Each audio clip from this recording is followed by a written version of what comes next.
Hey guys, how are you doing? What's up? So I'm really excited today because we're starting a new series. It's called the e-commerce cart with Golang series. We're building an entire backend for an e-commerce cart.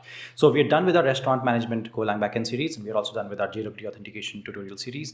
And whatever we learned in those two series, we're kind of going to apply that here, right? Even if you don't know that, not a problem. I'll try to explain it again. But if you've done those two series, it's just going to help you a lot more. Now, I'm calling it e-commerce cart and not a complete e-commerce platform. The reason is that I'm going to keep it short, right? I'm going to take the essentials of an e-commerce, like a cart system, right? And I'm not going to have the entire e-commerce platform.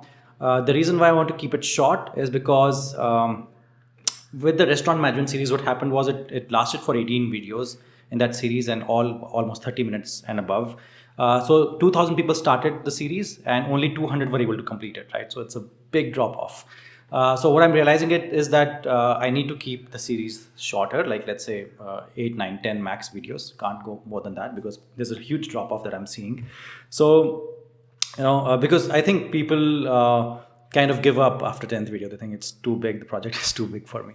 So instead of making the projects bigger and bigger, because my original plan was to start with JWT and then restaurant and then build a whole marketplace e-commerce platform, right? It was going to be a huge project, which would have lasted like 40 videos or something. But I'm realizing that people drop off and after 10 videos, they kind of get a fatigue or they're not able to handle such big projects. So I'm going to make it shorter and let's see how this project does.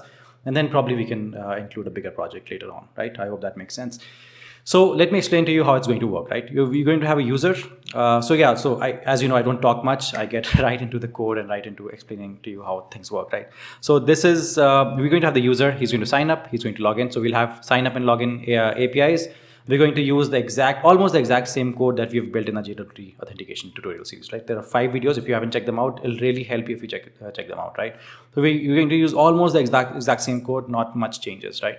And then we'll have our add products API. So add products basically lets the user add more products.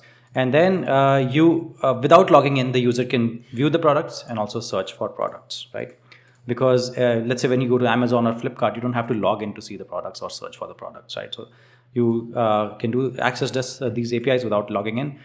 Then you have your add to cart. You obviously need to log in if you want to add to cart and you want to add your address and then you can list your cart. You can remove from your cart and then you can edit your address, delete your address, all those different things.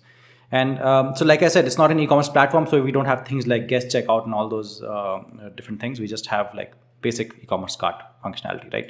You can list your cart and then from your cart you can check out and then you can instant buy, you can buy also. So the complete process is getting the essentials of the e-commerce system, like the essentials are basically getting covered. User starts, signs up, logs in, adds to cart, lists cart, checkout, and instant buy. All of that is getting covered apart from product viewing and searching products, adding addresses, deleting addresses, and adding products, right? Adding products to the e-commerce platform itself. So that's about it. I've not kept user authorizations. Like let's say there's an admin and only he can add products and there's a user. I have not done all those things, right? To keep the series shorter. But in case some of you are interested, what we'll do is we'll finish this little series, I'll try and finish this in about 9 to 10 videos. When I say small, it's not going to be very small, right? It's going to take 9 to 10 videos of, let's say, I don't know, 20, 25 minutes, I guess, or maybe even more. But if you guys reach the 10th video, right, and then you want more, if you want a complete platform or a complete marketplace, I'll be happy to build the entire platform for you. And we can build a multi-vendor platform with multiple authorizations, multiple authentications, layers of authentication. And we can even have Google and Facebook logins and that kind of stuff, right? I can build all of that. I just need audience to stick around till then. Anyhow, so I've shown you what the e-commerce cart is going to have. Now, as you can see, I've already built the platform before I, start showing you, because many people, they kind of get nervous, right? When I'm building the platform, around the 10th, 11th video, they start saying that, we've made so many mistakes in the code. What if the program doesn't work? They start feeling scared. But with Golang, what happens is that you can make a lot of mistakes and at the end you can fix all of them. So that's how I've been teaching till now, but it kind of gets too intimidating for some people, right?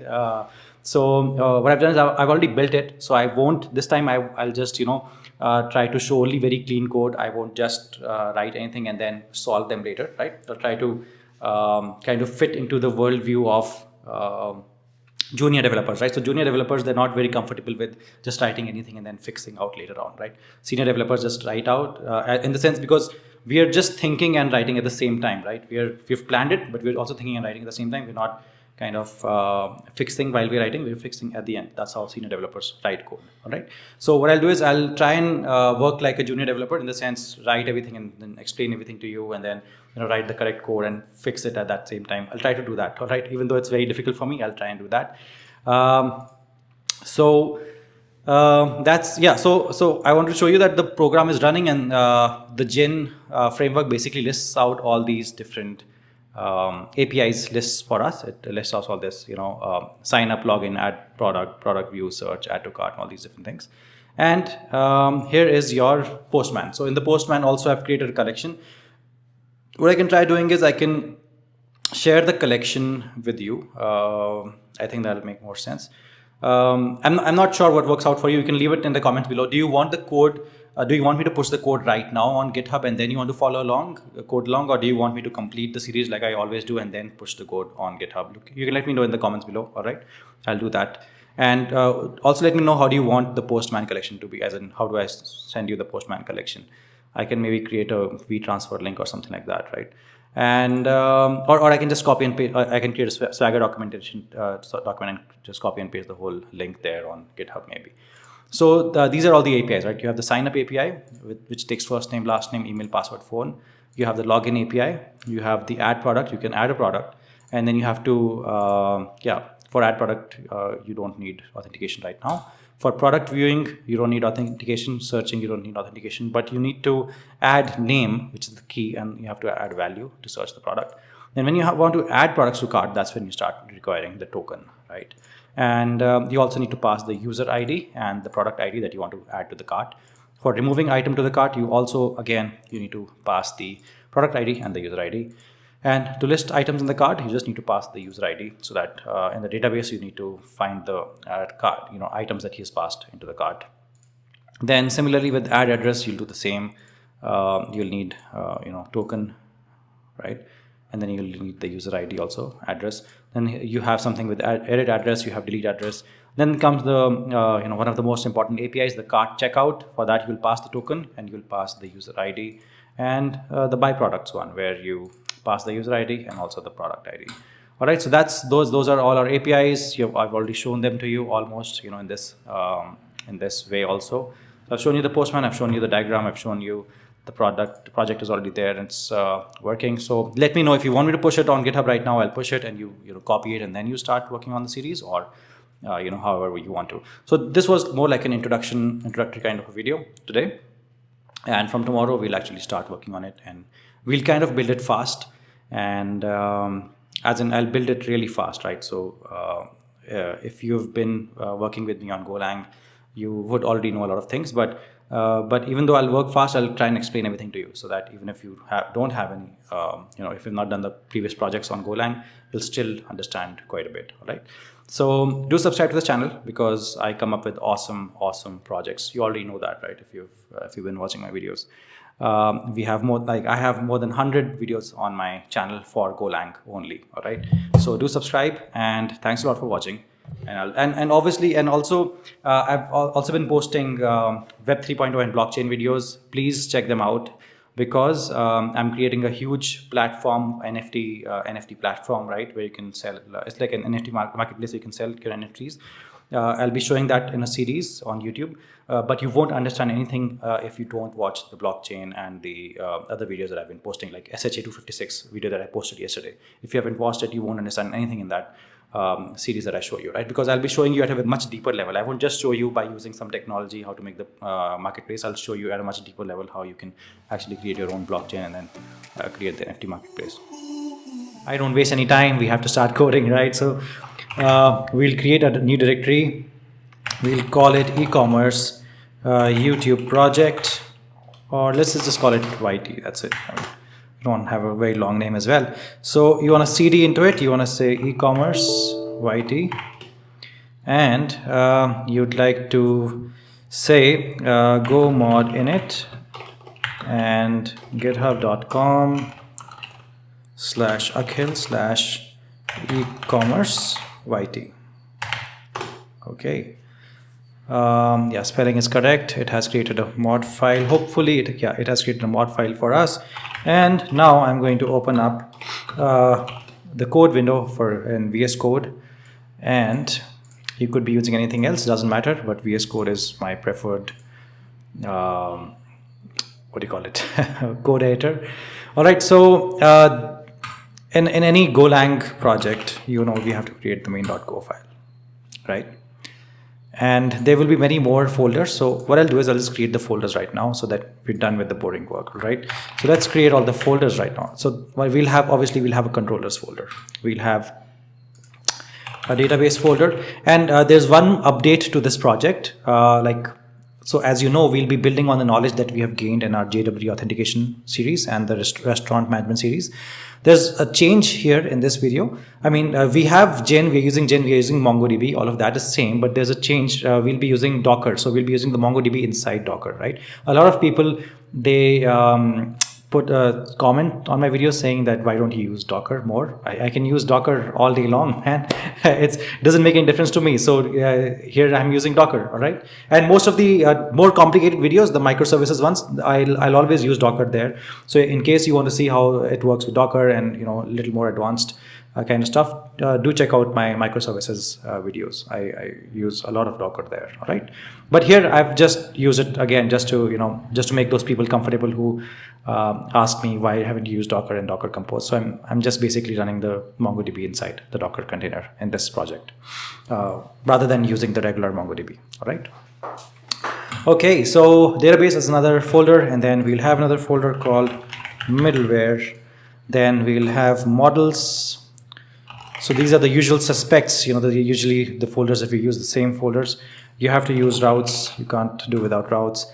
And then we'll have just one more folder for the tokens, just to get the tokens, token helpers and token generation and all that kind of stuff. Right, nothing new, you've already seen that kind of stuff before. So for the controllers, I'll have 3 files here. I'll have the address.go file, I'll have the cart.go file, and I'll have the controllers.go file. Okay. For database, I'll have just 2 files.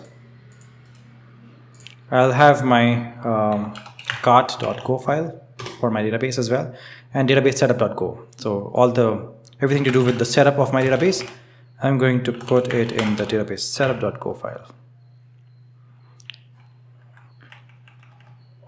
Yeah, this looks good. Yeah, what I'm thinking basically do is this 2 times SE is 2 times, so just remove it once. So it's database setup. Okay, so you're just kind of saving space. I know it doesn't matter at all, but it just looks a little less confusing. Middlewares, you'll have a file called middleware.go. And for your routes, you'll just have a file called routes.go. And your models, you'll have a file called models.go. And for tokens, you'll have a file called tokengen.go. Then you have your Docker compose.yaml file. So I'll just keep it outside along with the main.go. Okay, let's do that. So here I'll have my docker compose.yaml file. Okay, cool. So the first thing that I usually like to start with, and that I'm going to start with, is my routes. Okay, so go ahead and open up your routes.go file. Let's close all the other files just to remove the clutter and to remove the confusion. Okay, and close up all these folders so that everything looks cleaner in your and you don't get confused. All right, so for routes, you know how it works, right? So whenever you have a particular file and you want to give it a particular package name, like let's say routes in this case, you want to have the folder called routes as well. So if the file is called routes and the package name is routes and it's in the routes folder, it just all makes sense to Golang, right? Golang knows that you're talking about the routes package. and it becomes very easy to import it into other packages or into the main file, wherever. And then you have your import. So what are you going to import? You're going to import your controllers. So for now, I'll just say, I'll just call this ecommerce/controllers. But I always like to give the entire address actually, right? So the address of our project is github.com blah blah blah blah blah /ecommerce. So you can have that,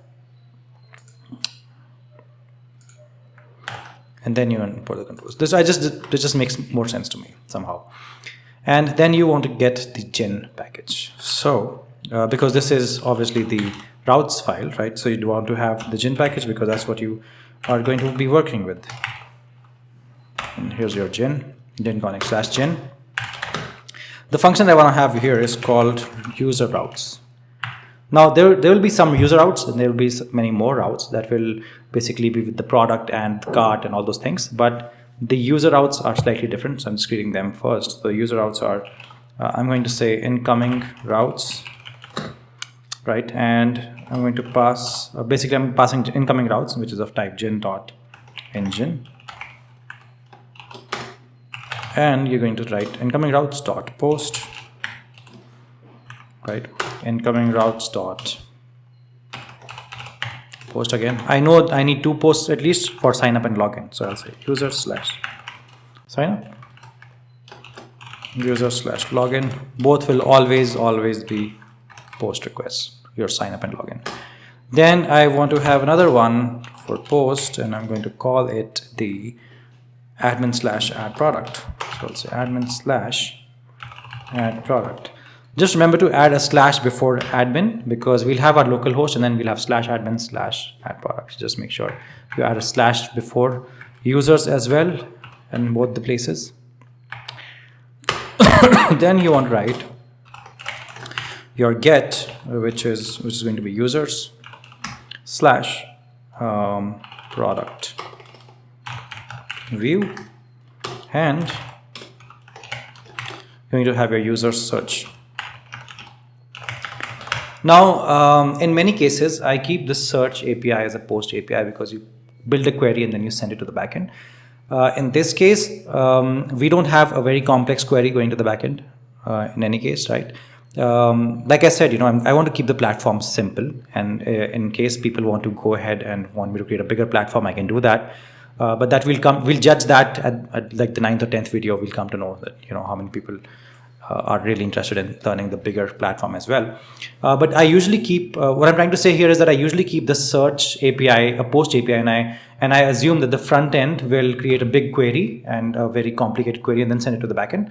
But since we are keeping the platform simple and there's no front end, so the query is not going to be a lot. We're just going to search with the keywords, nothing very like complicated, all right? So just keywords. There's no date filtering, and there's no filtering based on relevance or filtering based on date added and all of that stuff. So it's just keyword matching for the product. So it's going to be just get with some params that we'll pass from the postman. That's about it.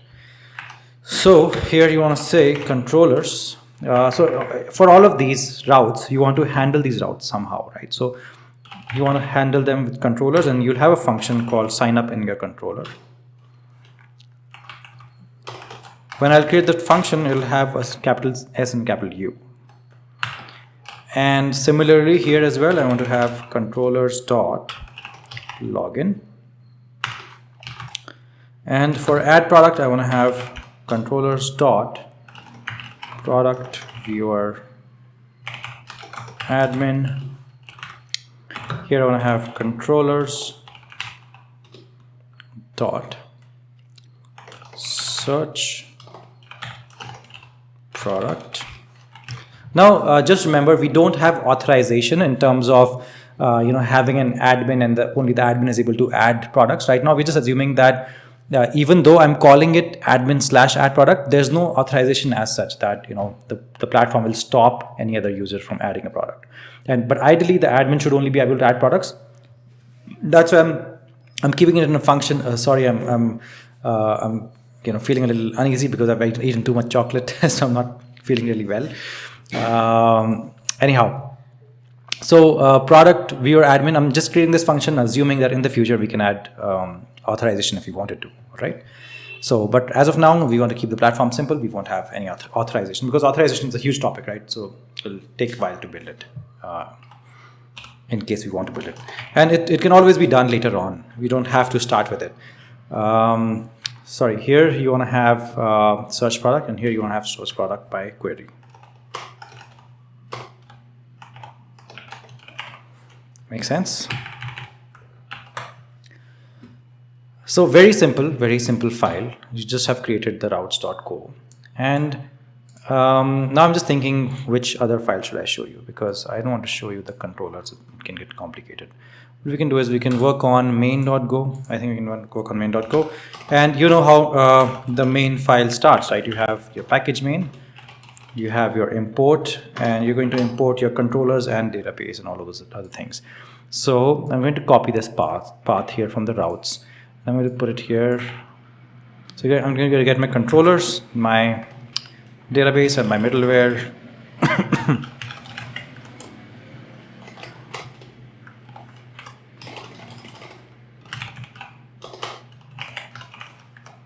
And my routes. Today is when I'm recording this video, it's Christmas Eve. And this is basically my plan on Christmas Eve. Just code out some project, and it's going to be fun. So this nice way you guys can come and hang out with me like this. I'll have some friends coming over after a while, but till then, this is my plan of chilling out. These days, I also build some projects with for Web 3.0 and blockchain. I'll be showing you how to do those very soon.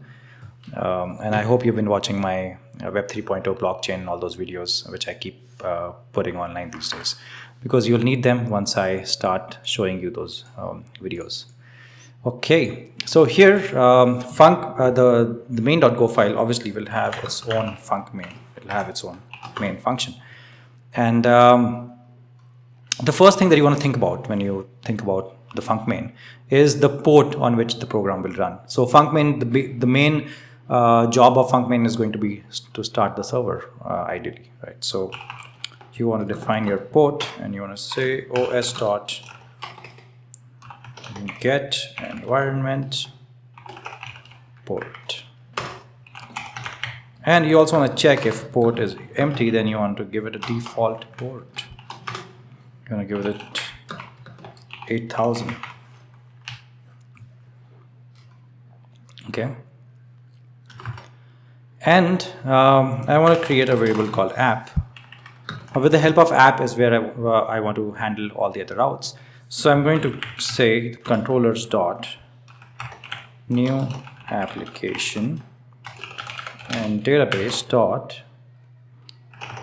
So I'm going to tell it that my product data is in database dot client, comma, product. And I'll also give it my users data also. So firstly I'll say products, and then I want to say database dot user data. And where do we get the user data from? So you use your database client, which is basically the client is basically something that helps you interface with the database. And you're going to tell it that I want to tap into the collection, which is users. So product data get from products collection, and users data get from users collection. You have with MongoDB, in case you have not used MongoDB, so I'm just giving you a little primer. MongoDB has these different collections like products and users, and then you which are basically in an SQL kind of a setup. They will be tables. So you'll have a products table and a users table. So you're just telling it where do you want to get. You want to get the product data from products table or collection in case of MongoDB, or for users, you want to get from users collection or table. Right, it's the same thing. Now I want to create the router. So to create the router, I'll have gin.new. Okay. Now, in case you don't know what this new function does, you want to head over to gin documentation for gin/gin, and you'll understand basically creates a new router for you. In case you don't know, I'll suggest you go and take a look at the documentation. So whatever I teach you, basically, I also recommend that you always go and take a look at the documentation, because that's where I get my code from, right? I don't invent all this on my own. I don't invent this. I don't invent this. I just basically, this I got from the OS package. I got this from the OS package. This I got from, I'm not sure where I got it from, but I got it from somewhere. And this definitely I saw the Gen package, and I'm getting it from the Gen library, right? So all the code that you see me write is I'm getting it directly from the documentation of the packages and libraries. I'm not inventing any of this on my own, all right? So I want you to do that. So I want you to get in the habit of being able to write your own code and invent your own stuff. But by inventing, I mean going to the documentation and just picking up that stuff easily. So what you want to do is you want to say routes dot user routes, and you're going to pass the router. And similarly, you want to use middleware also. So you want to say router dot use middleware dot authentication. So there will be some routes on which you want to use authentication, right? And that's what we'll define in our middleware file with the authentication function.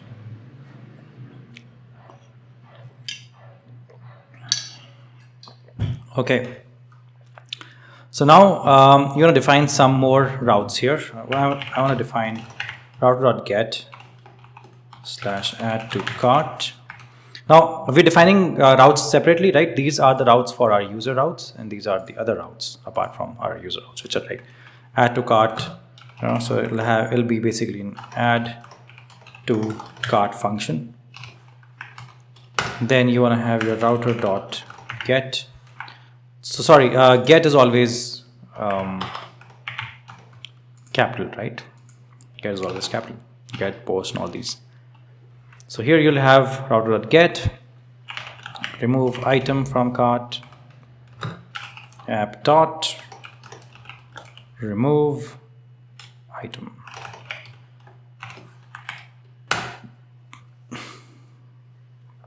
And then you're gonna have cart checkout. So you'll say router dot get and router dot get. So I have cart checkout and instant by. I'll create these two functions / cart checkout, comma app dot buy from cart instant buy, comma app dot instant buy k. Here you have log.fatal. If anything goes wrong, I want to say, yeah. So I want to run something here inside, but if anything goes wrong, we'll have log.fatal. But what I want to run is the server basically. So we'll set router.run plus the port. So I'll run the server on this port 8000 or whatever port you pass here. If there's no port, it'll give the default port as 8000. Quite a bit, don't you think? That's quite a bit. And so your routes are done, your main.go file is done, your project setup is kind of done, all the folders and files are done. We're going to tackle the models for this project. So models is important because that's the structure on how you're going to store the data that you're going to be working with, right? So head over to your models folder that we had created in the last video, and the models.go file. You want to start with writing package models. So this whole package that we're creating right now, the whole file is going to be called models. You know the structure already. We're going to import a couple of things. I will need the time package, and you'll soon see why. And I'll also need the mongodb.org Mongo driver. For the exact name, you can obviously head over to the documentation for MongoDB drivers. Right, I always keep it open on my computer. Whichever library that I'm using, I always keep the documentation open. By the way, what I have done is, I know I told you before that I usually use a feature by Windows called WSL to run Ubuntu inside my Windows laptop. Okay, that's what I'm doing here. So this VS Code is running inside the Ubuntu instance inside Windows, right? So Windows has a Hyper-V hyper virtualization feature. It's called WSL, and inside that I'm running this Visual Studio Code right now. So I was usually against installing a lot of extensions because I had to keep jumping between different instances of Ubuntu, like 20.04, 18.04, 16.04, depending on the type of projects that I was working on. But I've kind of decided that for this project, I'm going to stick to 20.04. And so you can see here on top that I'm using WSL Ubuntu 20.04. And this is why I thought, why not just install the extensions anyway? So the top 2-3 extensions for Golang that help me with the syntax, that help me with errors, linting and all that, I've installed them. If you want an exact list, I can put that in the comments below. If you want, you can put a comment saying that you want that list. But otherwise, if you just search for Golang and the extensions for Visual Code, you will get the first 3-4. Just install them; they'll be fine, right? So I've installed them, and it's giving me all these issues. So you'll see a lot of people, they tell me to use extensions, and I usually don't use them because of this problem, because I use VS Code inside that and I keep jumping between instances. But since I've decided on using 20.04, I'll be using extensions here, and this will be just a better experience for you because you'll be able to see and fix issues as they appear as I type, right? You can see that issue appearing there. So it's a better experience for you. So so you'll have a better experience in this video series. Anyhow, now for each collection, right? So we're going to have a user collection in our MongoDB. So we're using MongoDB in this project. So we're going to have a user collection. Collections are like tables. If you use an SQL database, you'll have tables, whereas for a NoSQL database, you'll have collections. So user collection, we'll have a struct. Now struct, by the way, I've kind of tried to change my teaching style, so I explain every single thing that I write and I type. I hope that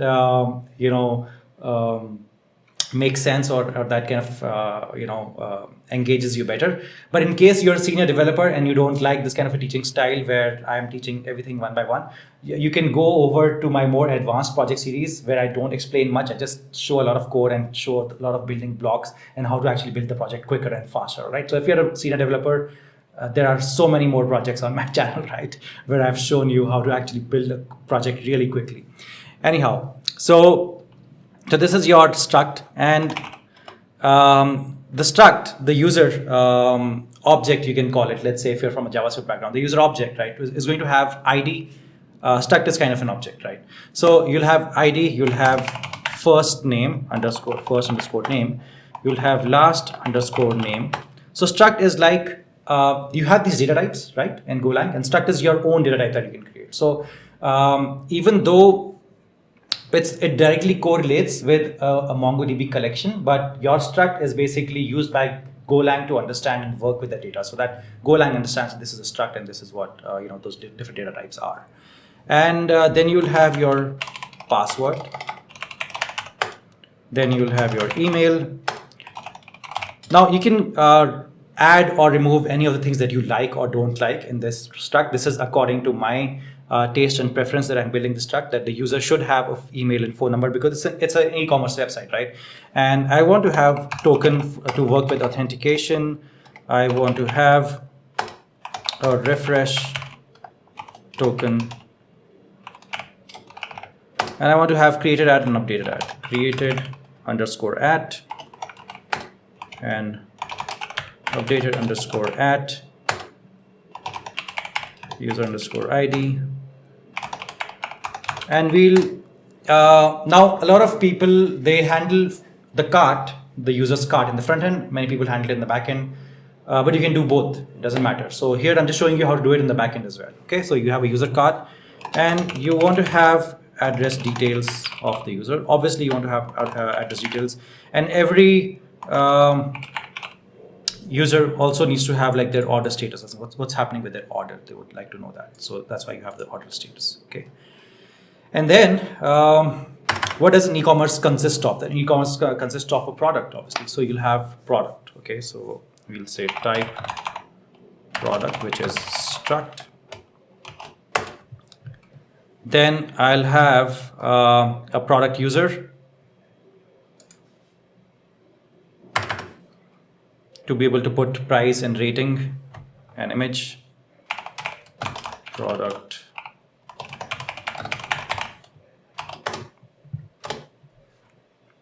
And I'll have address and order.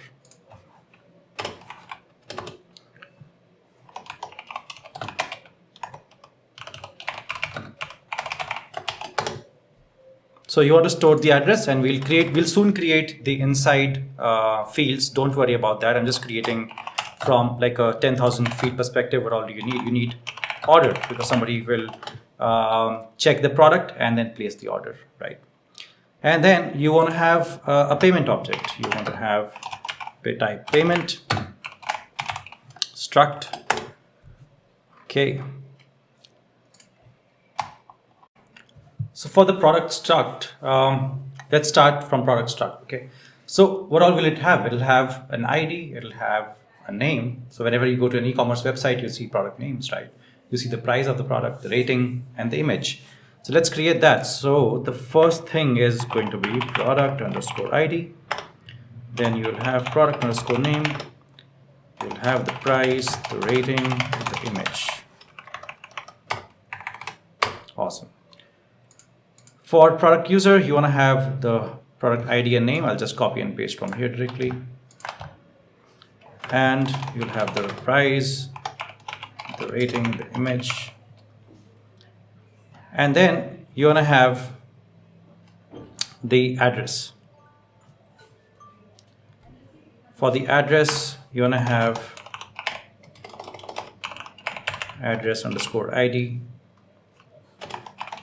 house, street, city, pin code, and order. You want to have order ID and cart.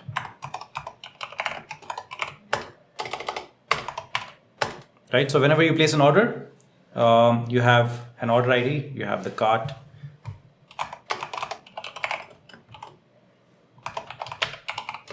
you have ordered at, as in at what time did you order it, and then the price, discount, and payment method. All right, for payment, there are two options. You'll have either digital or you'll have COD, and these are just booleans. So if it's digital, it'll be digital is true, and or if it's cash on delivery, it's boolean cash on delivery will be true.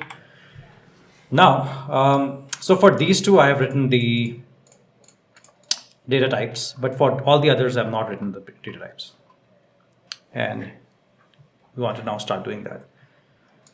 So for ID, you want it to have primitive, which I've installed this package called primitive, and I want to have primitive dot object and ID,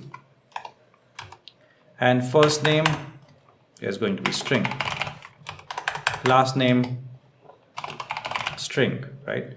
And again, password, email, phone, token, and refresh token, all of them are strings. So all you can just simply copy and paste it quickly to save time.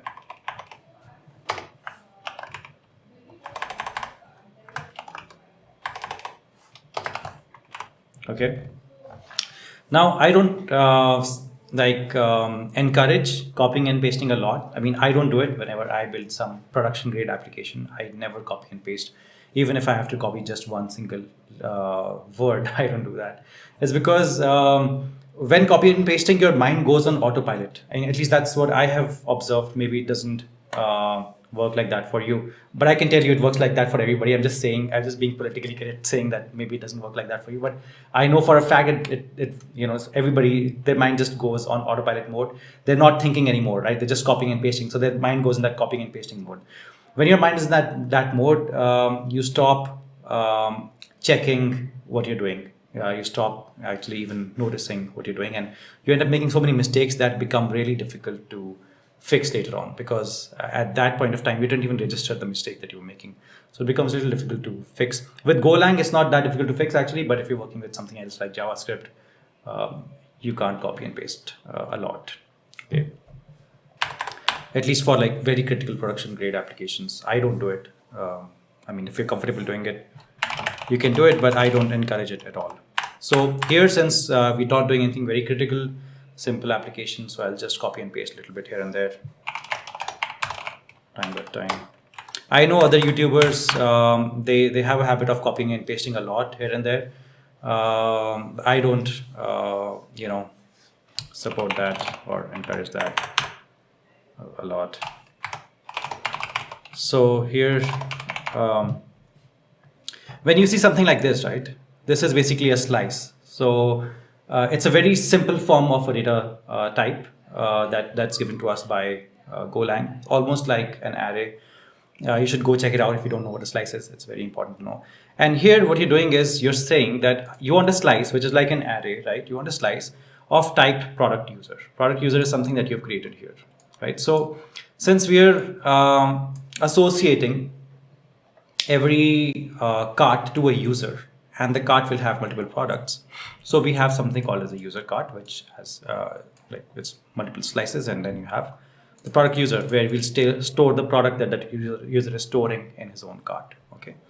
So I hope you can now link that product user, and user cart basically has multiple product users, which basically you're associating a user cart to a user. Pretty straightforward, very simple. Okay. And for address details, since every user will have an address, the address struct that we have created here, which will have address ID, house, street, city, and pin code, all of those different things. If you didn't create this struct called address, right? So this is why I create structs, right? This is why I create structs, because if you create these structs, you reduce your work, because for every single user, you have to then tell Golang that, every single user has house, street, city, pin code, all of that. Whereas here you can keep them modularly different, and then you can apply different rules on them. You can have different validations on them, all of that. So here all you're saying is that it's you can even have multiple address details. So since I've already defined what an address looks like, I can have multiple addresses. So I can have like a slice of addresses, right? So when I say slice of addresses, means I can have multiple addresses, and each address is like a struct, right? Each address is a struct, you can see here, which has house, street, city, and pin code. Slices and structs you need to know really well, right? Even if you're a beginner developer, you have to know these two concepts, man. There's no excuse. You can't put comments on my YouTube video saying why did you use the struct there or a slice there? You can't do that, man. If you don't know that, then you have to check out Golang Tour website, and you have to understand what slices and structs are. By the way, I'm also coming up with a basic Golang series, so I'll cover these there also. But in case you don't know, do check it out. And for order status, you point to order. You're basically saying it's a type of order, right? Slices of order. And similarly, we'll do that for all of these, right? For product, now ID always is going to be primitive.object ID. So you just copy and paste that simply here. Similarly, you can do that for every ID. Even for address ID, you can do that.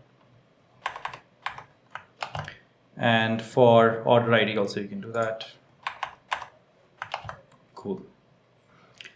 Now you want to start with product name. So product name obviously is going to be string, so you just copy and paste that string here. Product price is going to be an integer, it's a number. Actually, you know what, for price, instead of int, you can also have uint, which means that it's an unsigned int, means that always will be positive. So we don't want the price to be negative, right? Even by mistake.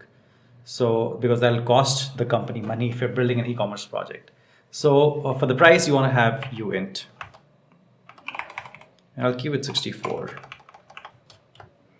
You can read about ints and uints and strings. It's quite important to read about them and to know them. But in case you don't know these, don't worry, I'm coming up with a Golang basic series. I'll start from scratch, so you'll learn all of this from scratch. All right, this I'll keep as uint 8 and image. So image, you just store a URL. So that's going to be a string. Okay, so we'll just store the URL of the image. Okay. So I actually had set a reminder that I have to start posting these projects on GitHub, because I'm guilty of not updating my GitHub from time to time, because like I said, I jump between these different instances of Ubuntu. So I just don't remember which instance is actually connected to my GitHub account. And now GitHub has done all that OAuth and all that login, right? You can't just connect your multiple instances directly to your GitHub. You have to go through the OAuth thing, so it doesn't allow me many times. Maybe that's just a problem with my WSL. If you're having the same issue, let me know, or if you have a solution for that, let me know. But then I have to use a particular laptop, like just the Windows on this laptop or just the other laptop sometimes to upload to GitHub, because that's connected properly to GitHub now. So that's why I just procrastinate and I forget uploading things on GitHub. But I'll do that now. Moving forward, I'll ensure that it's kind of up to date. Anyhow, so the product name, again, it's just stringed, right? There's nothing fancy here, string. And rating, again, I'll keep rating as uint. So here, by the way, you know that this is just the unit to store a product for that user in the user's cart, right? So this is not like the official product. So here you can be relaxed. You don't have to like say uint 8 or all of that. So that's why here I'll just say price as int. That's all. Nothing special. Anyhow, now coming to your address. So your address will have house and street, city, pin code. All of these are strings. Just copy the string here and paste it here.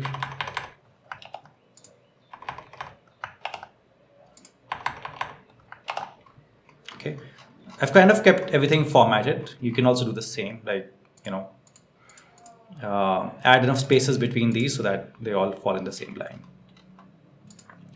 Now, order cart, you already know that we have been building this product user thing that we're going to use as cart, which also we have used in our user for the user cart. So it's the same thing. You just copy and paste it, or you can, if you want, you can write it from scratch. Right? So order cart is basically product user. It's a slice.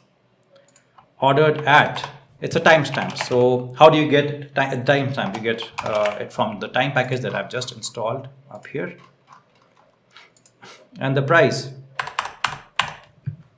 for the order is just int right now. Okay, but you can have as star star uint or whatever. I'm just keeping it int for now. Discount is always integer, obviously. And payment method is payment, which we have defined here already as struct. So notice that there's no slice here. So that means there won't be like multiple payment methods. Obviously, there's only going to be only one payment method, which is either digital or whichever one is true with the boolean. So just make sure you do that. Now comes a very important part. You have defined these structs, which are going to be representations of collections, the various collections in your database. So you'll have a user collection, you'll have a product collection, product user collection, address, order, and payment collection. You'll have all these collections in your MongoDB database. And that's why you want a representation of that in your Golang as a struct. And struct basically is a data type that you have created on your own, which is an assembly or collection of multiple other data types that Golang already understands. So now once you assemble all these different data types that Golang already understands, you get a struct, right? So that means Golang by default now starts understanding what a user is. It has so many different data types, but all these different data types are already understood by Golang. So now Golang also understands what this whole whole struct or whole data type is that we've invented on our own. But there's a small issue here, and the issue is that Golang does not understand JSON, and MongoDB is a JSON database. And also when we work with our Postman, or however you want to call these APIs, or mostly using Postman or some tool like that, right? You're going to be working with JSON. So people coming from the JavaScript background, they assume that all languages have JSON support, but only JavaScript has JSON support because JSON is JavaScript object notation, right? All the other languages like Golang, for example, they don't have JSON support. They don't understand what JSON is. So you have to do some things to work with JSON. That means you have to tell Golang that, okay, this field called ID is going to be this type that you understand, but it's also going to be another type that you don't understand, but you need to look out for it, because in JSON that's what it's going to look like. So this is how you define it. You put these, I think they call it backticks. Not sure. This is the button next to 1 on your number tray, number keypad, whatever you want to call it. So you have backticks. Inside backticks, you'll say JSON. And if you've worked with MongoDB, you know that underscore ID is how MongoDB stores the ID in the database. And so you'll give it a JSON, and for ID specifically, you also have to give the JSON.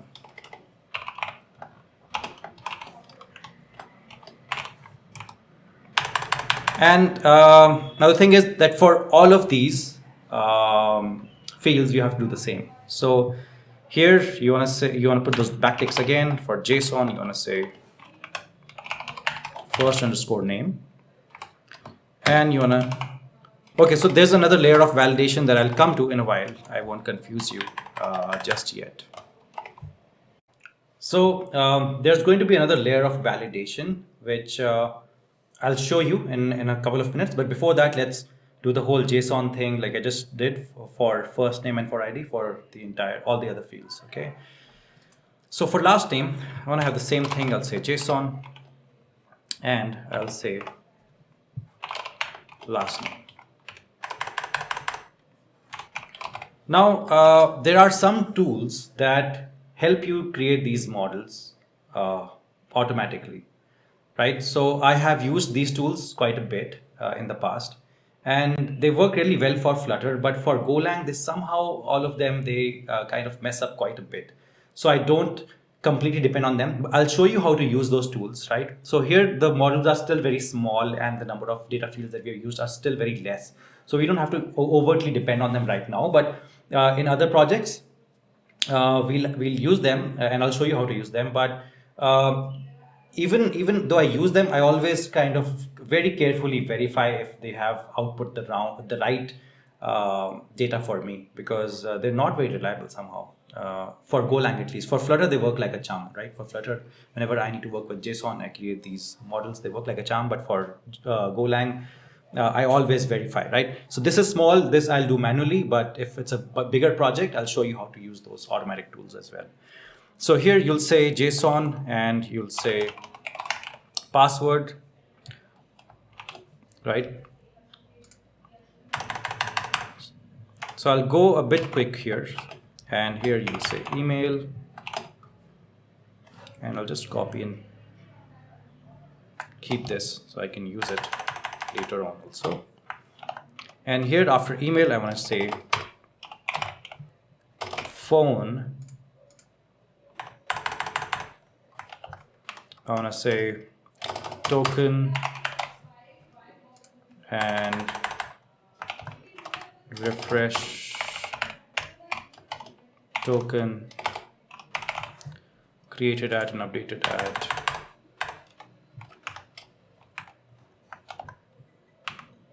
Oops, there are double backticks, sorry. And you'll have created underscore at. You want to have updated and user ID.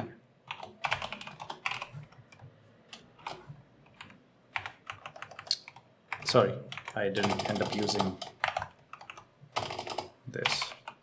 User underscore ID. And here you'll use user cart.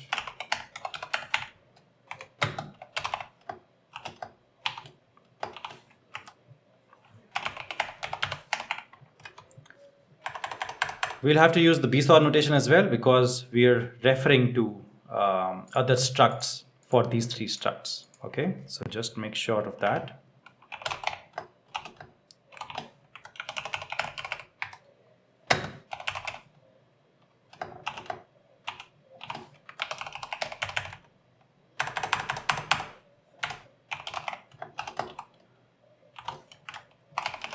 By the way, I've received a very good feedback suggestion from somebody. They said that I should include, advanced or intermediate or beginner in front of every series so that everybody understands the difficulty level of that project series. And that completely makes sense, actually. I'll start doing that from now. This one that we're building right now, the e-commerce one, is kind of at the beginner level, right? That's why I'm explaining everything very properly. And the concepts that we're using also very, very simple. Nothing very complicated. We're not using any design patterns or anything like that. Okay. So similarly, right, for ID, you have product name, you'll have a price, and you'll have rating,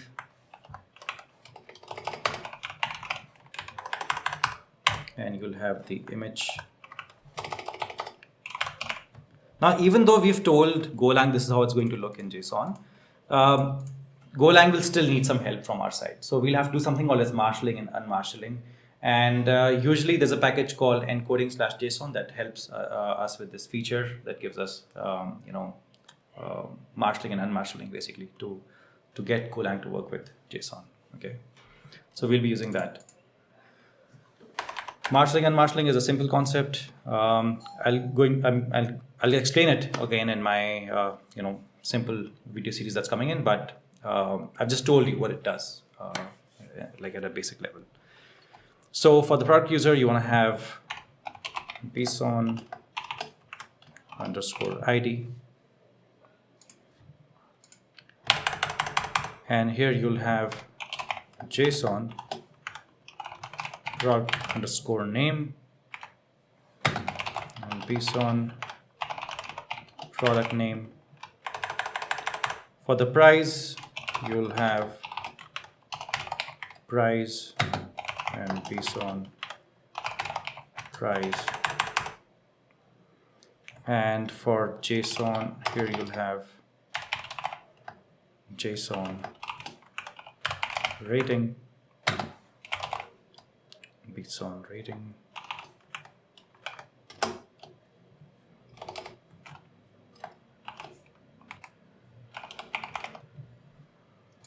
And for the image, JSON image, JSON image. All right. Now we'll do the same for the address and order as well. For the address, you want to have JSON _ID. House will have JSON house name and JSON house name. For street, you'll have the same street name and JSON is again street name. For city,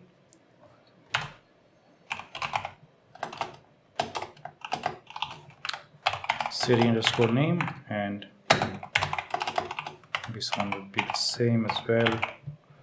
Now you can notice that for JSON and for JSON, what we're doing here is basically for Golang, F and N are both capital, L and N are both capital, P is capital, E is capital, right? For all of these fields.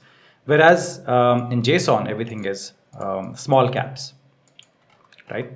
So whenever you send something from Postman and whenever it's getting stored in MongoDB, you'll notice that everything is small caps. Whereas when working with Golang, we have to remember that Golang understands only the full caps value for the first letter as caps value.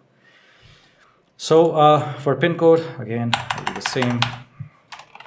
JSON pin _code.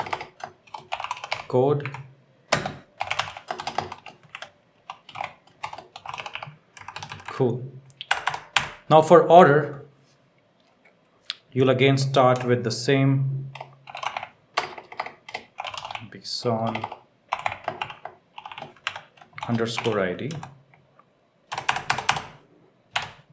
and here we'll have JSON order underscore list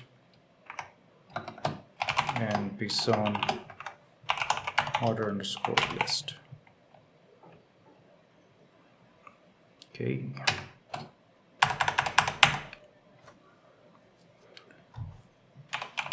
JSON ordered at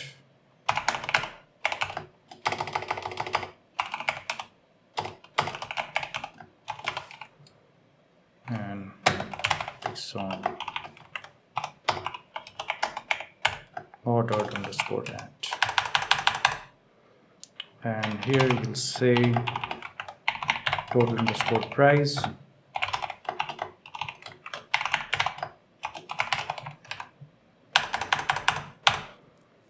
discount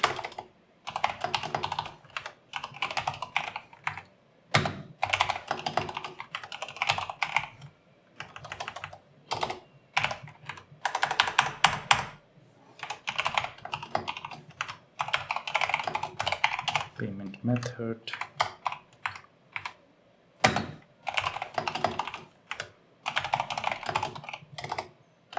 underscore method.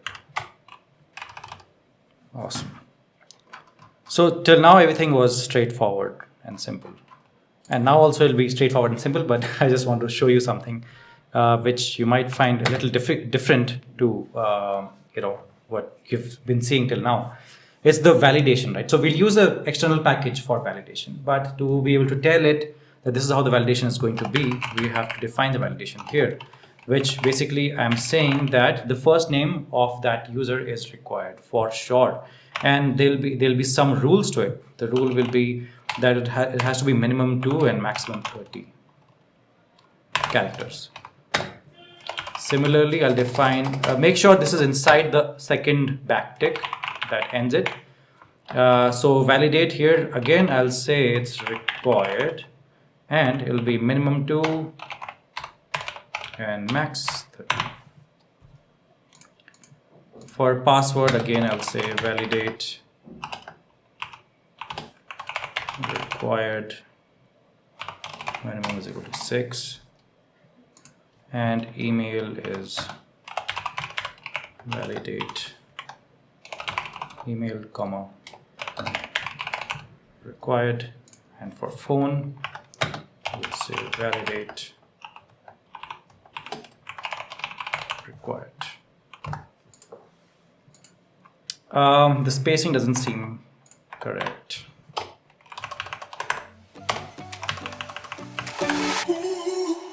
Now I want to work on controllers, because we have the routes, we have the models. Now we have to figure out the things that are in between, because from routes the control has to go to controllers.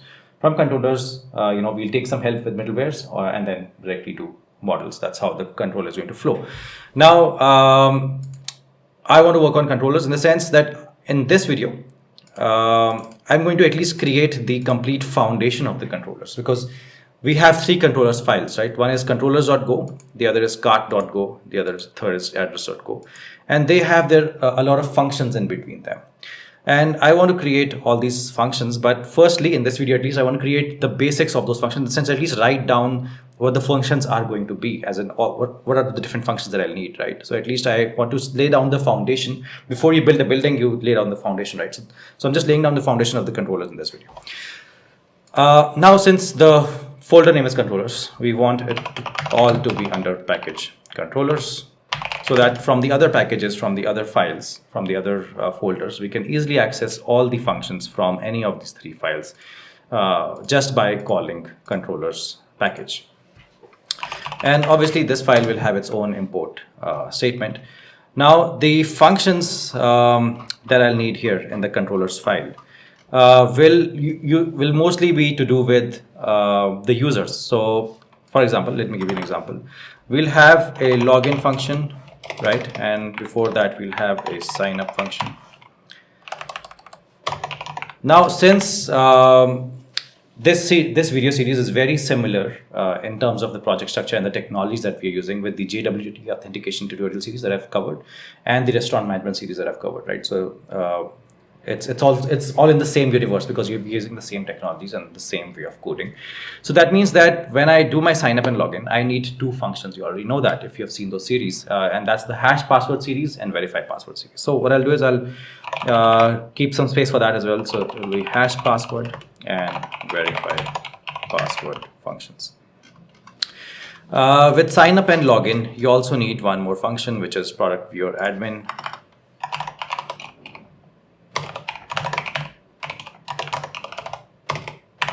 Okay, and then I'll need some more functions here for my products because I don't have a separate product.go file because the functions that I have for products are very limited. So I'll just have a search product function, and I'll have search product by query function. So search product by query function. Then that's about it. So now what we'll do is we'll start one by one, and we'll try to at least complete the scaffold or the basic structures of this function. So for a function, you'll have to write func ahead of it, and then the function always accepts some things and it returns some things. In this case, it'll return it'll return a string, and it basically accepts a password with the string, and that's when it'll hash that password.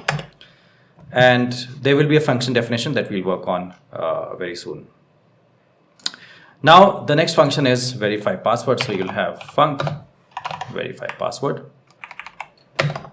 It'll accept a couple of things, it'll return a couple of things. Okay. Now the verify password that you want to have is the user's password because it wants to compare both of these passwords, right?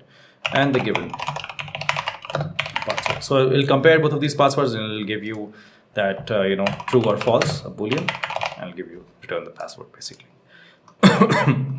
Then the sign up function. You'll write func ahead of it. You'll say sign up, and it returns a gin handler, gin.handler func. Login. For login, again, you'll have the same structure. You'll have func login. This also returns a gin handler func.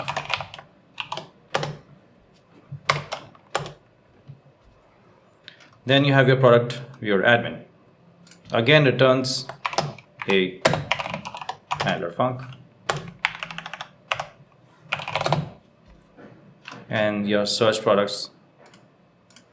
Just make sure when you have your search product function, the S is capital. So just write func here. And it doesn't accept anything. All these functions which are empty, they don't really accept anything.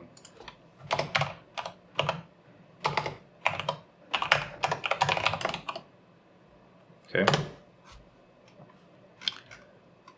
And then you have your search product by query. Here also S will be capital, func search product by query, gin.handler func. So now what I've done here is for the controllers.go file, I've at least written down all the functions that I need. Now, once you have the list of all the functions that you need, that obviously you need sign up login. Inside sign up login, you need hash password, verify password, and for the products, you need these three functions. Right. So once you have this, then you at least have some clarity on where we are headed, right? And what all do we need to do?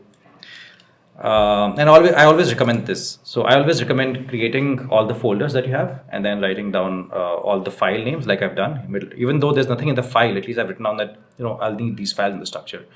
And then I write down all the functions, at least the empty functions, create them, and then I think about what the function definition will be and how the relationship will be between those functions. That's kind of gives you a little bit of roadmap and clarity on how you get started. Now we'll head over to our cart.go file, and this also again has its own, it's part of the package controllers. It has its own imports, it'll have its own import statements. And the functions that we'll have will be the typical functions that come with a cart in an e-commerce platform, which is adding to cart, like for example, adding to cart. So we have add to cart.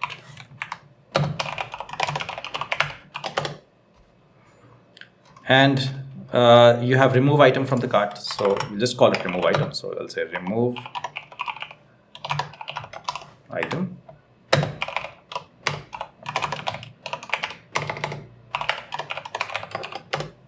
Okay. Then we'll have get item from the cart. So func get item from cart, and it was able to automatically complete the statement for me, right? Func gen.handler func. Then you'll have buy from the cart. So if you want to proceed and you want to buy from the cart, this is the function that will help you do that. And then you'll have instant buy, something called instant buy.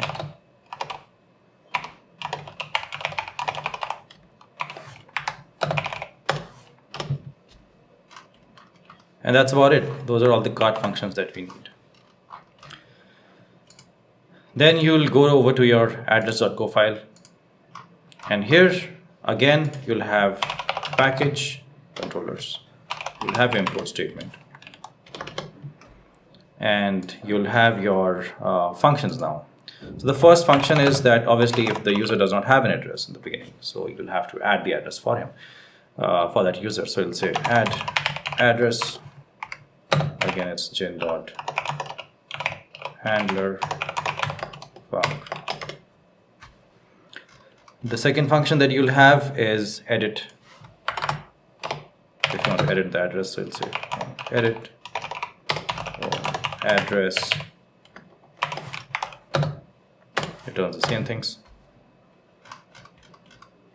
And since we have both home and work address separate, so we'll have edit work address gen.handler func, and then you have your delete address functions. Func delete address gen.handler func.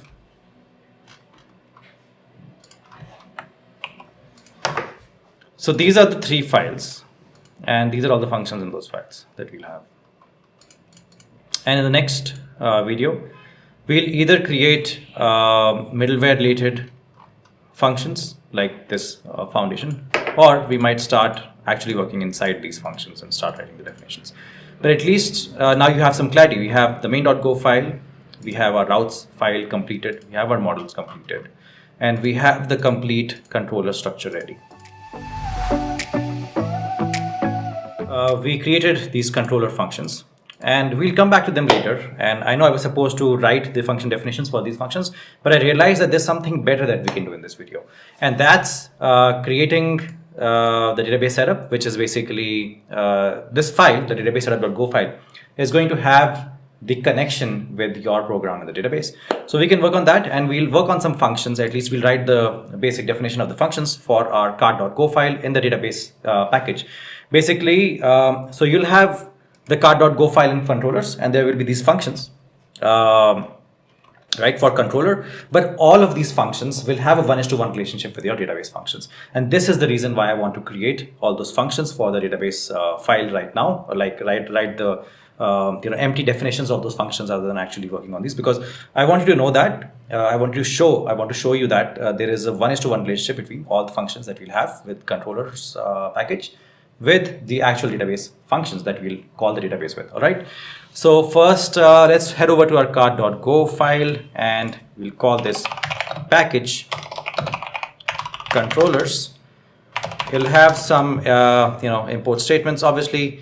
And here I'll define some errors. So I'll come back to this in just 2 minutes. I'll define like 5-6 different types of errors here. The functions that I'll have, first function will be func add product to cart. Okay. The next function that I'll have will be remove item from cart. So function remove cart item. And third function will be buy item from cart. Func buy item from cart. And lastly, we'll have the instant buyer function. So func instant buyer. Okay. Now when you head over to cart.go, for controllers, you'll see that you have an add to cart function, remove item, get item from cart, buy from cart, instant buy. And that's what basically you're trying to do here. Makes sense? So now let me define all these functions, the errors here for var. So the first error that will have error can't find the product. So this is how I recommend you always in your projects, you define your own custom errors, because it becomes very easy for you to find those errors then as they happen in the project. So this is a really good practice. In the slightly more advanced type of project series like this one, it's not fully advanced because when it's serverless microservices and like just pure microservices and Kubernetes, Docker involved, I call those projects kind of advanced. This one is, I would say, intermediate to advanced project. And in these kind of projects, I usually keep these kind of self-defined error messages. So you'll have error because you just don't want to see internal server error everywhere, right? So you'll have can't decode products. At least basically you want at least some semblance of what's going on in your system so that you can at least fix that error faster. Error can't update the user and can't remove the item from the cart.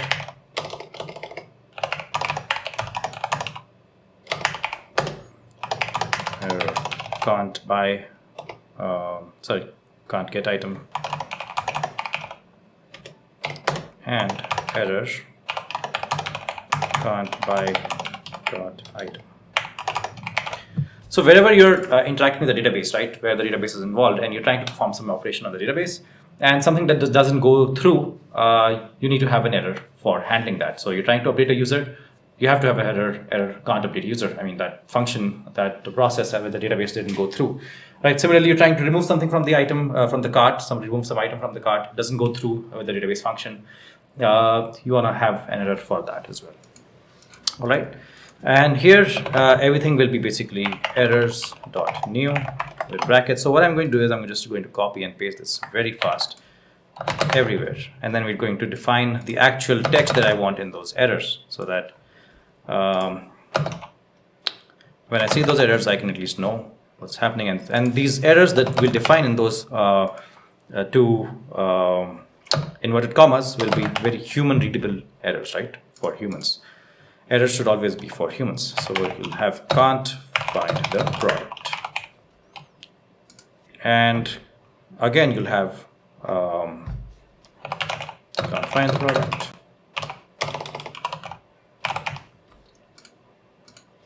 Then you have the user.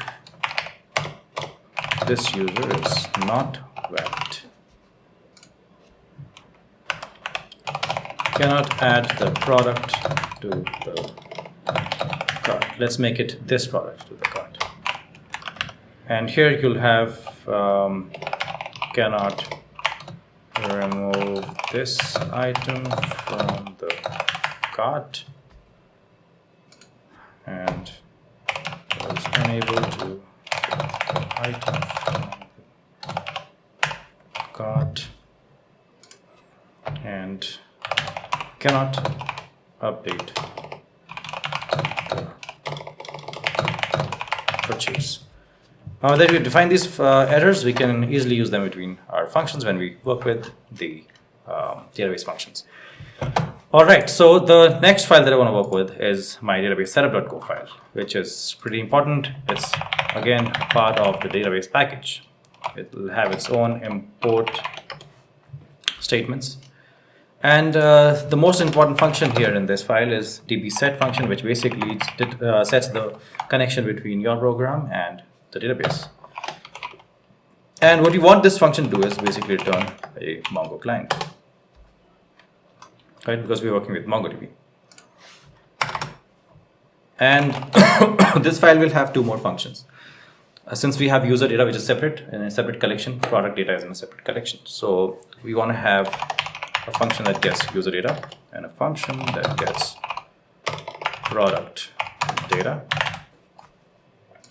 The user data basically takes something called as a client, and we'll define this soon. It's going to be mongo.client, comma, and we'll pass the collection name. So in this case, the connection name that we'll pass, collection name, will be users collection. And for product data, the collection that we'll pass will be the product collection. Okay. And what this returns is mongo.collection. So mongo.collection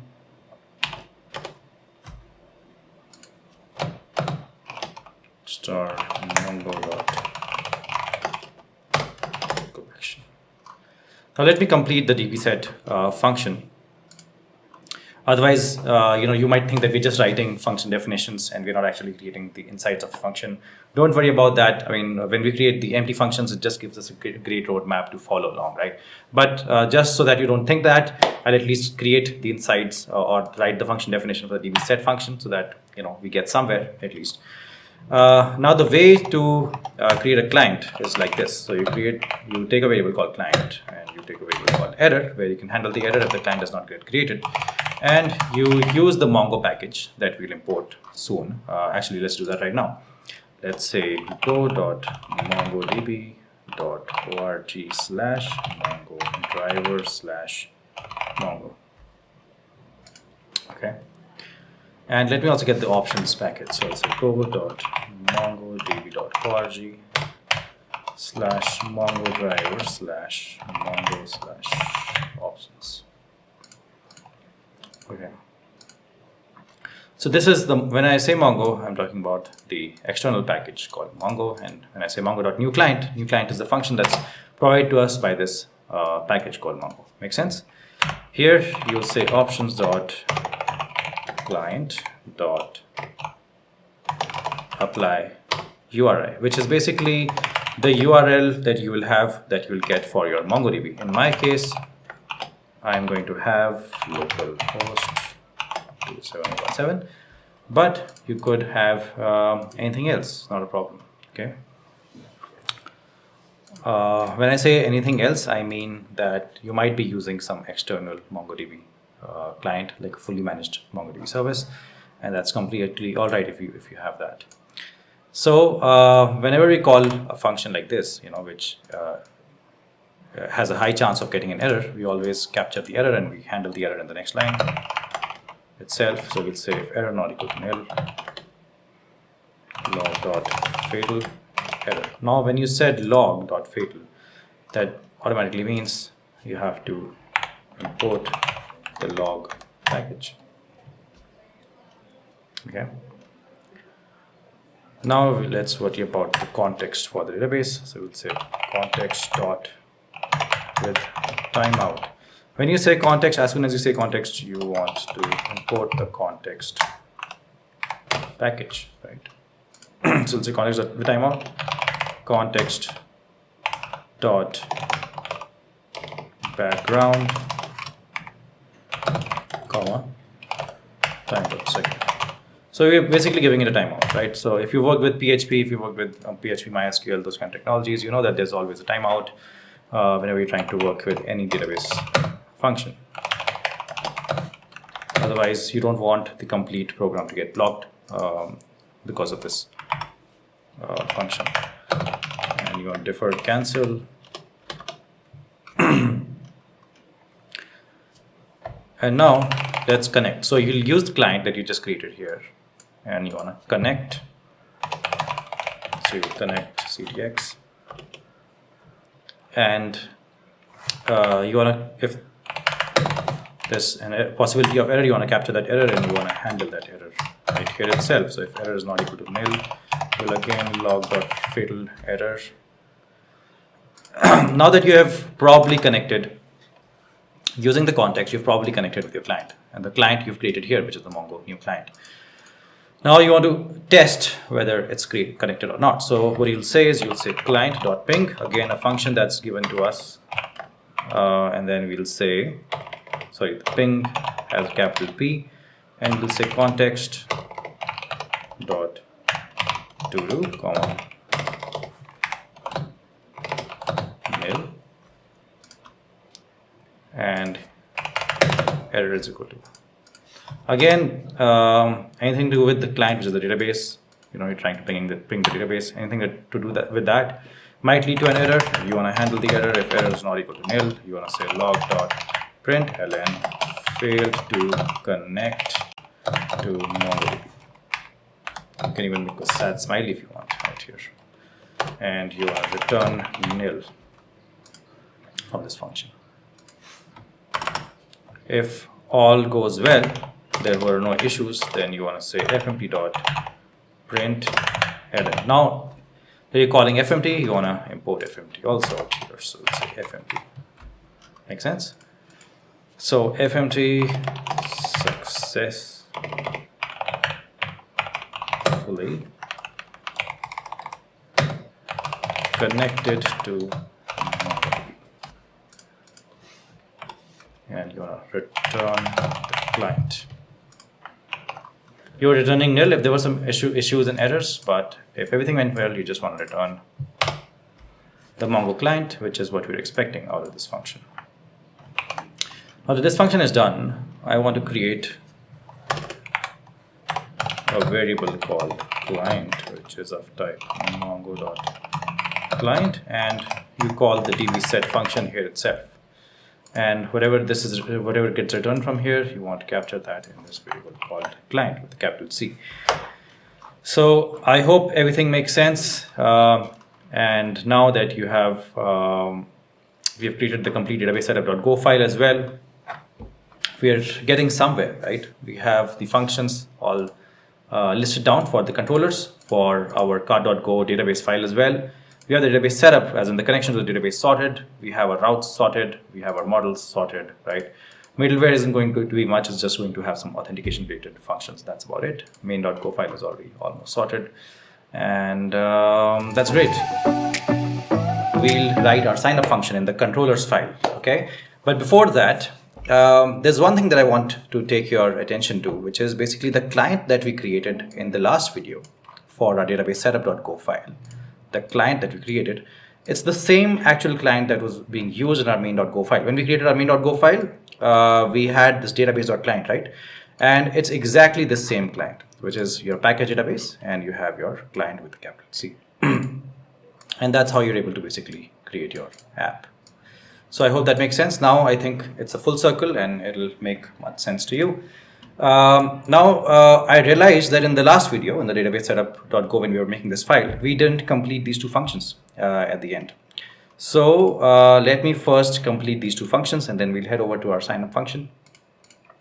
So here, right here, what we have to do is, in this user data function, I'll define a variable called collection, because this function returns a collection. So I'll define a variable called collection, which is of type mongo.collection. Now both spellings are wrong. Mongo spelling is wrong and collection spelling is wrong. So just fix that. And you use client, which you're going to receive here, which is going to be the Mongo client, which you'll receive here. Client.database. So what's going to be the database name? The database name will be Ecommerce. .collection, and collection will be the collection name that's being passed here, so which in the bracket is collection name. And all you're doing from this function is return the collection. Similarly, for product data, it's exactly the same thing. We'll say var product collection, so that there's at least some difference between this collection and this collection that's going out. This one we'll call as product collection. I'll make the C smaller actually, and we'll say mongo.collection is equal to client.database. Database is Ecommerce,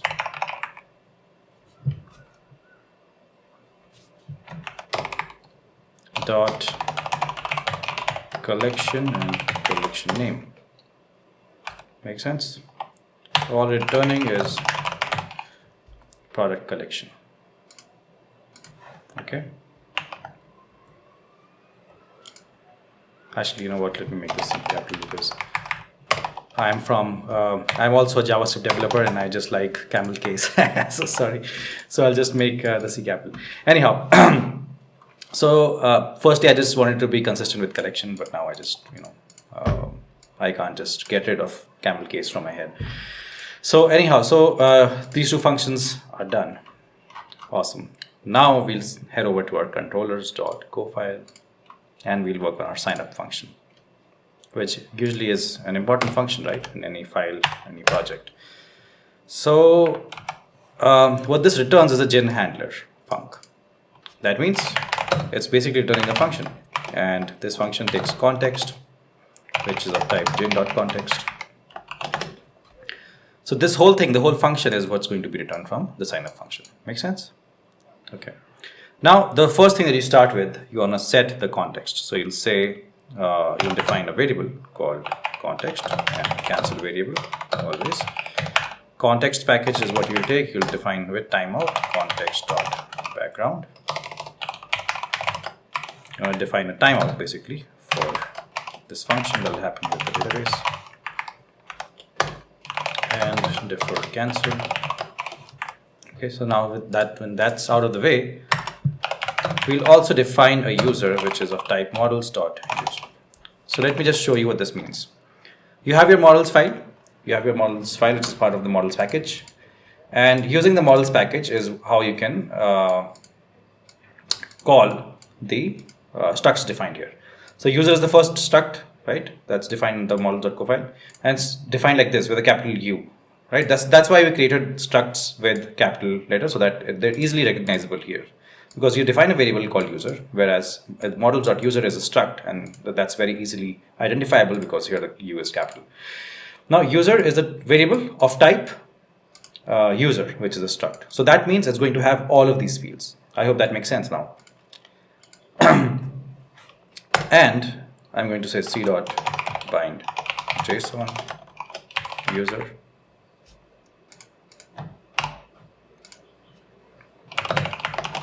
Capture the error and handle the error. Error is not equal to nil. C.json http dot status bad request comma gen.h error dot error, and you return from this. Okay. Now you want to validate the struct.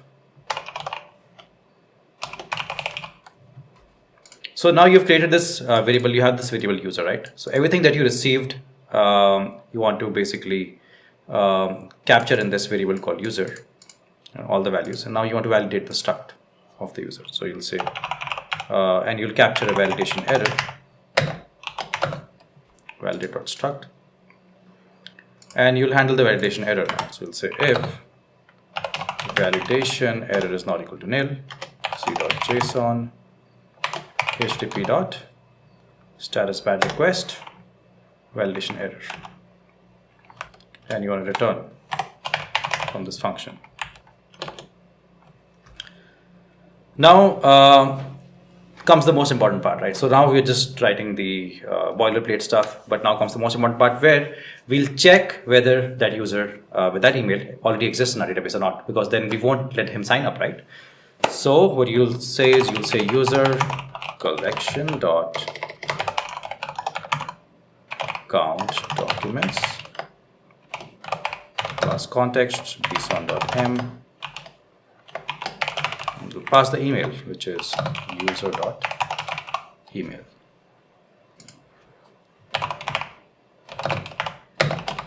You'll get the count from here, okay? And you'll handle the error. And obviously, if count, we'll also check for the count. If as in count is greater than 0, then that means that's a problem, because somebody with that email address is already there in our database. That means we can't allow this user to sign up. Makes sense? So here we have error not equal to nil. And in this case, you want to say log.panic error c.json http dot status internal server error gen.h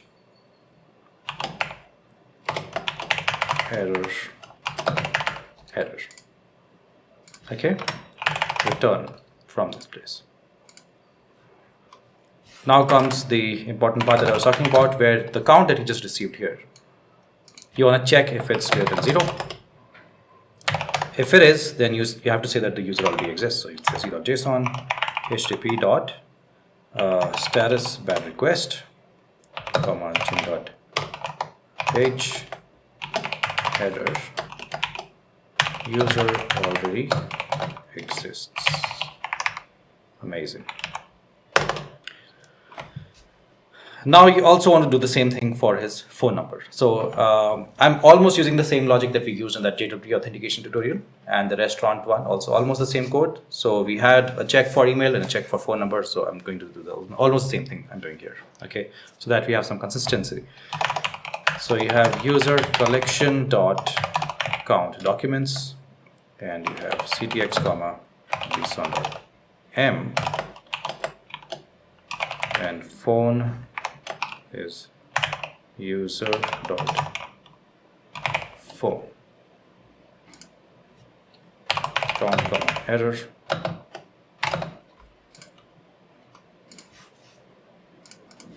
and you'll therefore cancel, and you check for the error. This error is what you're checking for. So if error not equal to nil, you want to take it to the next line actually. Log.panic error c.json http dot status internal server error, and you get the error and you just return. Right? So I'm aware that my image is there somewhere here on the right side, and it sometimes covers the code, but let me just scroll up and down so that you, I hope you've got and you were able to see what I was typing, right? I'll anyways leave this code on GitHub, right, after the project series is complete. So if in case you missed something, don't worry, you'll have something to compare with. But I'm just keeping this on the screen right now, this code, so that you can just verify. You can always pause the video, you can slow it down, you can take screenshots just to make sure you got everything correctly. So here, again, we want to check if count is greater than 0. The same thing, we'll say c.json http dot status bad request, and the error is phone is already in use. This phone number is already in use. Okay, and you want to return from here. Awesome. And now all we have to do is set up all the right data points from the user struct, right? All of these we have to set in that user object. We'll quickly finish our sign up function. There were only a couple of things remaining, which are to do with basically creating that user object, and then we'll work on our login function.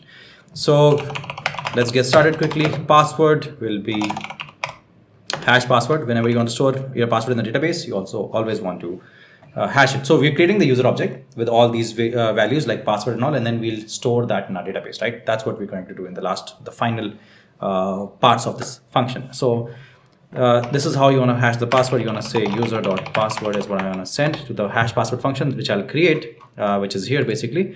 I'll create that function soon, and in the hash password function, we'll just take the password and we'll hash it. And now in the user object, you want to store the password that comes after hashing the password. Okay. Awesome. Then you want these type of fields. Let me show you. The created at, updated at, all those timestamp fields is what you want. Quick, so let's work on those. So you'll have user dot created underscore at and user dot updated underscore at. Then you'll have your user dot ID, right? User dot ID is what you want. And then we'll work with the tokens and refresh tokens in a while. So first let's do this. So it's a time.parse and time.rfc 339, which is basically we want to create the right timestamp and we want to put the timestamp which is right now. So we'll say time.now, and what format do you want to put it in, which is time.rfc 239. Makes sense. Now what I want you to do is I just want you to copy and paste this, because this is where people can make mistakes with the timestamp. User.id is primitive.new object ID. Okay. And user.user underscore ID will be user.id dot the hex value of it, basically, where H is capital. Okay. Now you want to work with the token and refresh token. So you want to say user dot token and user dot refresh underscore token. And you also want to have the cart. So you'll say user cart, his address details, address underscore details, and his order status. So order underscore status. Sorry. That's about it. Sorry. Token, comma, refresh. Refresh token.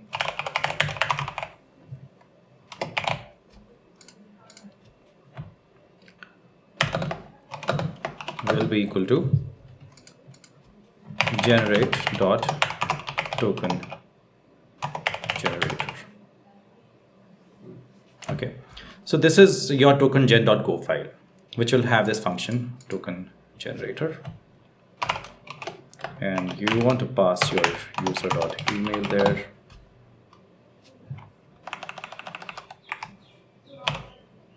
So this will have your user.email, and it will have comma user.first name. Now to create the token, you can pass any number of fields or any fields that you want, that you think should be part of the token.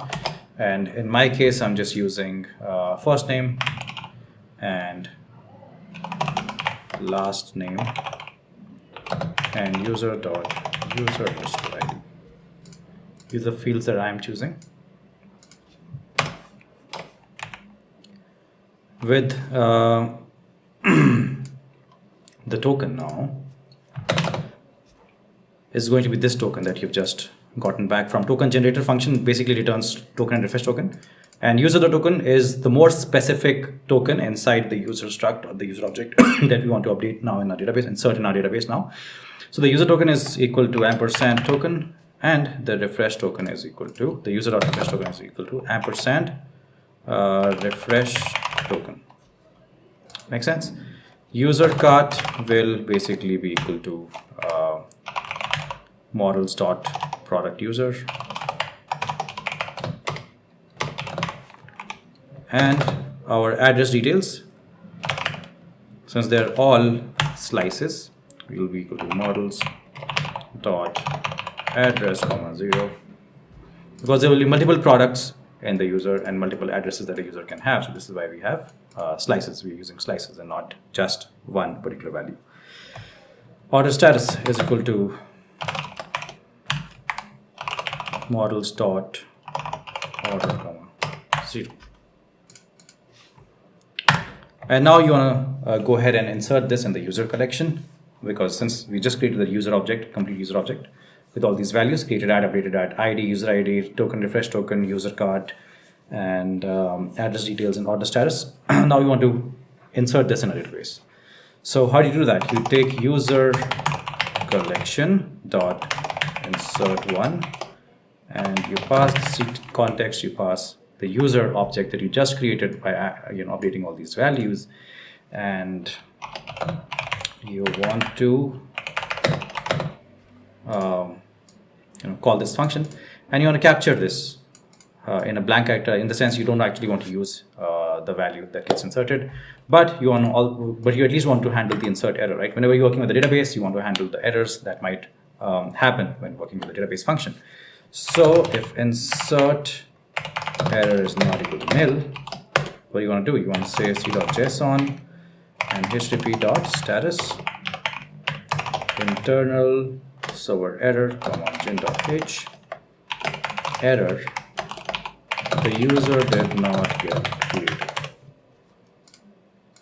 Okay, and you want to return from this function. Now we write defer cancel, and if everything went well, you want to say c.json http.status created, comma, successfully signed in. Awesome. Cool. Now comes your login function. Since we have some time, I'll finish the login function as well right now itself. Just like your signup function, this is going to return a function which takes gen.context,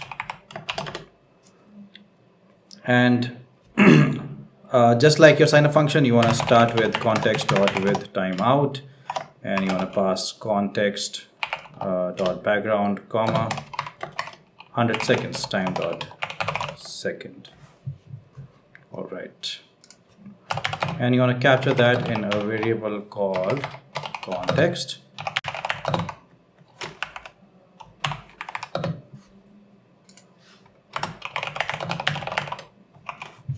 Okay, and just like we did with the signup function, we want to create a variable called user, which will be just of type models.user. By models, I mean our models file, our models package, and user, I mean the struct user. Okay, so that's our user variable, and we're going to say bind JSON with, so whatever that you receive from the JSON values that you receive, you want to capture that in the user, which is of type struct. But we don't have to use marshalling and marshalling. We can just use C, which is gen context, and it does all of that for us. And you want to capture the error if it exists. So if error is equal to C dot bind JSON and ampersand user, error is not equal to nil. You want to say c.json http.status badge request, comma, gen.h error and error, and then you want to return from this function. All right, now we want to check if that user even exists in our database.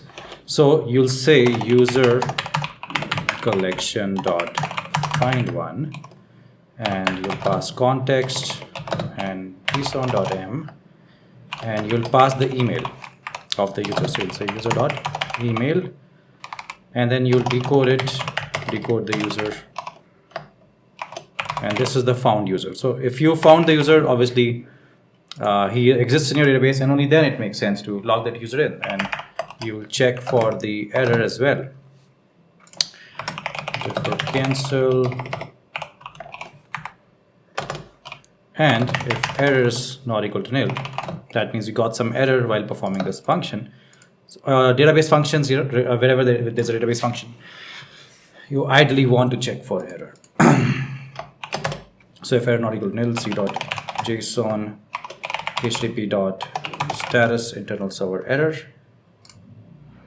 and the error is login or password is incorrect. We'll say login password incorrect, and you wanna return. And then you want to verify the password. So verify password, you want to pass the user dot password there, and the user that you just found, his password also you want to pass. So the found user, which you just found here, the found user, you send his password and the password that the user has sent you to verify. And then once it's verified, then you log that user in, then you give him the tokens, right? So we say password is valid, comma, message that you want to show. And that's because verify password, the function returns either like true, false, and then it returns a string, right? So which is password and the string, which is the message. And before cancel. Now you want to check if the password is valid or not. So if password is not valid,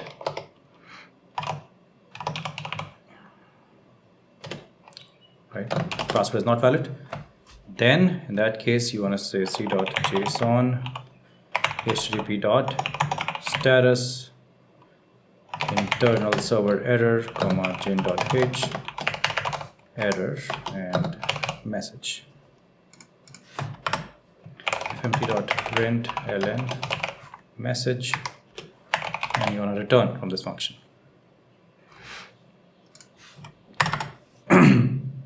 But so all this happens when the password is not valid. But if the password is valid, you ran the verify password function, you checked the user that exists in the database with the password of the user that's in the database with this user, and the password matches.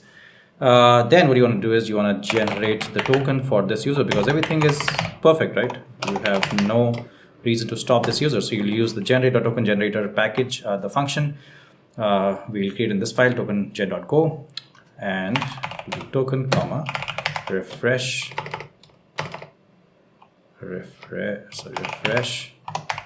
token, comma, blank character, and generate dot token generator.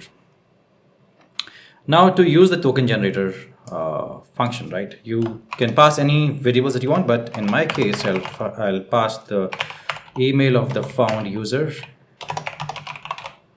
I'm going to pass the first name, so it's found user, not founder user, found user dot first underscore name, and I'll pass the found user dot last underscore name and found user dot user underscore ID. So I'm passing his email, first name, last name, and the ID. So you'll say cancel, and in your generate package itself, you'll have a function called update all tokens, so that all the tokens get updated. Refresh token. This needs to happen every single time the user logs in, right? So we'll say found user dot user underscore ID. Awesome. At the end of the function, which is this login function, you want to return http dot status found, comma, the found user is what you want to return. Awesome. So our sign up function, login function are both complete, and that's a huge achievement. So you have, if you've been following till this long, that's pretty good. Now we have started working on our routes, we have started working on our controllers and our database functions and models. Now routes are almost complete, and we were working on our controllers and all these functions. So from the routes, the command goes to, as in the routes call the controller functions, the control functions call the database level functions. So this means, I'll give you an example, that if there are some cart level routes, like let's say add something to cart, then that will begin from the routes, and that route function will call a function in our controllers somewhere here, like let's say add to cart. This add to cart function will call a database function, which is add product to cart. So all these functions have a 1:1 relationship, and this is how the control flows through this entire program. Now, we were working on our controllers file, sign up and login. But in this video, I want to start working on the controller programs or functions for our cart. So that means add to cart, remove item from cart, get item from cart, all those different functions. Because eventually I want to start writing the database level functions for MongoDB, and in the sense how Golang will talk with MongoDB, those database level functions here in the cart.go in the database package file. Okay, so here, so I think there's a mistake. This should be a part of package database.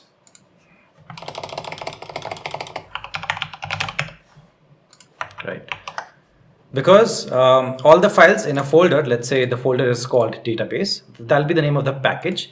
And all the files in that folder will all have the same package, so that when you want to access files from that database, from that package, all you have to do is say database dot, and you can access this function. And these are the functions that we'll be accessing in our controllers. In our controllers, cart.go, those are the functions. Like let's say if I am doing something to do with add to cart, here I'll be calling the database dot add to cart function. I hope that makes sense.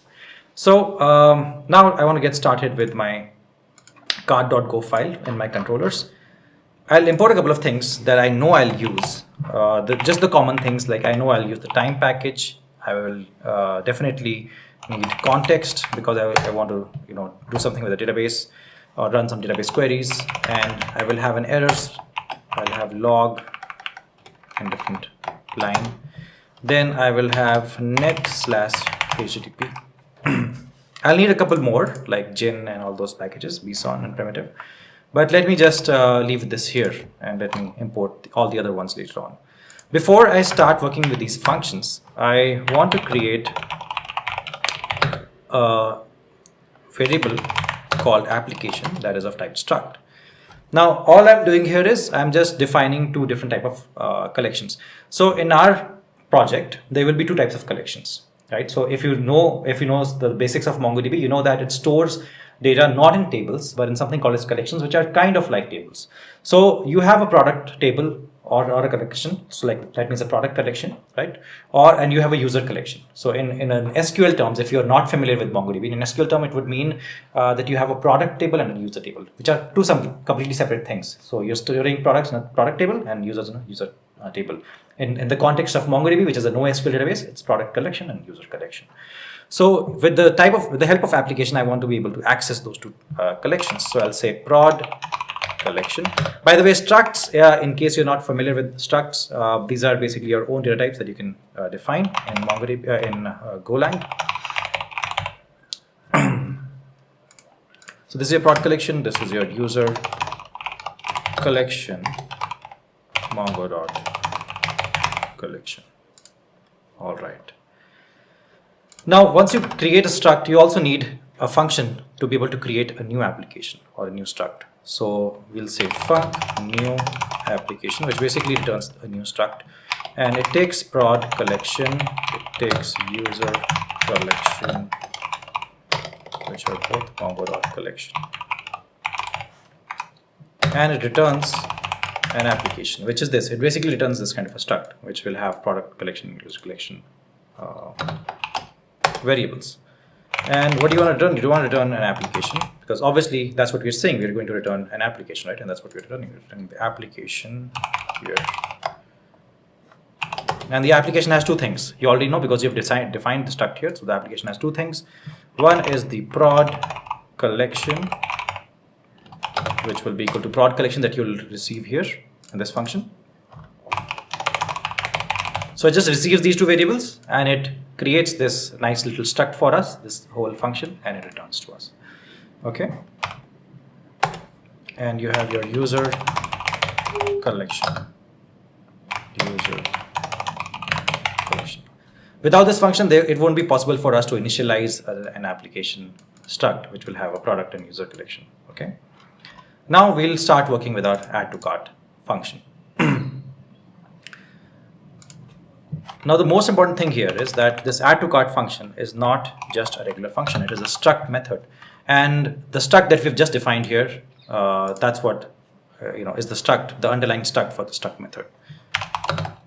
In case you don't know about struct methods, I highly recommend you do the basics of Golang. You go through the Golang tour, and then you learn the basics, and then you will understand about structs and struct methods.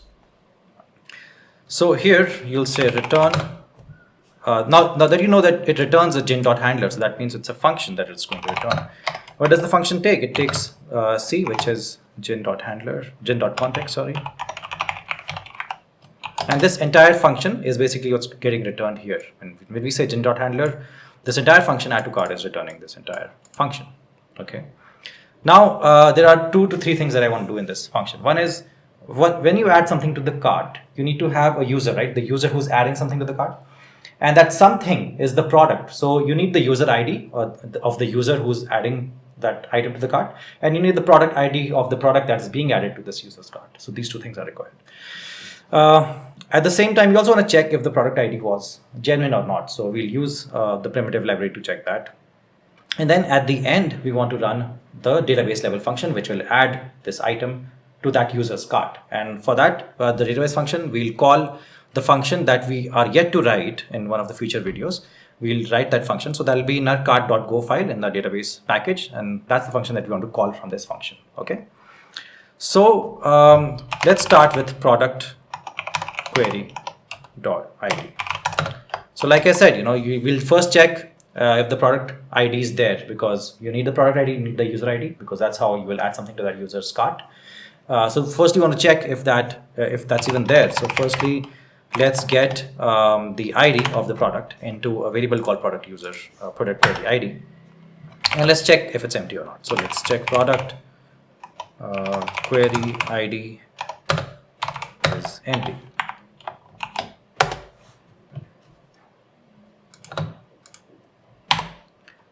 And you want to say log.println product ID is empty. Okay. But you also want to abort the program. So you'll say abort with error. Stop the program here. http.status bad request, errors.new. Product ID is empty. So you cannot just add something to the cart without passing a product ID, right? You have to pass product ID. And I want to make this equal to a blank character because I don't actually want to use anything that's being returned from this function. So that part is done. Now, similarly, you also want to check for the user ID. So you'll say user query ID, which will be equal to c.query, and which will be equal to user ID. So here, instead of using ID, you could use product ID, but I'm just using ID here. If you want more clarity, you can use product ID instead of just ID. And similarly, we'll check if user query ID is equal to a blank string and log.println user ID is empty. And we again want to c.abort with errors, similar thing, and user ID is empty. User in double quotes, obviously user ID is empty. And you want to just capture that in a empty blank character, blank variable. Sorry. Now, if obviously if this issue is there, then you want to just return from this function. Now, like I said, you want to check if the product ID, let's say the product ID was received, it was not empty. It was received, it needs to be genuine, right? So let's check that. So we'll use the primitive .object ID.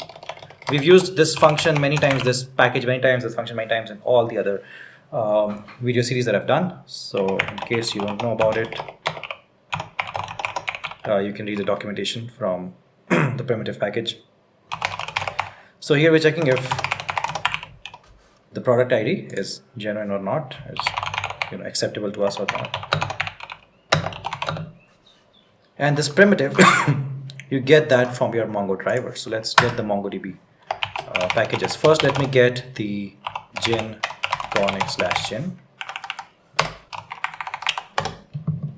Oops.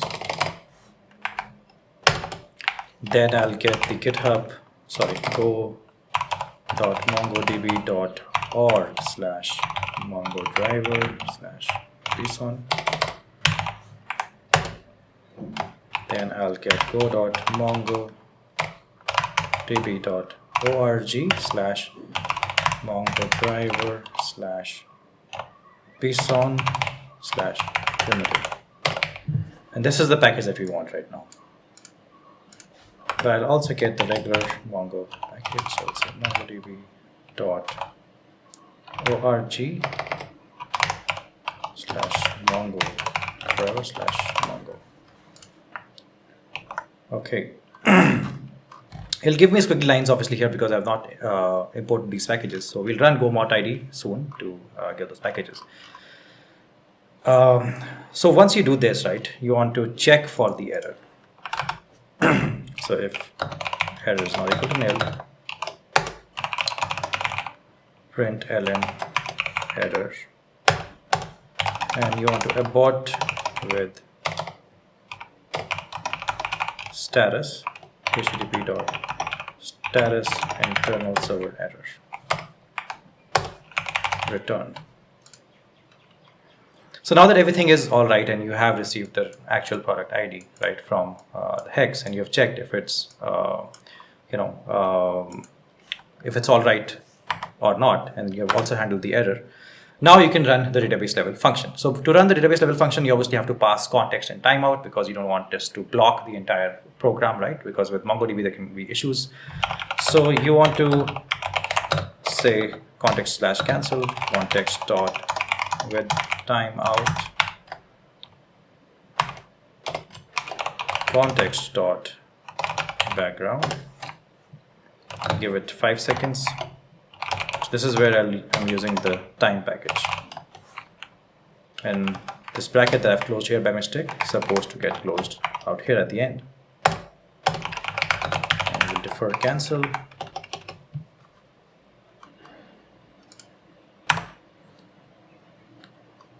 Now comes the most important part of this entire function, which is calling the function which we have not written yet in the cart.go, the database package, which will be there in the cart.go file. So let's write that function. So that function, I can access that using the database package. So let's say database dot and add product to cart. Now you need to make sure that this function, this is why I wrote the scaffolding or the empty functions here. So that when I'm writing it here, when I'm trying to call that function here, VS Code gives me an autocomplete, right? This is why I wrote it here, so that this function and the function that I'm calling here, they match. If I end up calling some other function with some little typo or spelling mistake, then it'll be a problem, because then this function won't get called and the program won't really work as intended. So you need to tell the database level function that you want to perform this query or this operation, which is add product to cart in the using the product collection and also the user collection. So you'll see user collection, product ID needs to be passed, and user query ID needs to be passed. This is why we checked for the product ID and user query ID if they're not empty. Only if they're there, we can pass it in this function. And you can check for errors. So we'll say if error is not equal to nil, you want to say indented JSON http.status internal server error. If all went well, if there was no issues, then you want to again send instead of status or OK, I'll say just 200 directly, and I'll say successfully added to the cart. So this was our add to cart function. So in this video, we have imported a couple of files. We have written our struct for application, our function for creating a new application struct which returns an application. We have created our add to cart function, which checks for product ID, checks for user query, and it also runs a database function, calls a database function that we will be writing soon. And it basically adds something to the cart, a product to the user's cart. So let's go ahead and save this. And in the next video, we'll continue with this, this file itself. And then for each of these functions, we'll create a function in database package cart.go. Okay. So usually what I also do is sometimes what I also do is that I create the controller function, then I create the database level function just to show you the 1:1 mapping so that you come to know that this function that I'm calling in the database package, this is what it looks like. But I think here in this case, what I'll do is I'll just quickly finish these. I think I saw a spelling mistake here. What I'll do is I'll quickly finish these functions off from here, and then all the functions that are being called from the database package, we'll work on them separately. So I hope that approach also works for you.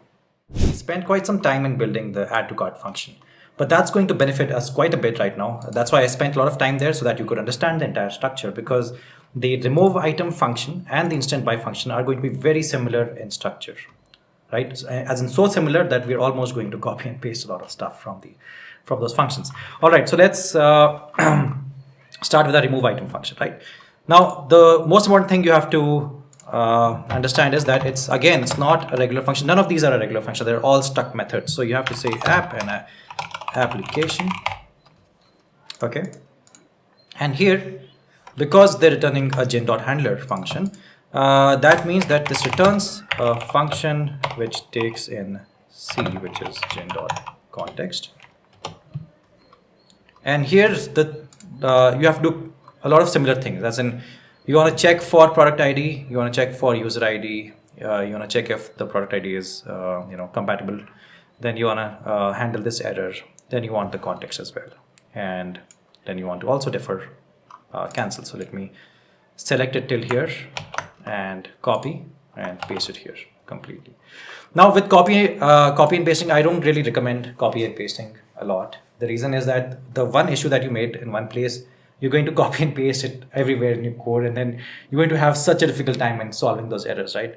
So even though we can be very, very experienced as developers and we have like very great attention to detail, but still, even after coding for 12 to 15 years, people do miss out things and they end up copying and pasting all the wrong stuff in their code, and then it leads to big problems in their code. So I don't recommend copying and pasting. I don't do that a lot, and I'm doing it here just to save time in the video.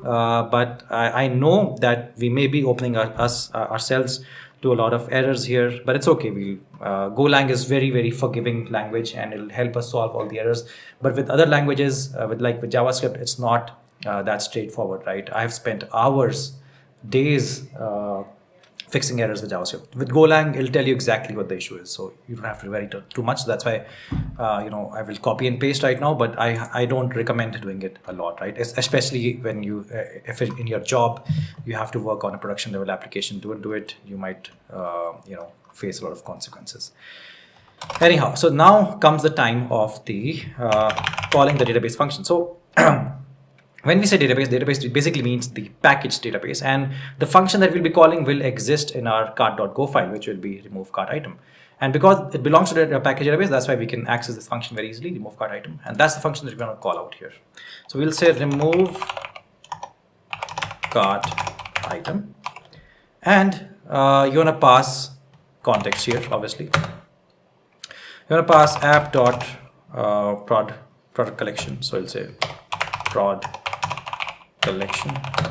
You'll say app.user collection. You'll say product ID, comma, user query ID. Just these three things, right? And just as you had done in the function that we built in the last video, which was add to cart. Now I want to capture that in. There's an error emanating from this. I want to capture it here in the error variable. and I want to then handle that error. So if error not equal to nil,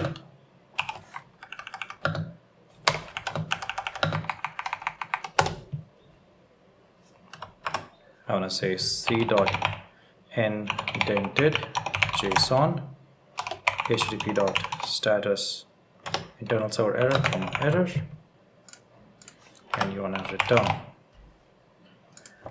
At the same time, if everything goes well, you want to say indented JSON, and you want to say 200, which is everything is fine. So successfully removed item from cart. Cool. So this function is done, right? So because we spent so much time learning about the last function in the last video, it was so easy for us to just copy and paste things and build this function, right? So no time spent here is wasted because you gain quite a bit. Now, similarly with the instant buy function, I will be needing, first let me set up the basics, which is making sure that this is a struct method and not a regular function. So I've done that. Then returning the function from here. So return func c gen dot context. And now I can copy paste quite a bit, right, from there. So I'll need everything from here to here. I'll need all of that. So I'll copy and paste as it is. And now after we have done all this, we want to call database dot instant buyer function. So when you're writing this, right, I don't know why that, yeah, it's instant buy function. So you have your cart.go, you have your instant buyer function. Make sure this matches. Should have been instant buyer, not buy. Anyhow, I've kept a distinction so that I can be sure I'm not calling a wrong function. And here you'll have your prod collection, comma app dot user collection. U will be small. And just make sure U is small everywhere. No, it's not small everywhere. So U needs to be small here as well. And U is small there. So that's perfectly fine. So you have user collection, comma, product ID, comma, user query ID.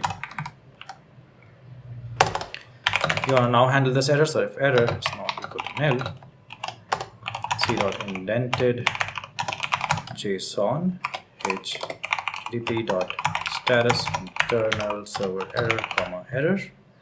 But if everything went well, you want to say c dot indented JSON 200 comma successfully basically horror. Awesome. So imagine in just about no time you were able to complete these two functions. Now we'll work on the buy from cart function, right? That's slightly smaller, and then get item from cart is quite a long function, so we'll have to work on it in the next video. Okay, so let's work on our buy from cart function. And here you again know this is a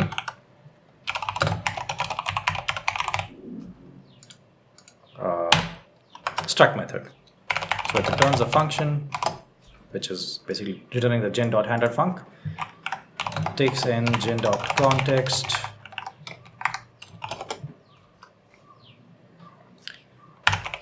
and to buy from cart you obviously need that user's ID,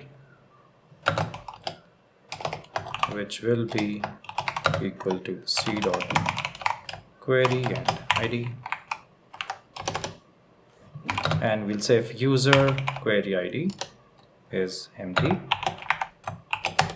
So always when you're getting the ID in a variable, you always want to check if it's empty or not. If the user by mistake sent an empty ID and you want to panic that user ID is empty,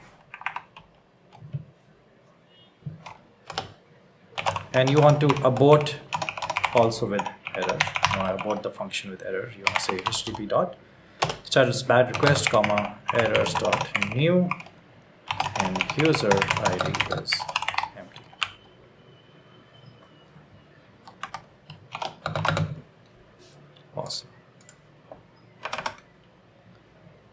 Now you're gonna set context, because at the end, obviously, of this function, we want to call a database level function. And the database level function that we'll be calling from here will be this buy item from cart.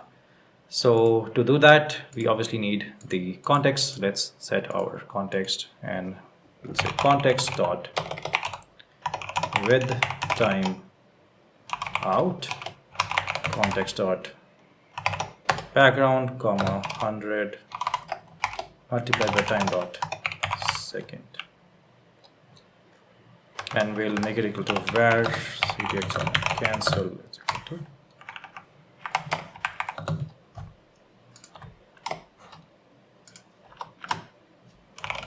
for cancel, and here you'll say database dot buy item from cart, context from app dot user collection, comma user query ID. Right, that's basically the function that we're calling from the database package. And you want to handle the error, or capture the error if it comes from this function, and then you want to handle it. So you say if error is not equal to nil, c dot indented json dot status console error, comma error. And but if everything goes well,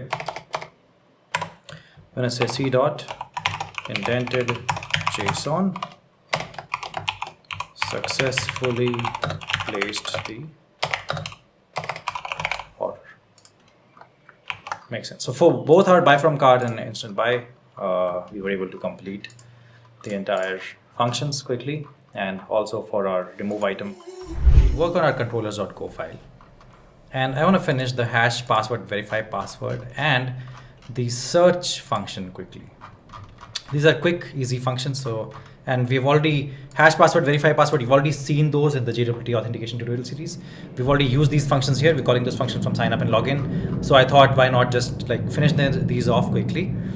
Before I even start doing this, I want to first obviously define the user collection and the product collection in my file to begin with. Okay. And you've seen that I have called validate function quite a bit here, right? So this validate function comes from validator package, and .new function is a function that's given to us by the validator package, and basically creates a new instance of the validator. So here for importing, let me import a couple of packages that I know that I use, which one will be context. Then you have your fmt, your log, your net slash http, just the usual suspects, you know, that you would expect in a program like this. You need all these obviously, and you need the validator one. So that's the most important one for me right now. So I'll say github.com/go playground/ just make sure the spelling, you get the spelling right, or you can just go over to Google and then search for it and copy and paste the actual path.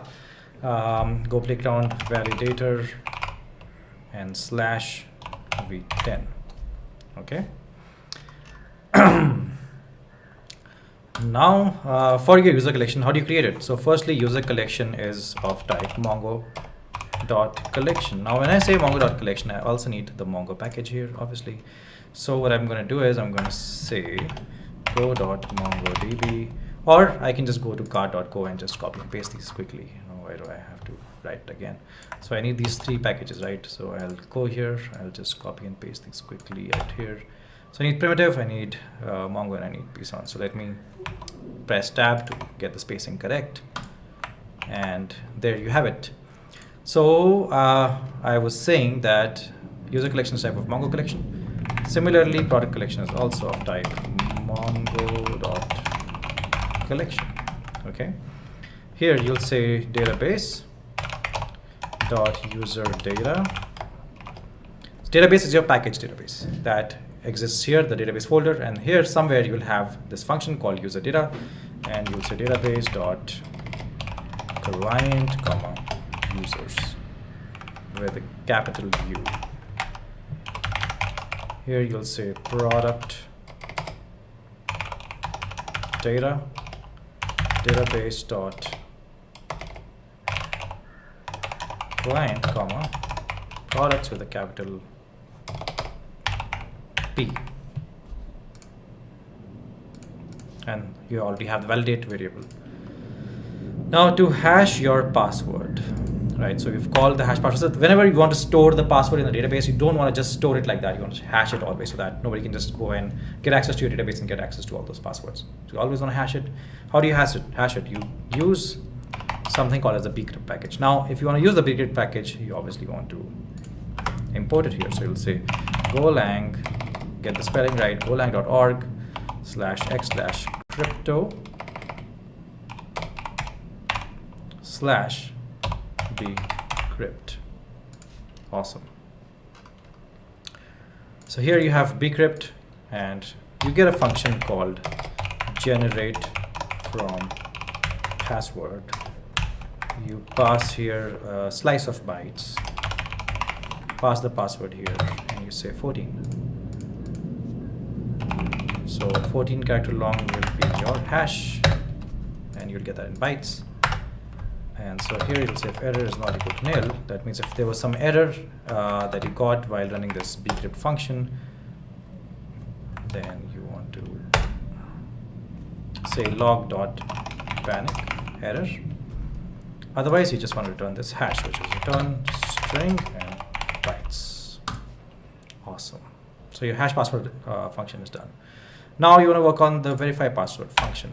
Verify password function, always when the user is trying to log in, he gives you a password, and you check that with the password that you get from the backend, from your database. You want to compare if these two passwords are correct or not. Now the user sends the password that he understands, and from the database we get the password that we had hashed while storing this user. We had hashed it, right? Because we don't want to just store the password as the user had sent it.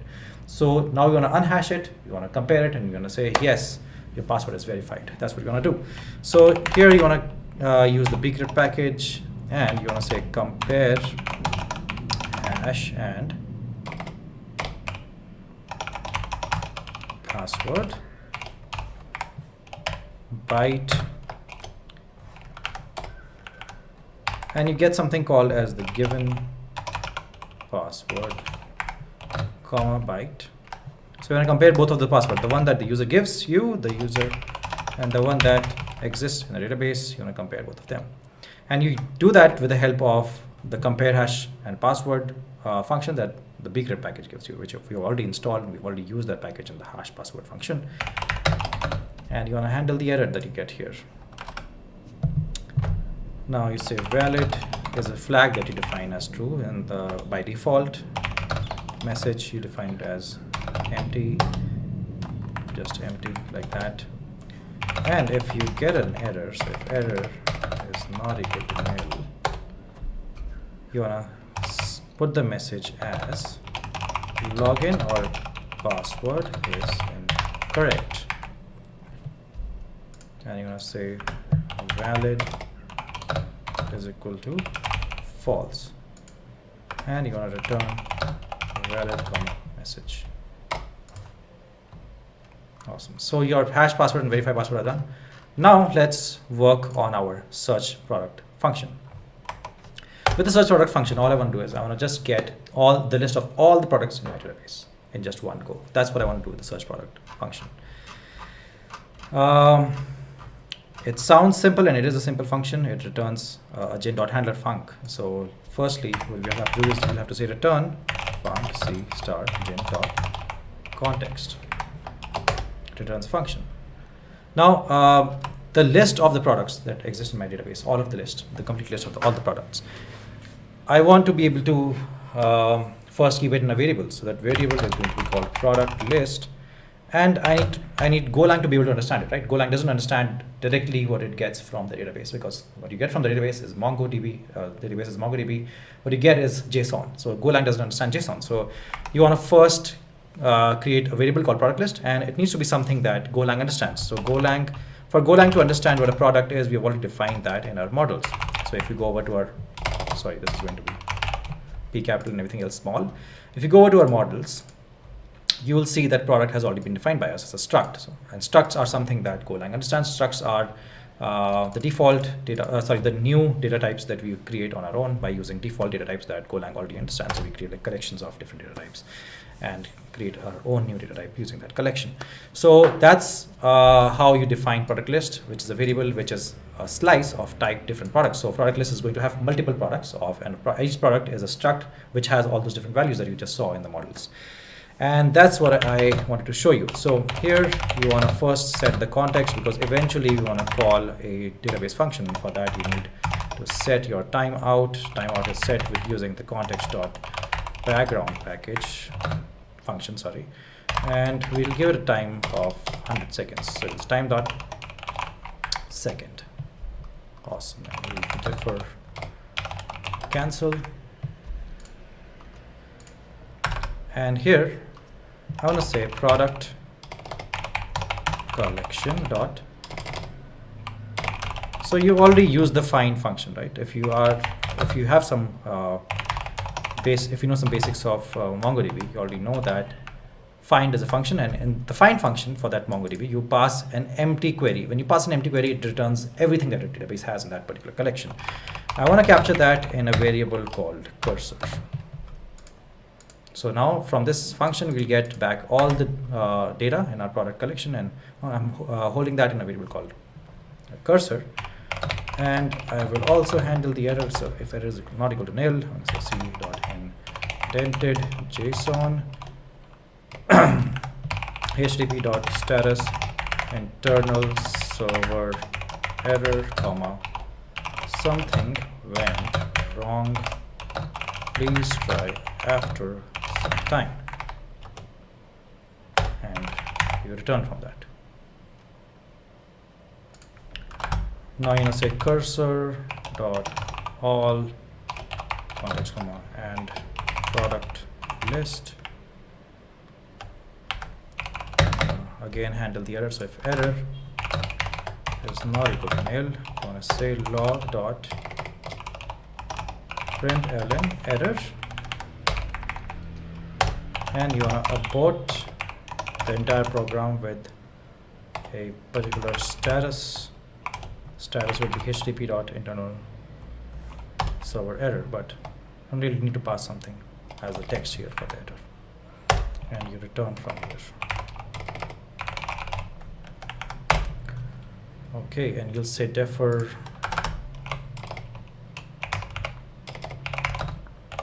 cursor dot close, and now you will see cursor dot error.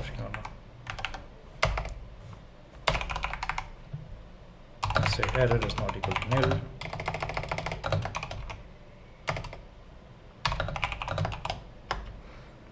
And log dot println error, and you want to say invalid c dot indented JSON. I'm going to pass 400 comma invalid, and you want to return from here. At the end, if everything goes right, you want to send the product list. So it's c dot indented JSON 200 comma product list is what you want to return from here. So one small thing that needs to be changed is this list L becomes smaller, because it's the same product list that is being used out here. And as you know that we call this database level function to find using an empty query. It returns all the products in the database to us, but all of them will be in the JSON format. So all of the JSON is stored in cursor.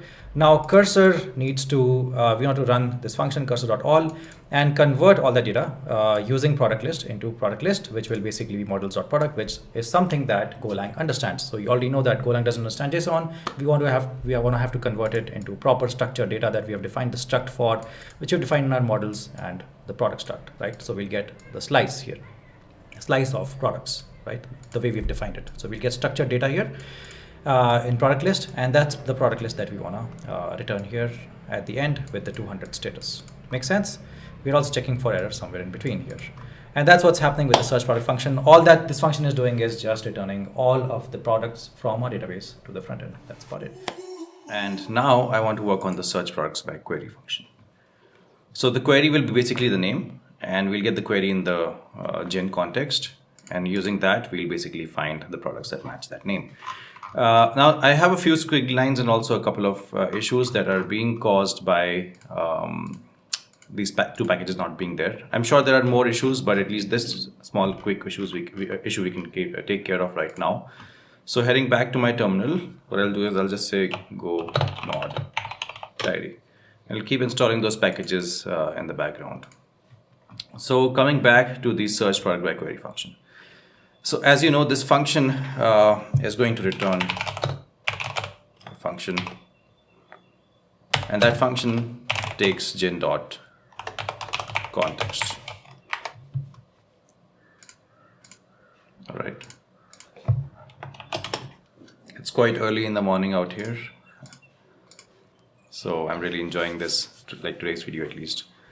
Anyhow, so what you'll do is, whatever you want to return, right, you want to first define that as a variable. And that variable is, what we're going to call it is, we're going to call it search products. So the search products is a variable. And in Golang, obviously you know by now that whenever you define a variable, you also have to say what type that variable is of, because it's a static type language, right? It's not a dynamic type language. It's not like JavaScript where you can just define a variable and get away with it. You have to define the type of the variable. So in this case, it's models.product, wherein the models is basically your models package, and .product is the product, that is the struct that you've defined. So that means now, and you already know that this is to define a slice. So this is what slices are usually used for. Now, a lot of people ask me, hey, why don't you use arrays out here? Because for arrays, you always have to define the size of the array.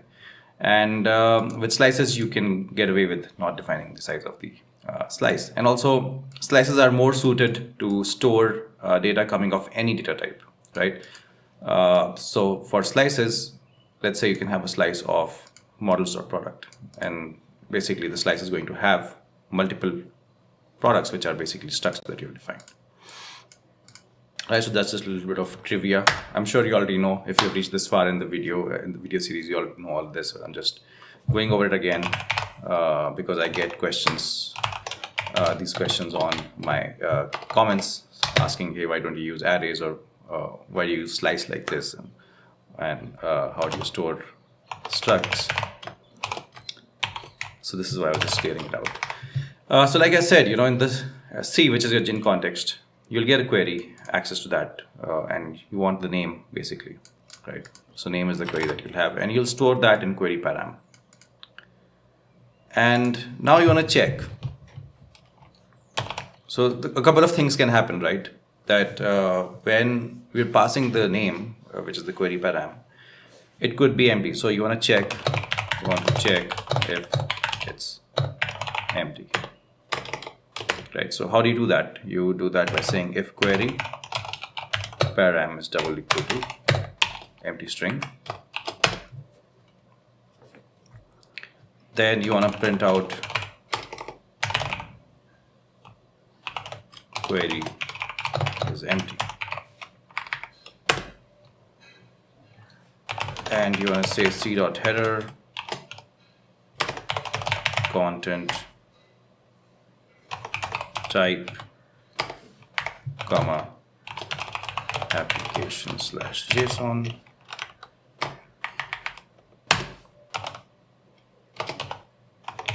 So whenever something like this happens, right, where like the query param is empty, you want to do two things always. Like this applies to whenever you're writing code for any program. When you do the two things, you always want to log that out in your terminal for yourself, so that whenever, let's say it's on production, you can go into the server and check out the logs and see what happened exactly, or where the program had reached, if there was an error or issue for a particular user. And the second thing you want to do is you want to return something in the JSON response to Postman or to the front end, whichever is calling this API. So always you want to do two things.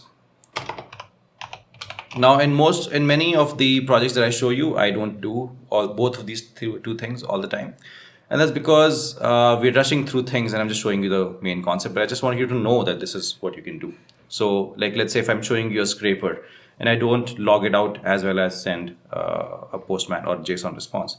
Now that doesn't mean that I don't do that in production, right? I always have these two things in production. So why I'm not showing it to you out there in a let's say scraping kind of a video is because I wanted to focus on the scraper at that point of time, because I assume that you'll take care of all the other small details, nitty-gritties, and boilerplate code like this. Okay. Status not found. Gen.h. Error is invalid. Search index. Awesome. And then you want to abort. And you want to return from this function. Now we'll just do what we always do. We'll just define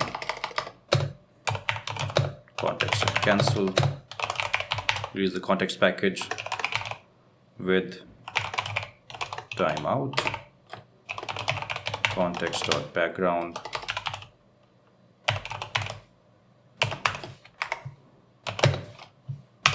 hundred multiplied by time dot second, and before cancel. All right. Now, if query param was empty, we've handled that case. But if we receive something in query param, right? If query param was not empty, what do you do then?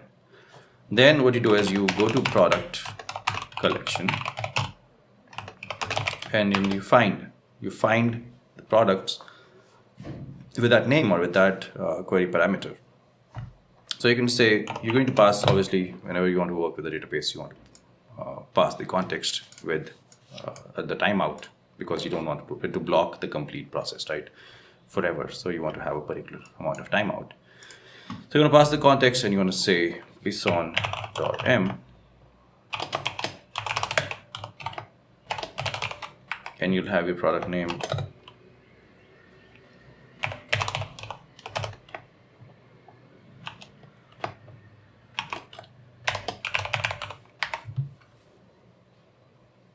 And the product name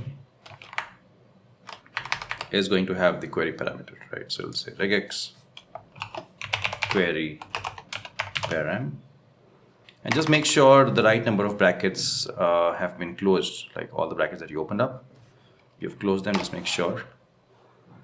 So from the database, with the product name matches the query param, you're going to find those products.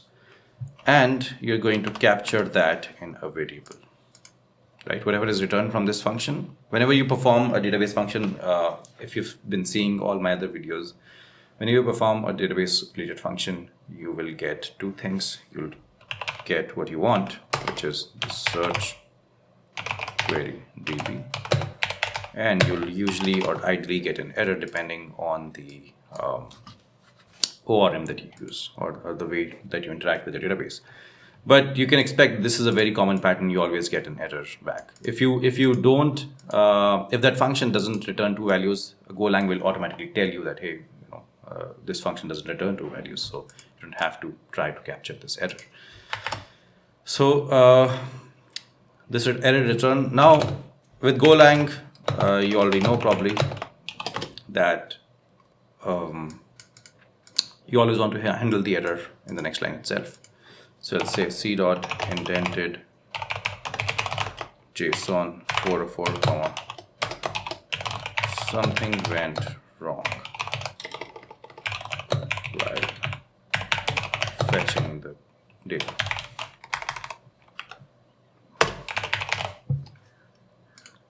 Okay, so that's quite clear.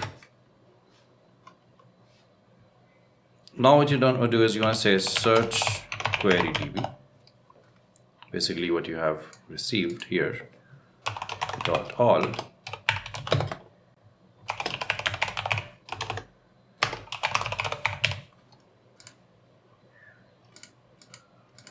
products, you're going to handle the error.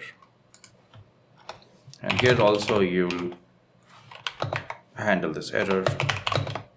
First you want to capture the error, you want to handle the error. And here you'll say log.println error c.indented JSON 400. The data is invalid, basically you're saying out here. And you'll say defer search query db dot close ctx. So search products is basically the variable that you defined, and here you're just checking if everything, all the JSON that you get is basically consistent with the data that you found. Like basically the data that you found from the database, which is in search query db, is consistent with your struct, which is search products, which is of type models of product. And if that's not the case, obviously you're saying that the data is invalid and you want to close, at the end of the program, you want to close the search query db.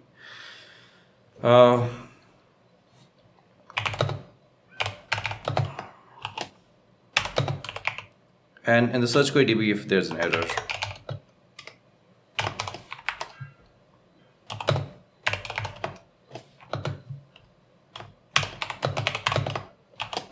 this is log.println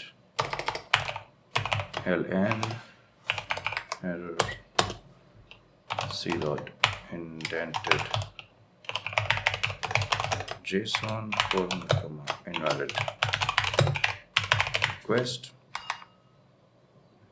and you want to return. And here at the end you want to set it for cancel and c.indented JSON 200 search products. So if everything went well, you're going to say 200 all OK status, and you're going to return the search products that you got, which was basically what you defined. Then you got search query DB, and then you got your search products. And with search query DB, you checked if there was an error, and the search products, if there was no error, everything is fine, and you just want to return the search products. And this is the function basically that I wanted to cover in this video. In the next video, we'll try and take care of our product viewer admin, or if anything is, let's see if anything else is more important than that, but mostly we'll take care of our product viewer admin. I want to work on just one function, the delete address function. So we'll have to obviously work on all the controller level functions, but this video is just for the delete address function. And you may have not noticed that I've kind of slowed down, and that's because I've realized that a lot of people who are learning Golang on my channel are not very experienced. Many of them are also beginner level developers. So I've kind of slowed down. I explain every single line now so that more and more people can follow along. They understand what's happening. Because this is intended to be just an intermediate, beginner to intermediate level project. This is not an advanced level project. I don't intend this to be, because e-commerce should be approachable. I feel that everybody should be able to build it in e-commerce, right? The more advanced projects are the monolith to microservice project, the microservice project, and the DynamoDB project, the CSRF projects. There I've not explained much. I've not explained every single line. I've tried to explain a lot, but not like the way I'm explaining this project. So this project, I want it to be simple. I want it to be very approachable for all types of people at all stages in their Golang career. All right, so we're going to go slow. If you're not fine with going slow, if you want to go really fast, then wait till this entire series is over, and then probably come back, pick up the code from GitHub, just watch these videos at a very fast pace, like on 2x or something, and you can also skip ahead and all that. But the reason I'm going slow is because of all the beginner developers that are following along. All right, so delete address function. Now this function, as you can see, returns a gin.handler func. It returns a handler func, so that means it returns a function. The function in question takes in gin.context. Now gin.context helps us with a lot of things.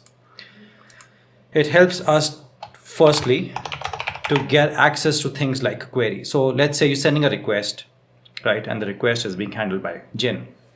Now with the help of the context, you can access all the things that you get in a request to the API. For example, query in this case. Why do you need the query? Why do you need something like ID for delete address? Because addresses belong to a user. Addresses don't exist in isolation, right? They belong to a user. So if you go and check out the models file, you'll realize that an address, right, is usually associated with a user. All right, because you have the user, you have their address details, which is of a slice of type address. Now, when we say slice of address, that means there are going to be multiple addresses for each user, right? So when we are coding, we have to remember that address always that you'll store for one user, you'll always store address for a user. The addresses that you'll store will be multiple addresses, okay? So you'll say c.query ID, and what you're expecting from the user is the user ID. So we'll capture that in a variable called user ID. Okay, so for this user, find the addresses and then delete them. Now to delete something from the database, the cleanest and the most effective way is to set that value with 0, okay, or something with an empty value. Rather than deleting that from the database, you set that with a 0 or an empty value. And that's what we'll be doing here. So we're not deleting something, right? What we're doing here instead is updating that value. We'll find the address for this user. We'll update that value with an empty object. Okay, I hope that makes sense. So firstly, you want to first check if that user ID is empty, right? That means obviously when somebody's making a request to this API, there has to be a user ID, right? That's what we're trying to capture. But by mistake, if they've sent an empty user ID, then we have to say that it's an invalid search index. I mean, I can't make that work. So firstly, you want to return like at the end of this statement, you want to obviously return from this function, right? And you also want to abort. But what you want to tell the user is you want to say, let's say c.json. You're going to say http.status not found, and you're going to say, sorry, so this is not in double quotes. By mistake, I added double quotes. So it'll be http.status not found using the HTTP package, of course, and you'll use gin.h to send out an error message. So you'll say invalid search index. Now, what's the first line of this entire code block going to be? It's going to be the header. You'll have to define the header before you send out any response to the user. So you'll say content type, comma. The content type is application JSON because you're sending JSON. Now with Gin, the benefit with Gin, right? So many people ask me, so why should you use Gin? Why should you use Fiber? I mean, you don't have to use Gin and Fiber, but Gin and Fiber takes care of a lot of encoding and decoding of JSON, from JSON to structs and structs to JSON. All of that takes care of all of that for you by default. So that's why they kind of save you from writing a lot of code. And that's why people like using these frameworks. But otherwise, you can easily do everything that you do with these frameworks by not using a framework, by just using the HTTP package. And I've shown you that in one of the earlier videos. We have built APIs using no packages at all. So you'll take, now remember I told you that we'll have to find the addresses associated to this user, and then we want to update that with an empty value. The empty value is going to be a variable, and that variable is going to be called addresses. So the addresses is going to be basically an empty variable. Now empty variable, you know that just a variable won't cut it, because a user has multiple addresses. You can see the slice here. So that's why the empty value that we're going to have to define there for the address is going to have to be a slice, an empty slice. So you'll say models.address, 0. Why do we say models.address? Because we are accessing this models package. The package is called models, and we're accessing the address package in that models, and this is why we need to say models.address, because this is a slice, but it's a slice of type address. It's not a slice in isolation, okay? And the length, and there's nothing there in that slice. It's just an empty slice. So now you'll say user ID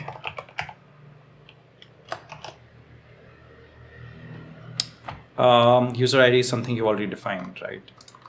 So you've defined user ID already. So just call it user TID or something like that. Yeah, because if you use the same variable again, Golang is going to create a problem. So you will say error is equal to primitive dot object ID from hex user underscore ID. Okay. Now, this entire code that we're building right now is based on a coding project I had made a long time back, like a few years back. Okay, so a client of mine is still using this project, so it's not very unstable. It's going to be quite stable. So even if you want to just take this entire project and use it on your own, no problems. A client of mine is already using it. So as in the sense, it's going to be stable, so you don't have to worry too much. Okay.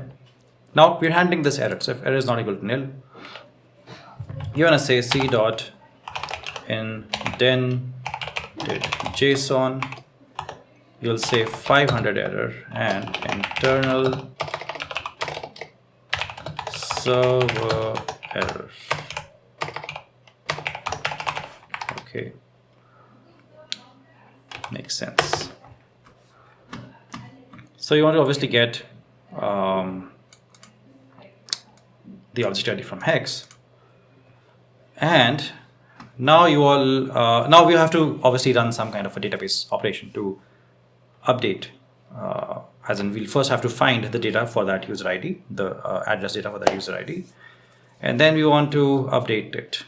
To be able to do that, we also need context to be able to run database operations. So we'll first say ctx comma cancel context dot with timeout.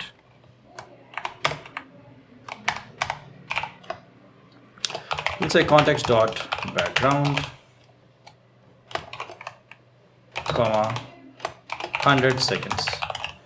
Now Golang is so light and so modular that even time, it doesn't have a way to handle time. So that's why you need to have a package called time for that, right? Even printing, it can't do printing on its own. You have to use FMT.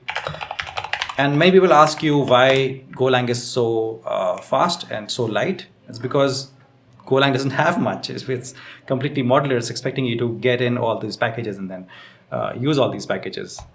And it's expecting you to not use or not import those packages if you're not going to use them. That's what makes Golang so light. This is a very popular interview question. So if you're applying for a Golang job, the first question is going to be, why is Golang so light? Why is Golang so fast? These are some of the reasons. Okay, so I'll just wanted to share that with you. This is the right answer for that question. And this will easily, if your first answer is right in an interview, things are going to go great from there. Okay.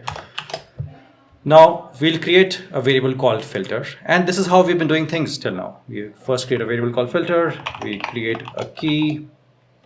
The key is ID. Okay, and the value is this user T ID that we found. Sorry, so I'll just copy and paste it here so that there's no confusion. Cool. Now comes the most important part. Now we want to update. So we'll say bson.d, and you want to say key. The key to work with an update function. So you have to say set comma value is going to be bson.d primitive.key. Okay, primitive.key should be address here, and the value will be addresses. Now you're probably wondering what's happening out here. Okay, but first let me capture whatever comes from here into a variable called update. Yes, you're probably wondering what's happening out here.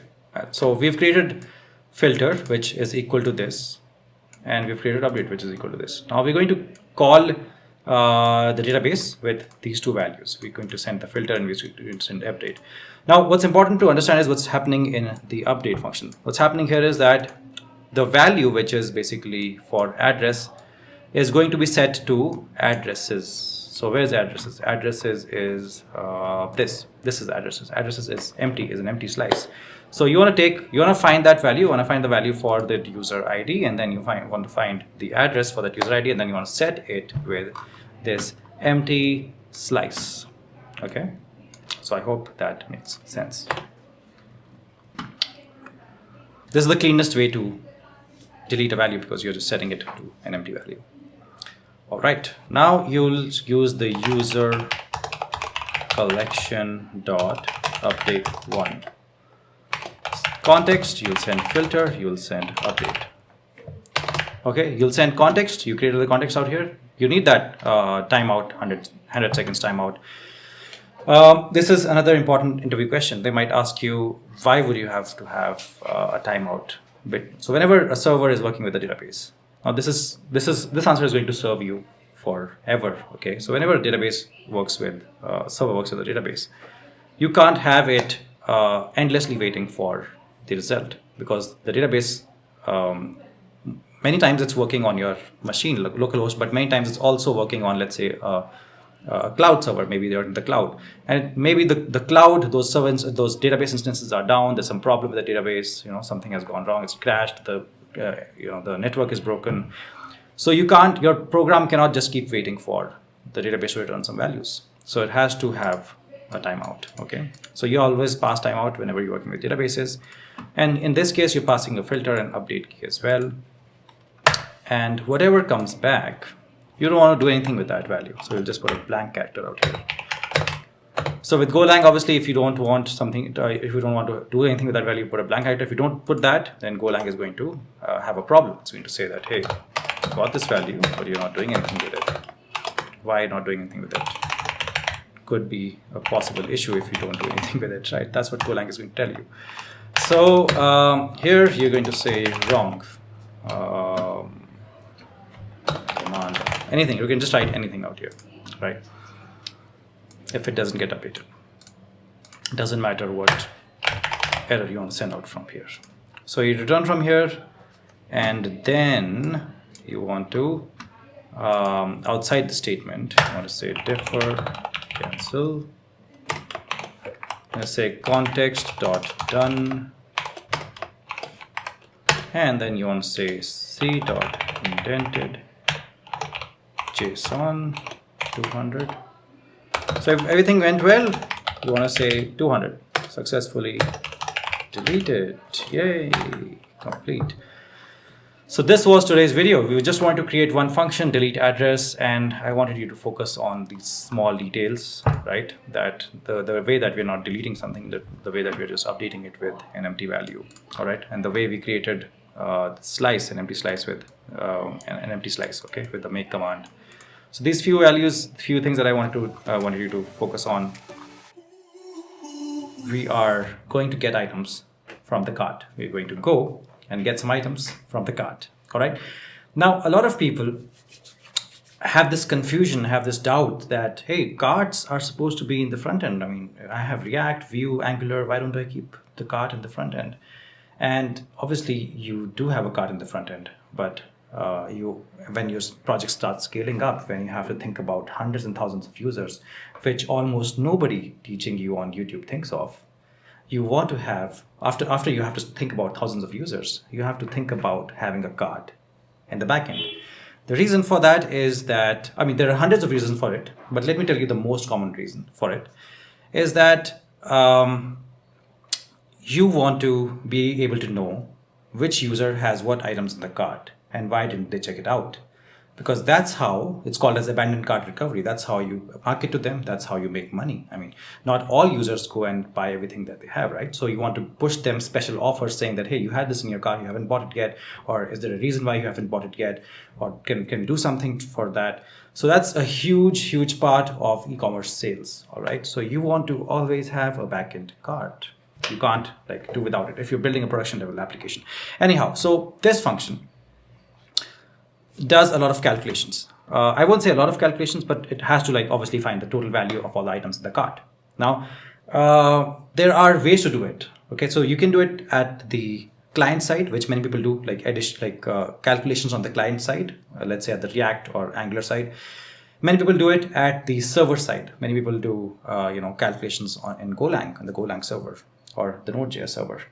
But I like doing all the calculations in my MongoDB, because MongoDB is built as in it can perform these operations really fast. And the best way to do it is the aggregate function that MongoDB provides you. It's extremely powerful. It's extremely, extremely powerful. I mean, I can't tell you. I have done comparisons, and there are like reports and articles full of these comparisons that if you make your server run and make those queries on the server side or the calculations on the server side, as opposed to you fetch that data from MongoDB with those queries, with aggregation queries. Aggregation queries are like maybe 3 times as fast, and it's crazy, but those are the real numbers. If you want, I'll try and find some articles, but you can just Google it, just search the power of aggregation queries. It's insane. So if you really want to think about production level applications, if you want to think about going to thousands of users, and if you want to start thinking like somebody who's a senior engineer or a very senior engineer, an architect or a CTO, you want to think about these kind of things, right? So I mean, like in my very basic projects, I don't think about it. This is like a basic to intermediate project. That's why I'm even telling you about it. Otherwise, I wouldn't have wasted your time, right? And in the advanced projects, we have even more considerations, right? So this is like a basic to intermediate. So I wanted to tell you that you want to have a provision for something like that. Now, that means that we'll have to run an aggregation query. The aggregation query will have a match function. Now, there are multiple stages in aggregation, okay? Multiple stages. In case you don't know what aggregation is, there are multiple stages. You run that in MongoDB. The first stage that we'll have is match stage, then we'll have the unwind stage, and then we'll have the group stage. If you don't know what these are, feel free to read them up on MongoDB documents. MongoDB has an official documentation of aggregation. Just type on Google aggregation with MongoDB and you'll find the official documentation. It's simple, super simple to understand, very easy to understand. I use it all the time.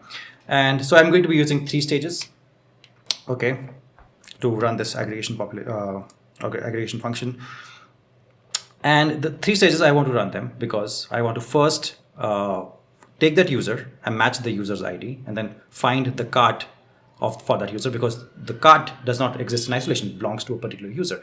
So I want to find the cart of that user, and then I want to ungroup it. So I'll have like a match stage to match the user to get the cart information. Then I'll have an unwind stage to be able to access the individual values in his cart. And then I want to have a group stage that will help me add or find the total of the values of all the items in his cart. So I'll use an aggregation stage, I'll get all of this information. Now, enough talk. Maybe you're not understanding much with me talking here. So if I show you, you will understand much better. Okay. So as you know, this function returns a handler func. How do you do that? You say return func. This function takes in gin.context. Why do you have to take gin.context? Why does it take gin.context, and why is gin.context important? Because whenever you run whenever you send a request to an API, that request is easily accessible with the help of gin.context. Why and how is basically, you can see that I can say C, which is the gin context, and I can say c.query, which will give me access to the query that the user must have sent as a request to this API. And I will capture that in the user ID. Now, this is exactly what we did in our previous video. We did this. If you can see, we exactly did this. But I'm going to retype it again. The first few lines are going to be same, but I'll just retype it again because I'm expecting very beginner developers also to be here. So I'm going to retype it. Now, here what's happening is that user ID, let's say the user forgot to send any user ID. So we want to tell the user that, hey, there's some issue here, right? It's not correct what you're sending me. So right now what we're doing is we're creating a nice response to the user, right? Just like you draft a nice email to send to your boss or to send to a customer, this is how we draft a response. We have to say that there's a header, it's of type JSON because you want to send JSON.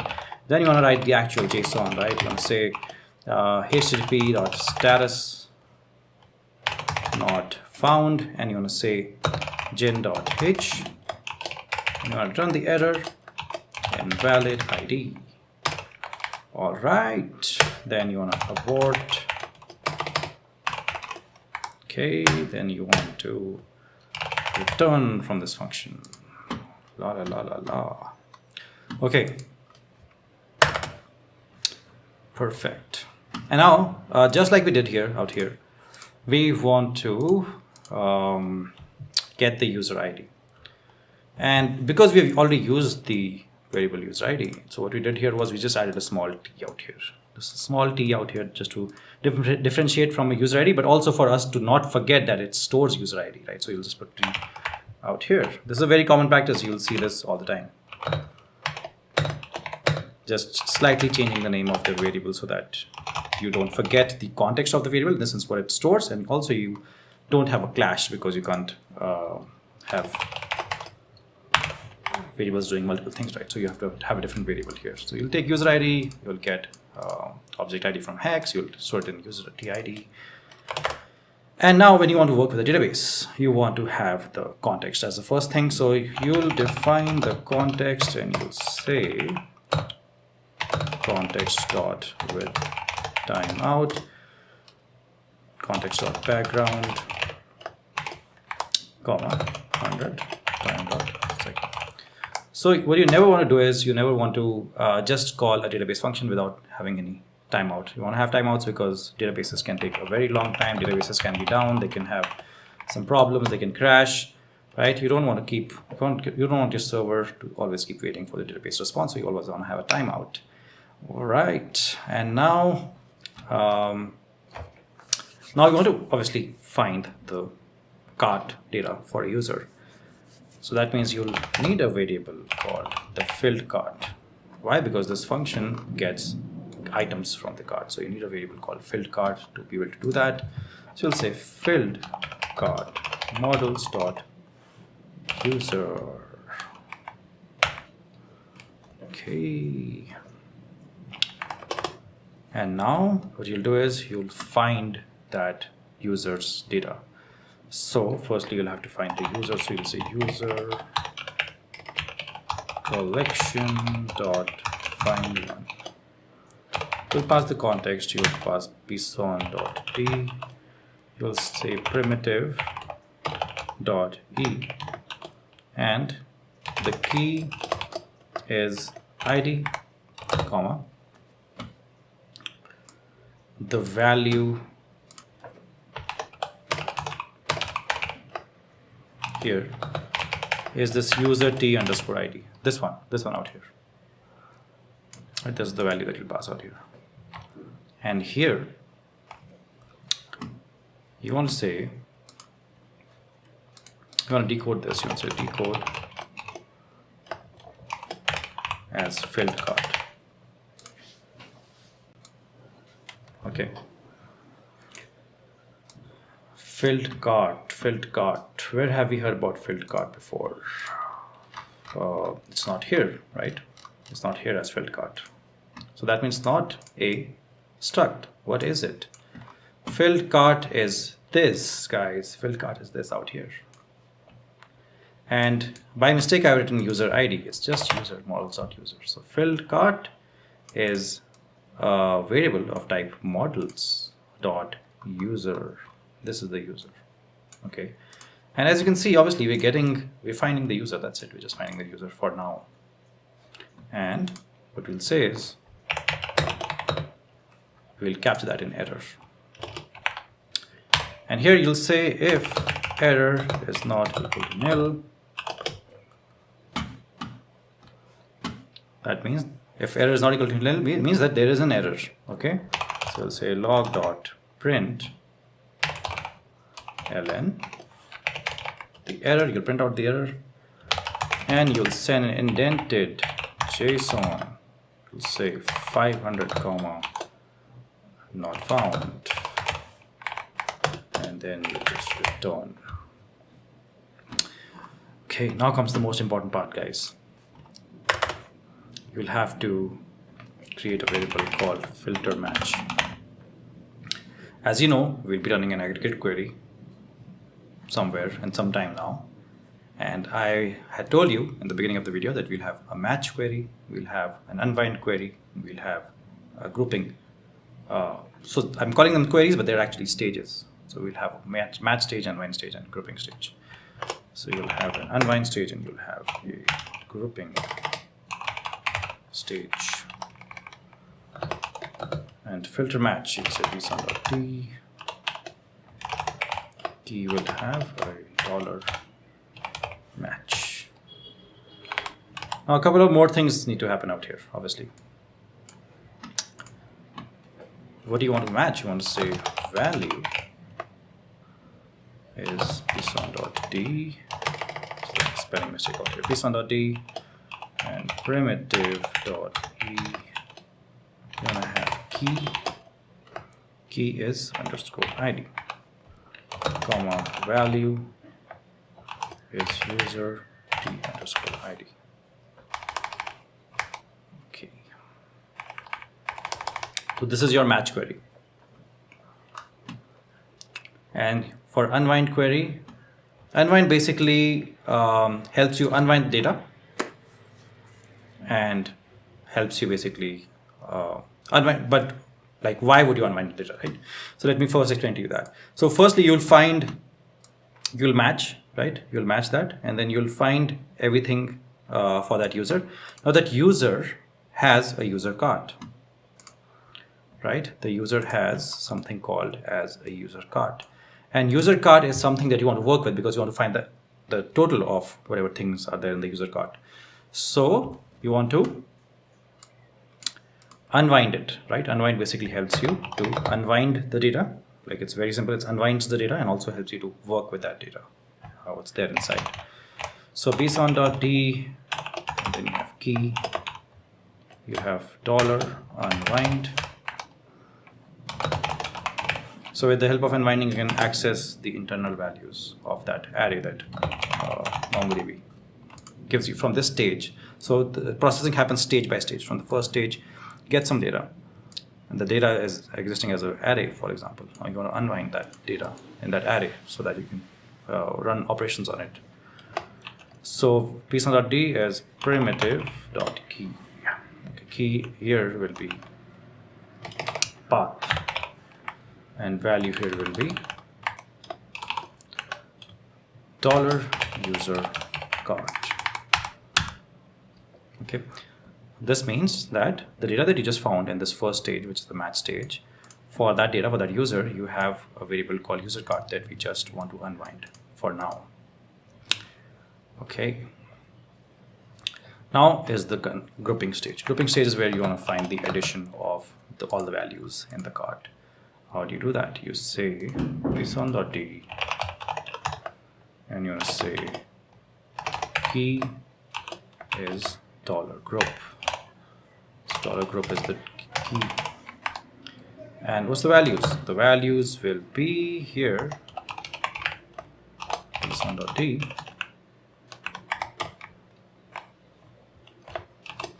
primitive.key. Okay, here you want to put something here. You want to put, well, the key is ID, but the value is $ID.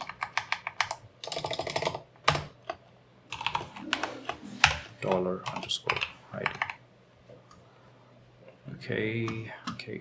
Okay.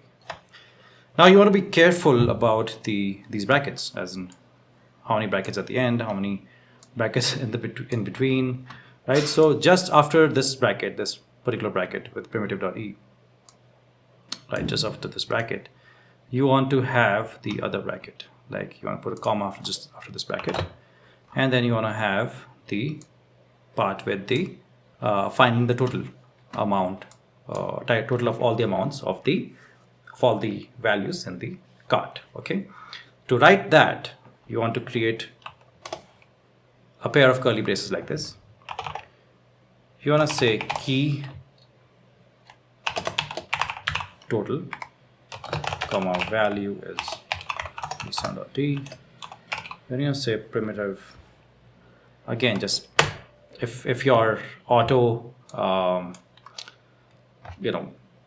what do you call it, complete is giving you something, autocomplete is giving you something, take it up and then just change it. So you want to find the $sum. So $sum is not a stage, it is a aggregation function. Okay, so there are stages are only these, like there's match, unwind, and group, and there are multiple functions that you can run in that stage. So here we're just running a sum function to find the sum of. Now, like I told you, there are these stages, right? So for the first stage, you get the data of the user. Second stage, you get user card, but you're unwinding it in the second stage. This third stage now, you can start working with the values in the user card. So we'll take that user card. We'll say $user card, and we want access to the price, and we want to take the sum of the sum of all the prices of the user card, and we want to store that in a key called total. So at the end, what you get is total, and that's the key.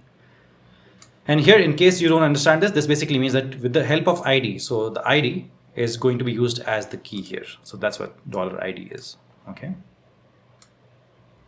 Okay. Now is the time to run the aggregation function. So the way you run an aggregation function is quite straightforward. You say user collection, just like you run any other MongoDB command, as in you work with the database. Just like that, you also work with aggregation. So you say ctx, mongo.pipeline. And the pipeline, what do you want to pass? You want to pass in the curly braces. Please make sure you're in the curly braces. You say filter underscore match.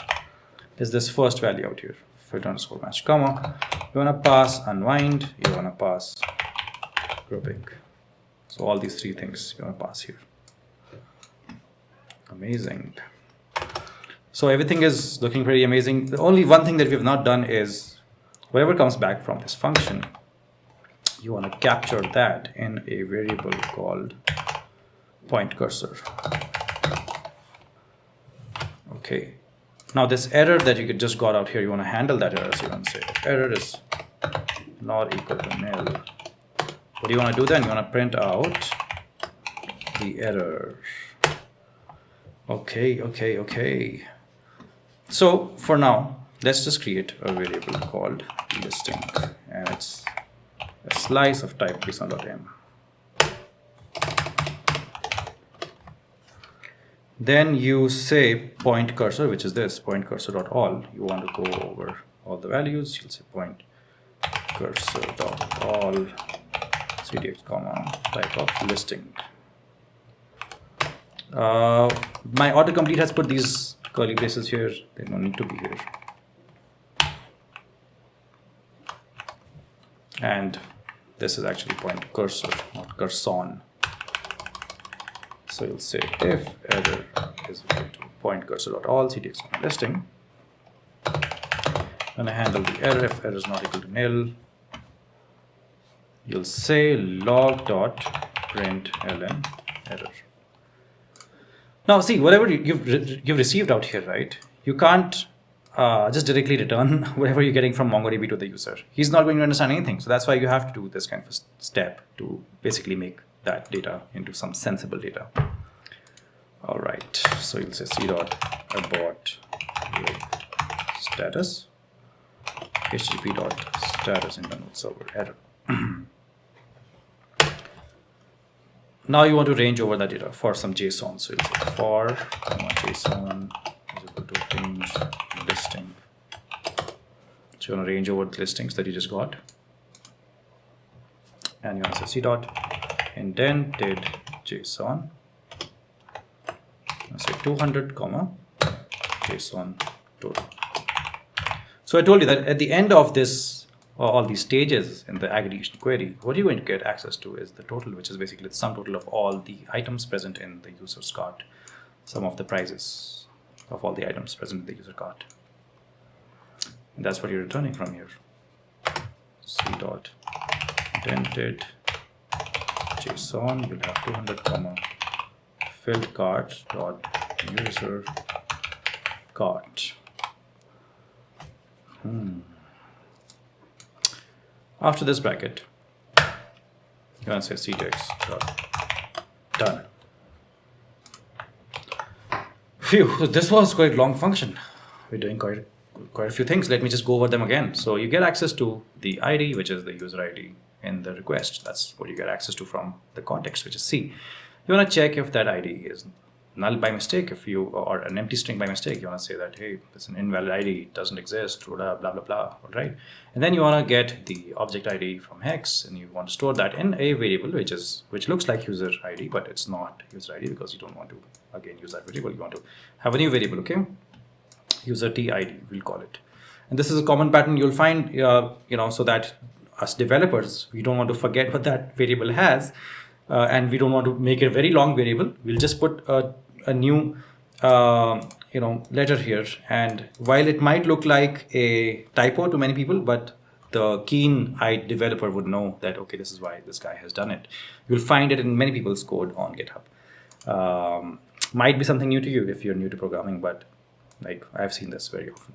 Anyhow, so then you'll have your timeout, which is basically 100 seconds, and then you'll have your variable called filled_cart. Filled_cart is basically this user. Okay. Now what you want to do is you want to create the aggregation query. The aggregation query has a match, has an unwind, has group. These are the three most common stages in an aggregation function.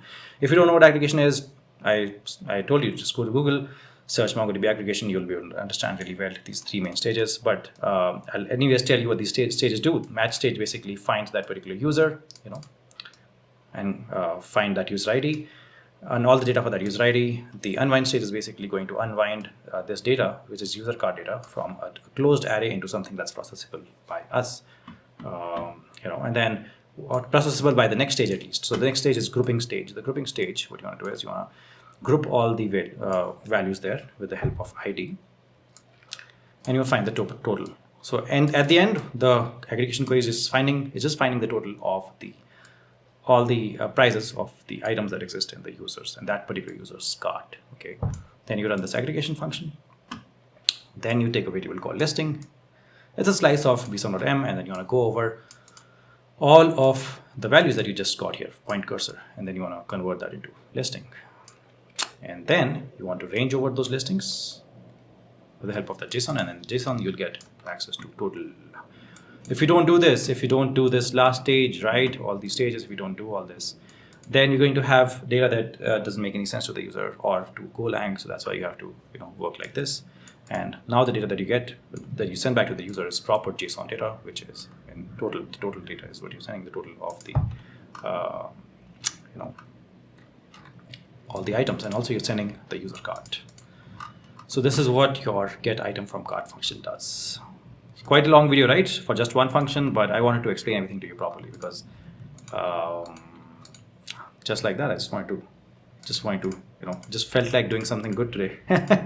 Just wanted to explain how this whole thing works. No, the reason for that is basically because this is actually the most important function in all the other functions. Everything else was pretty straightforward, easy, blah, blah, blah.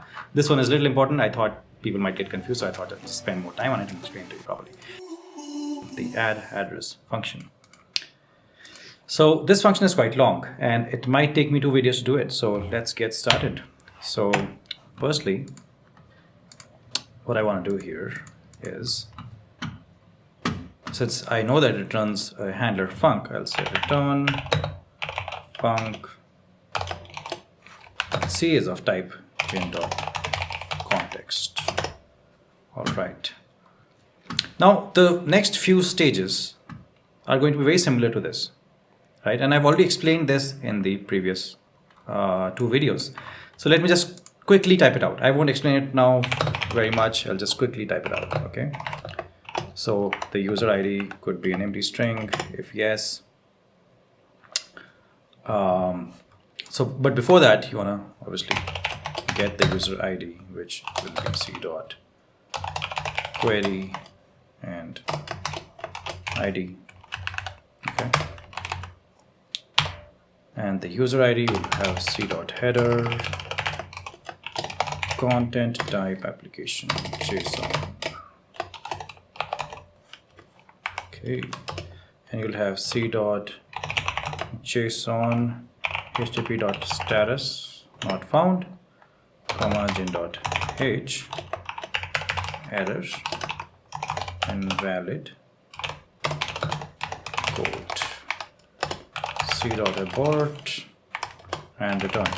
just as in a nutshell, what's happening here is that you get access to the query of the user ID, using C, which is in context, which helps you get all the information from a request. Then you want to check if it's empty. If it's empty, then obviously that's a problem, right? But if it is something, you want to do that. You want to basically get the object ID from X. And this is exactly what we've been doing in the past few videos. We have had to follow this exact same stage. And you want to capture that in a variable called address, and you also want to handle the error. All right. So till here, no issues, everything is similar. Now let's handle this error. If we get an error here, let's handle that also. Error is not equal to nil. C dot indented JSON, you'll say internal server and error. Okay. Now what you really want to do, actually, just thinking out loud, right, before we start writing any code, is that we want to find out how many addresses does this guy have.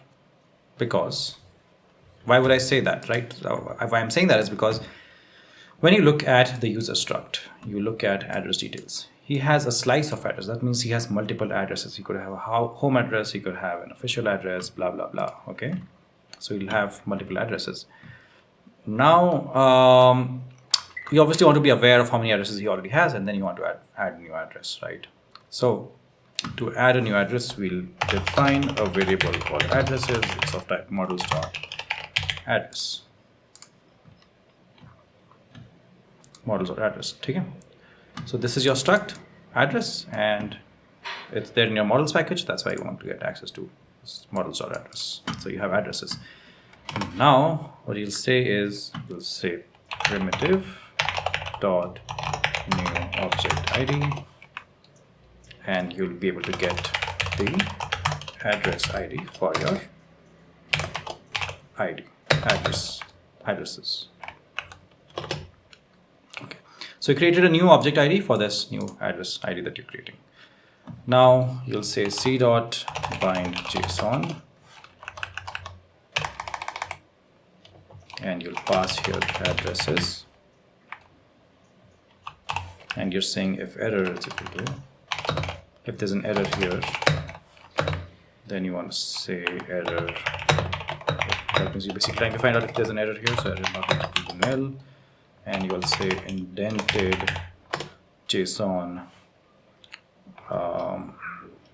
Actually, we don't want to send the 500 error. We want to say http.status not acceptable, and here also we write out error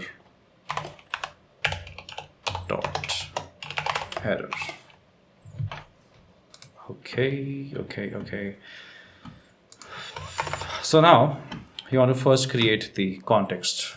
So we'll say we are context comma cancel is equal to the timeout, basically the same line that we have always been writing for timeout. Let's say 100 time dot second.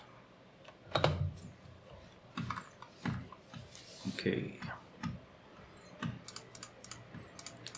So now you want to create a aggregation query, just like we did earlier in the cart function, to find out the total count of the items, not the items, but the total count or the addition of all the prices of all the items in the cart.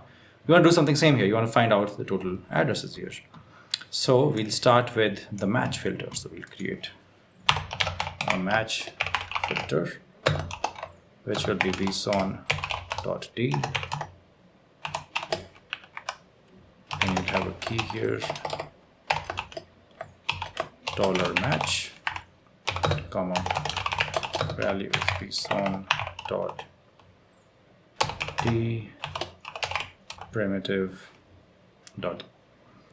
primitive.e, basically primitive.e, and you'll have a key out here. The key will be ID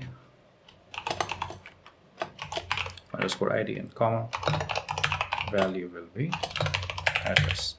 Now, just a couple of videos back only, I had explained to you how what are these stages, right? Match the stage. So you're just taking, basically you're just matching the address, which is matching the values for that address, right? First, let's find that.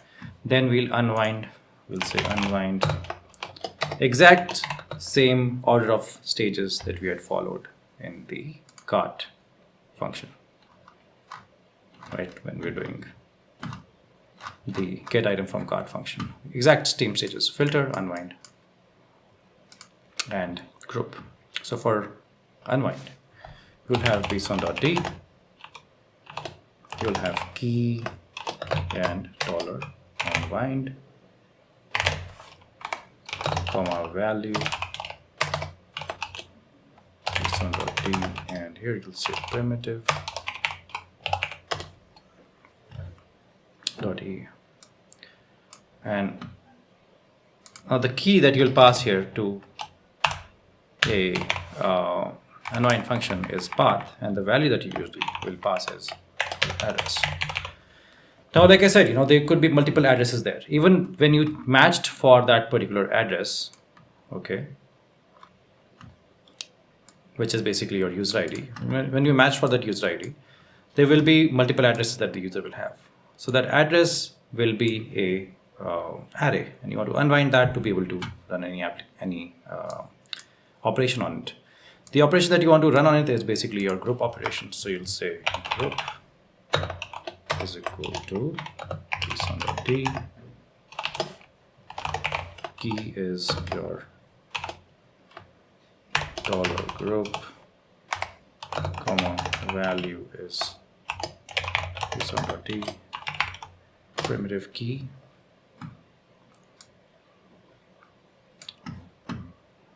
and here you'll have underscore ID, comma value will be dollar address underscore ID. Okay, so using the address ID, you want to group them, basically, nothing else. And then here you'll have another key, which is going to be called count, because you need to find out how many addresses this guy have right now before you go ahead and add anything. So you'll say count, comma, you'll say value, you'll say bson.d, and primitive.e will have key. The key is $sum that I showed you is a aggregation function, comma value is 1. Actually, the double quotes end here, and here ends here. Sorry. So when you said $sum value 1, basically is going to find out the count of all the addresses based by using address ID.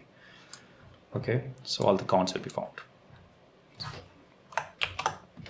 All right. And now you want to run this aggregation function, obviously. So you'll say point cursor, just like we did earlier, comma error. You'll say user collection dot aggregate. To run this aggregate function, we'll obviously pass this context. You'll pass these 3 stages in the pipeline. So you'll say cdx mongo dot pipeline, and the curly braces will pass your match filter, your unwind, and your group. So you'll say unwind stage and the group stage all have been passed. Make sure the brackets look okay, and here you'll just handle the error as well. So if error is not equal to nil, c.indented JSON parent comma internal server. Okay. Now we're kind of getting there, but there's a lot more to be done in this function. So I don't want to overwhelm you guys right now, and because I'm anyways uploading videos almost every single day. So in tomorrow's video, we'll just complete this function. And for now, I just want to keep it here. So this is your add address function going on right now. We have built our aggregation query, And we've also done our aggregation query, and we've also handled the error that comes while running our aggregation query. So far so good. Everything looks all right to me. Do subscribe to this channel if you're enjoying this series. I'm sure you're learning a lot, and there's so much more value to be had on this channel because I keep putting out awesome content. Now, all that we've done in the previous video with the address function is we've just found out the addresses, the number of addresses that belong to that particular user, and we've run our aggregate function. We've created a query with match, unwind, and group just to be able to group together the addresses for that user and also find the sum or the number of addresses that are there.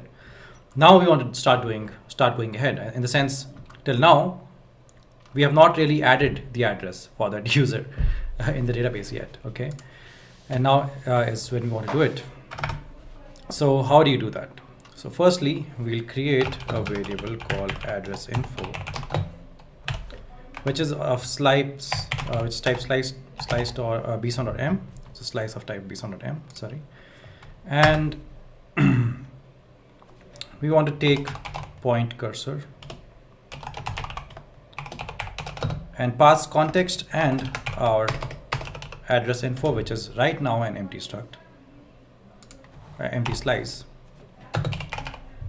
and we also want to check for error. So we'll say if error is equal to, and we'll check for error if error is not equal to nil, and we want to panic. Okay, so we've taken an empty slice, address info, and till now what we've done is we have taken our point cursor, and with the context we have passed address info to it. Okay, now we'll also take a variable called size, which is int 32, and we'll range over all the address info, right? So whatever we had, so point cursor basically, when we ran the aggregate function with these three stages in the query, we got point cursor. The point cursor, the information that you have in point cursor may not be very easy for you to process. So that's why you took address info, which is a slice, and because using slice you can then range over the slice very easily. So that's why you created a slice with bson.m values, and you used point cursor.all to convert whatever data was there in point cursor into this format, address info format. Okay, now we'll be able to range over address info, and this is the whole point of creating address info, because we want to be able to range over it. We couldn't have ranged over the data that we got back from aggregation. That would have been JSON data. Okay, so address info, we want to range over that, but to be able to range over, you also need the iterator and you need the value. Iterator we won't have any use for, that's why we put a blank character, but we'll have use for the addresses, so we've used address number.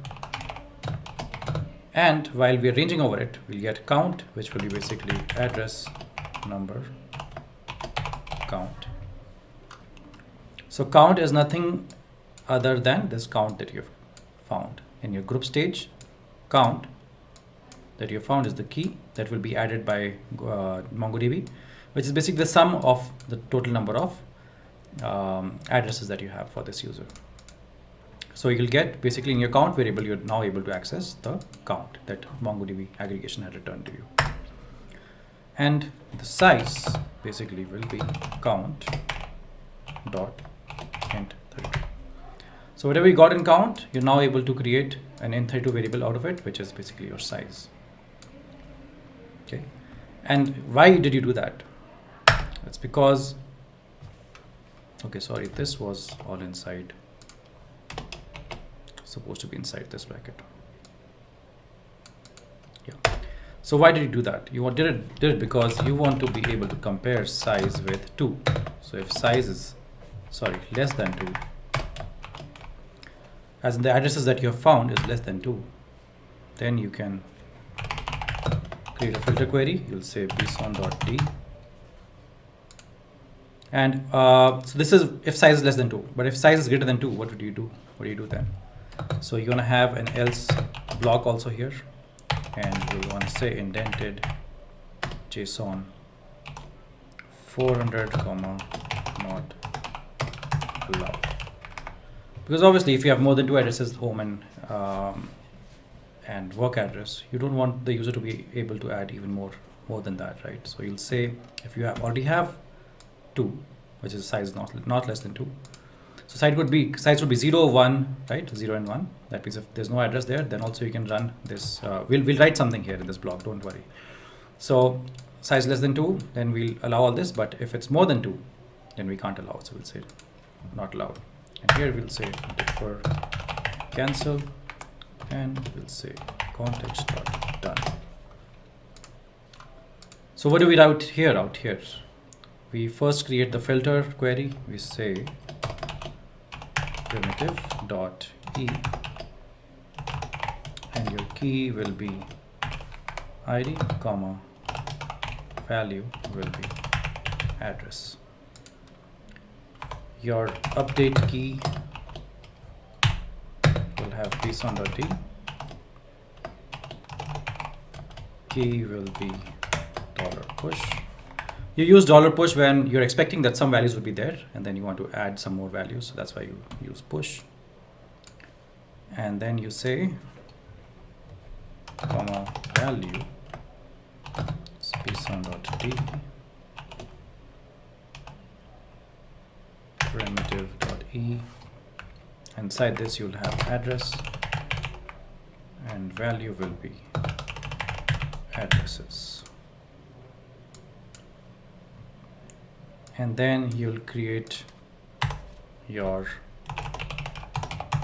user collection dot update 1 context filter and update.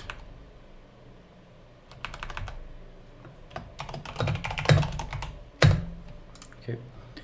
So at the end, what you want to do is you want to obviously call the update 1 function that MongoDB gives you access to. You'll have to pass context, and then we've also passed filter and update here. This is the end result, but we had to create these 2 queries to be able to send to the update 1 function. Okay, so that means if size of the address is 0 or 1, that means less than 2, then you are able to push and update, but otherwise you can't. And here you will also say if error is not equal to nil, let's say print ln error. So now the add address function is complete. Finally it's complete. Okay, and we have our delete address function, which is also complete. And we are now to deal with 2 other functions, edit home address and edit work address. We're tackling these 2 functions, edit home address and edit work address.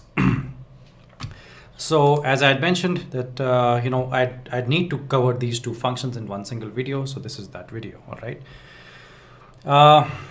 The first thing that you do inside the edit home address function is you return a function which takes in gen context, just like how you've done everywhere till now.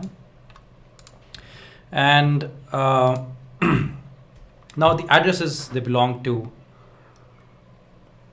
a user, so you obviously have a user ID, so you'll say user underscore ID is equal to c.query, and the query here is ID. Okay, now there's a particular process that we have followed in a lot of places, right? We've checked if the user ID is empty, and what I'll do is, instead of writing the whole thing again, I'll just copy and paste it here. All right, so I'll say from here onwards, and here we'll just say invalid. That's it. Okay, now after this bracket also there's some part that we can pick up. So let's pick up from here,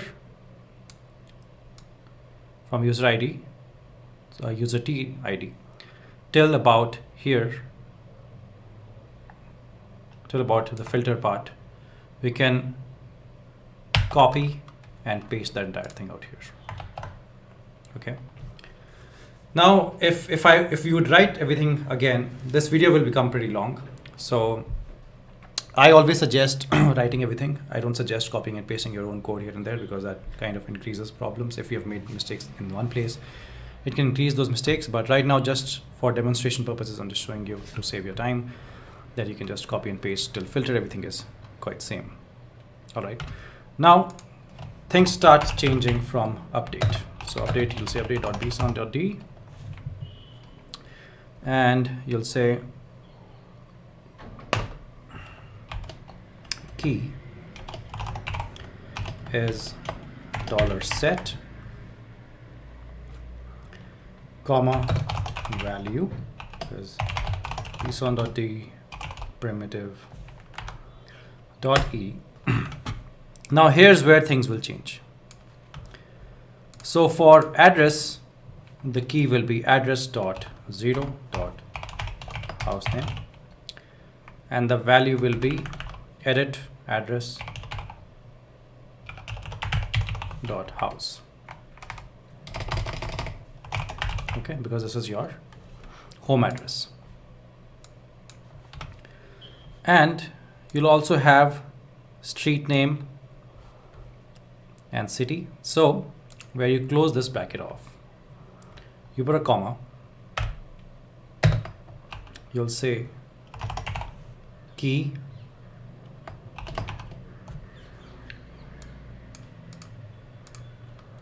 okay, I hope you can see my screen properly. So you'll say key address dot 0 dot street underscore name, comma, value edit address dot street, again, comma, key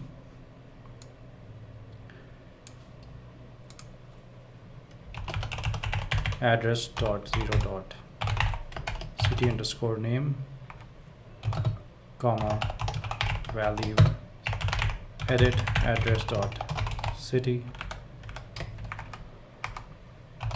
comma, key will be address pin code dot 0 dot pin underscore code, comma, value edit address dot pin code.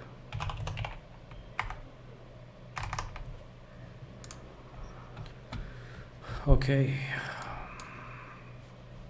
so just make sure everything looks all right. Yeah, so this doesn't look all right to me because value doesn't need to have these brackets. So just make sure everything is all right. You make sure you get the house name and you get the street name, city name, right? So house name, street name, city name, and pin code. You've got all of those things in update. So when we're editing the house address, home address, basically we're trying to update it. So we'll have a filter and an update, right? We have to use the filter because addresses belong to a user, so we'll need the user ID, and we'll need an update, right? The update key. Now what you'll need is you'll say user collection dot update one, which is the function that Golang MongoDB gives you access to, and here you'll say ctx comma filter comma update, and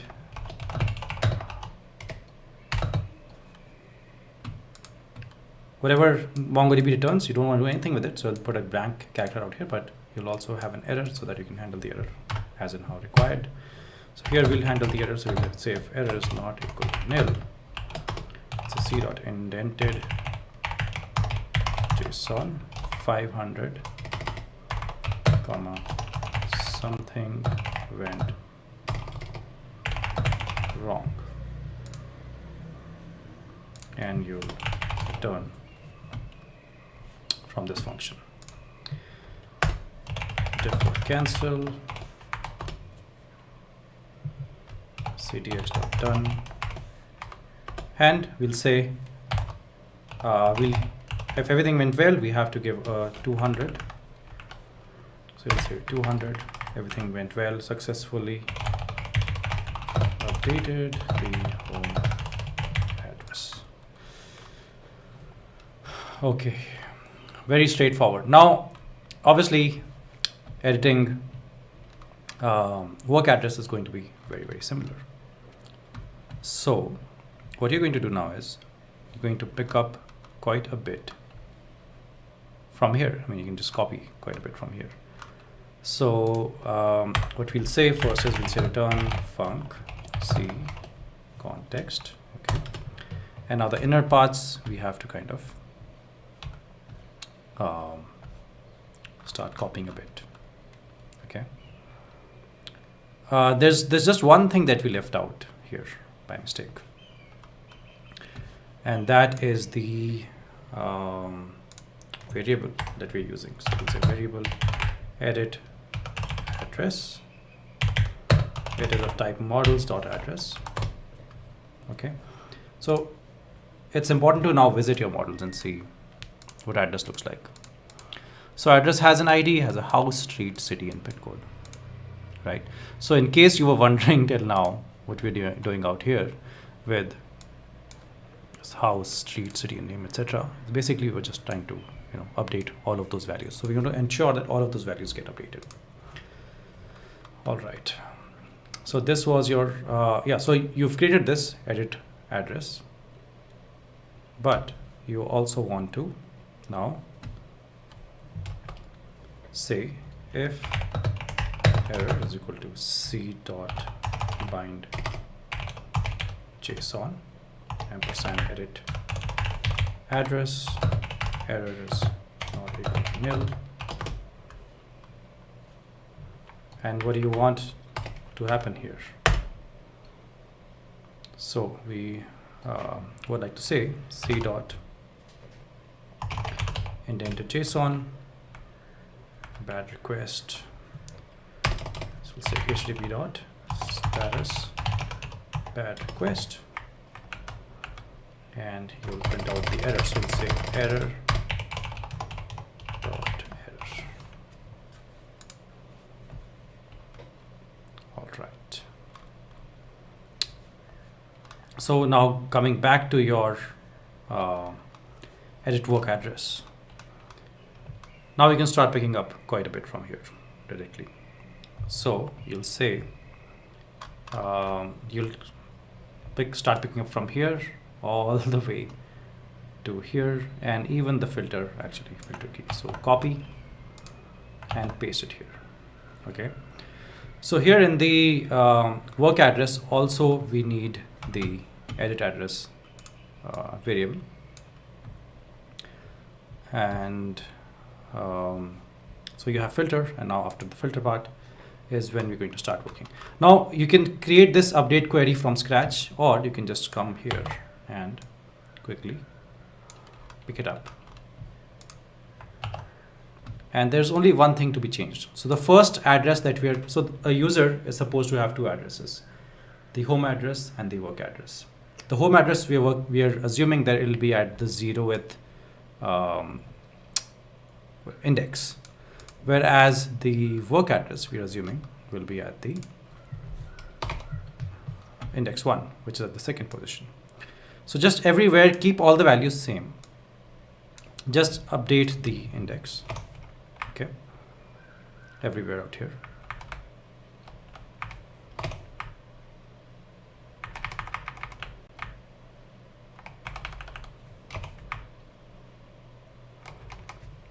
And everywhere we've used edit address, it's basically your edit address variable. So when you get something back from, get something in the request or something like that, in this case in the request, right? So see context from Jin enables you to access the request. So the data that's coming in the request, you want to bind that JSON onto this struct, which is edit address. So edit address is a struct, right? It's of type models.address. You've already seen that struct. And all the data now you get in edit address. So now once it's converted from JSON into struct, right? So bind JSON is a function that is available to you with the help of Jin. That's why Jin makes things very easy for us. And now when you have the data available to you in the form of the struct, you can work with it. The way you can work with it is you can access things like edit.how, like edit address.house, edit address.street, right?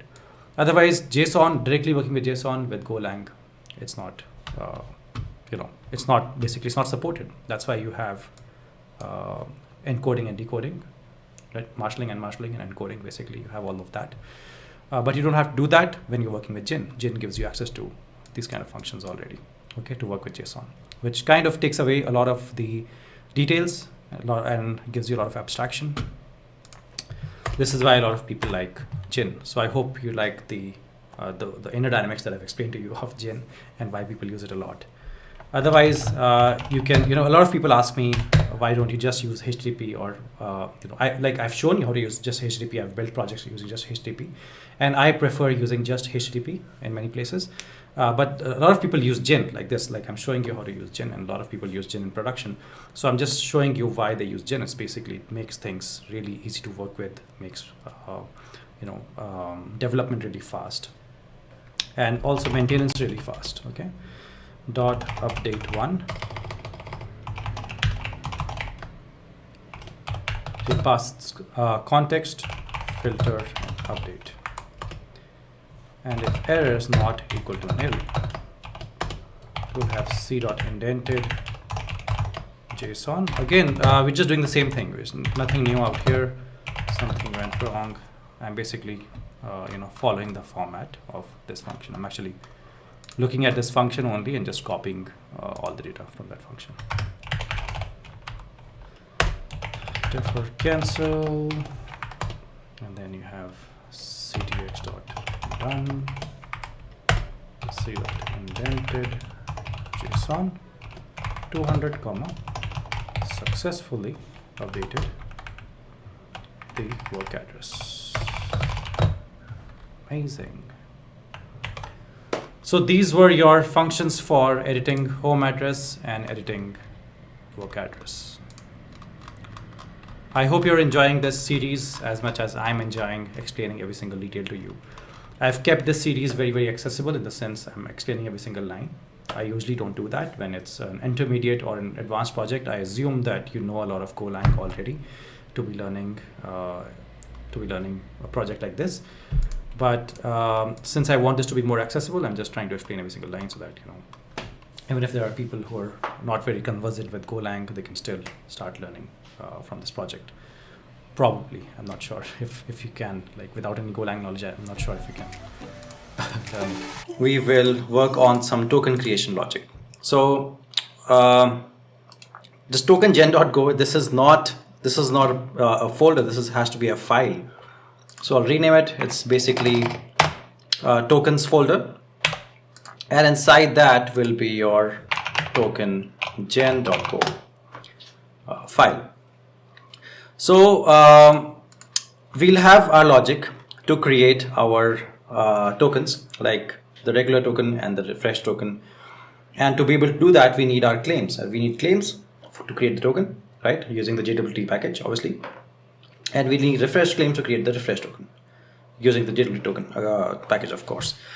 Then we need some logic to validate the token. So whenever somebody tries to use the token to interact with the APIs, we need to make sure if the token is valid or not, right? And to check for validity, there are a couple of things.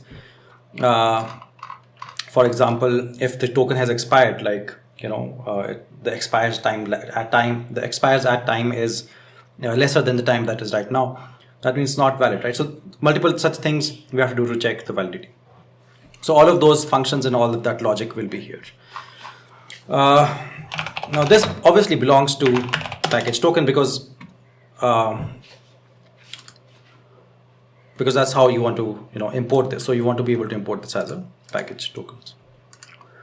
And then you'll have your import statement. And I'll need a couple of things here. Let's wait for them. I don't want to confuse you by telling you what all I need, but JWT, obviously I need JWT, right? And we'll talk about it in a minute.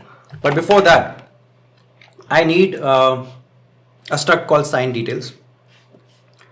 Why do I need it? Because the claims that I'll be using. So claims are basically values that you use to create your own JWT token, right? And some people want to have emails and first name and last name and unique ID of the user to be a part of that token. And that's where you use these sign details. So firstly, I want to create my own sign details struct. What all should it have? I think it can have email. Now see this auto whatever extension that I'm using, it writes all these snippets and code for me. This is not correct because I'll never be using it with JSON or from a database or from Postman or anything like that. So I don't need the JSON counterpart of that. I just need to tell Golang that this email is a string, and this first underscore name, I'll take first underscore name, keep that also as string, last name, string, right? So you can have as many fields out here as you want. I'm just picking these up because of just personal preference. But the one thing that you for sure that you need is JWT.standard claims. UID is also a string. Now when I say JWT.standard claims, I also need to obviously have the JWT package. So out here I'll say JWT and github.com/DGRIJALVA/. You don't have to write this with me, you can just copy and paste it from GitHub, okay? Or if you are not able to find it on GitHub, it's basically DGRIJALVA JWT.go/go, sorry. Okay, so now we have everything, in line. The functions that will be out here, one will be the token generator function that we talked about. This creates your token and your refresh token. Then you have your validate token function. So we'll say validate token. And you'll also have your update tokens.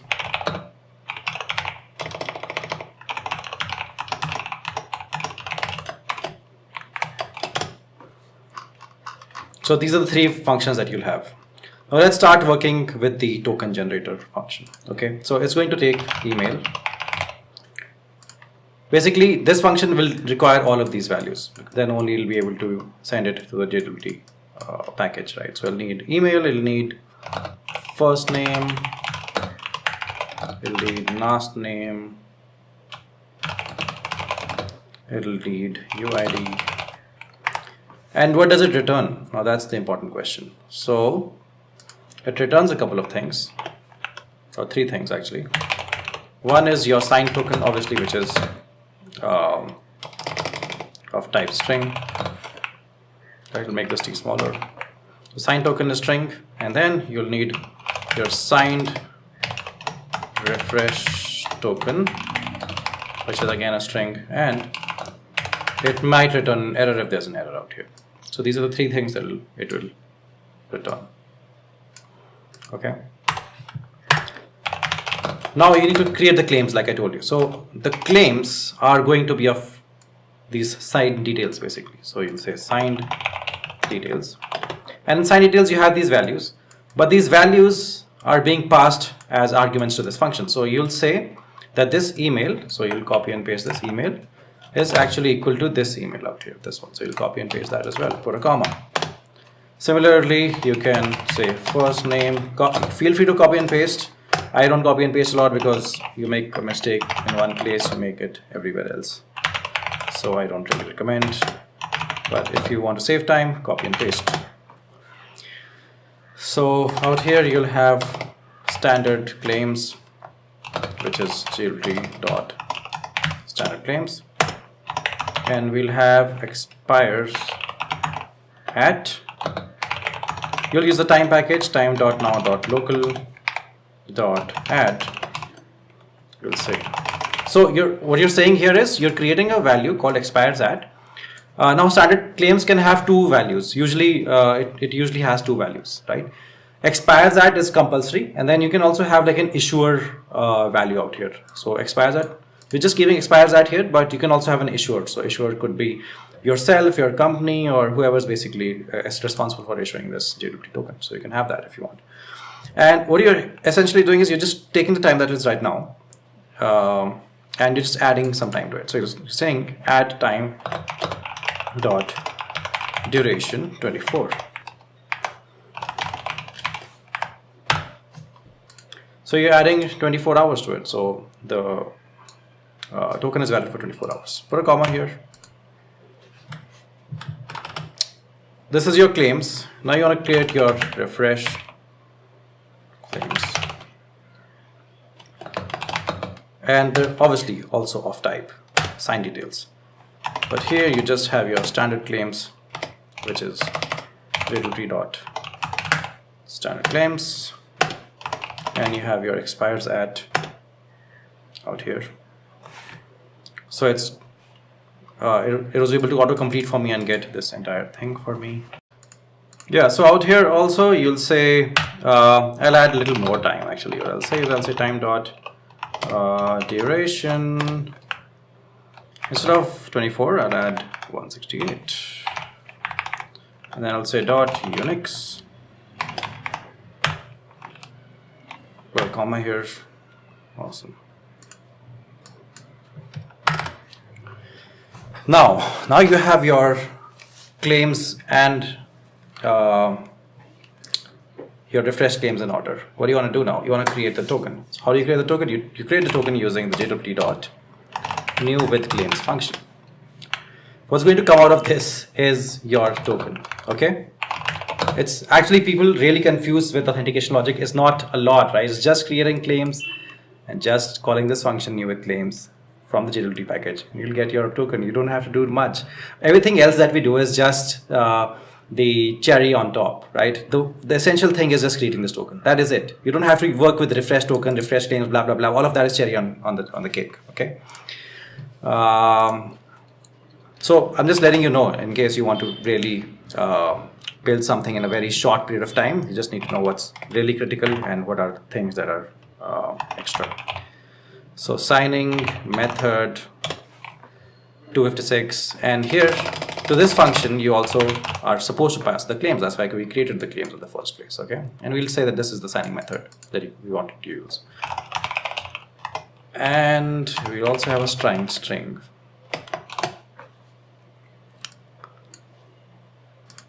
which we are saying is of type byte, and we're passing secret key to it. Okay.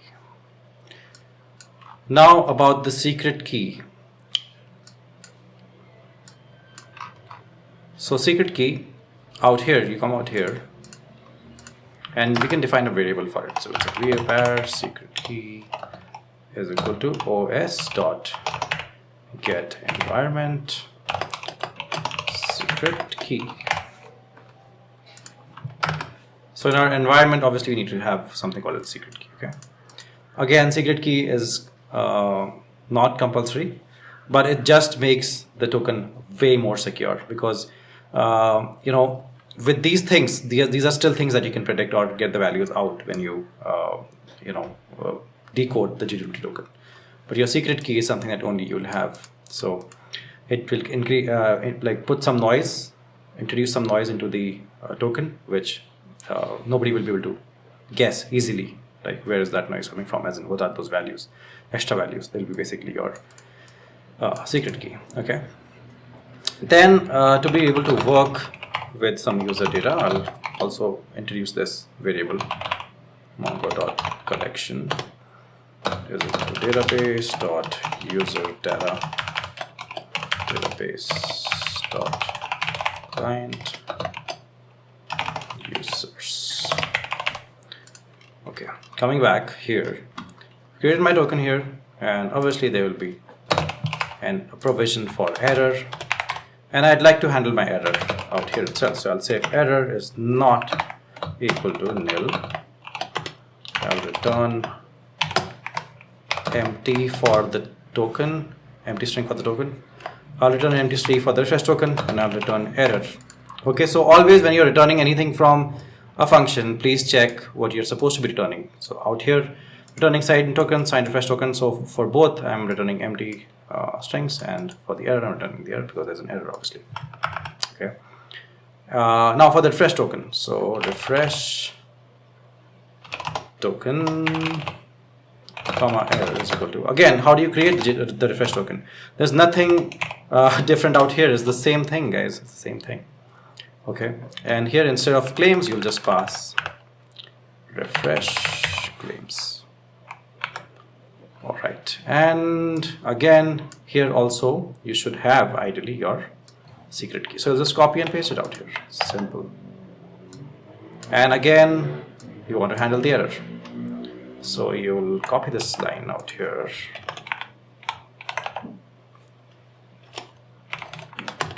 And if there's an error, you just want to log.panic. Print out the error and just return. And if everything goes well, everything goes according to plan, you want to return token, you want to return the refresh token, both of which you have created using the new with claims functions, and you want to return the error. Okay. Perfect. So in the next function, let's tackle our, hey, if I have created secret key here, why is this giving me a squiggly line out here? Secret key. Anyhow, let's take care of that in the next, oh, sorry. Yeah. Is equal to. All right. And OS has to be a package that you'll import out here. Okay. So in the next video, we'll tackle the validate token function, and if time allows us, then we'll also tackle the update all tokens function. Thank you for watching. I hope you're enjoying the series. There are not many videos left. I think about 5-6 videos are left in the series, and then we're done. So I hope you're learning a lot, and please practice this. And I also hate using these extensions, but somehow whenever I don't use them, everybody on my comments says that you should use these extensions, because I hate them because they keep introducing these wrong packages. I don't know why. I don't need them, man. Anyhow, and we have to cover these two functions, validate token and update all tokens. So for the validate token function, what does it take? It basically accepts a token, right? This function is going to be used whenever a user tries to use their JWT token to interact with an API. We want to send that token to this function to check if the token is even valid or not, right? So signed token, let's keep the t small, and it's of type string. What this returns is, it returns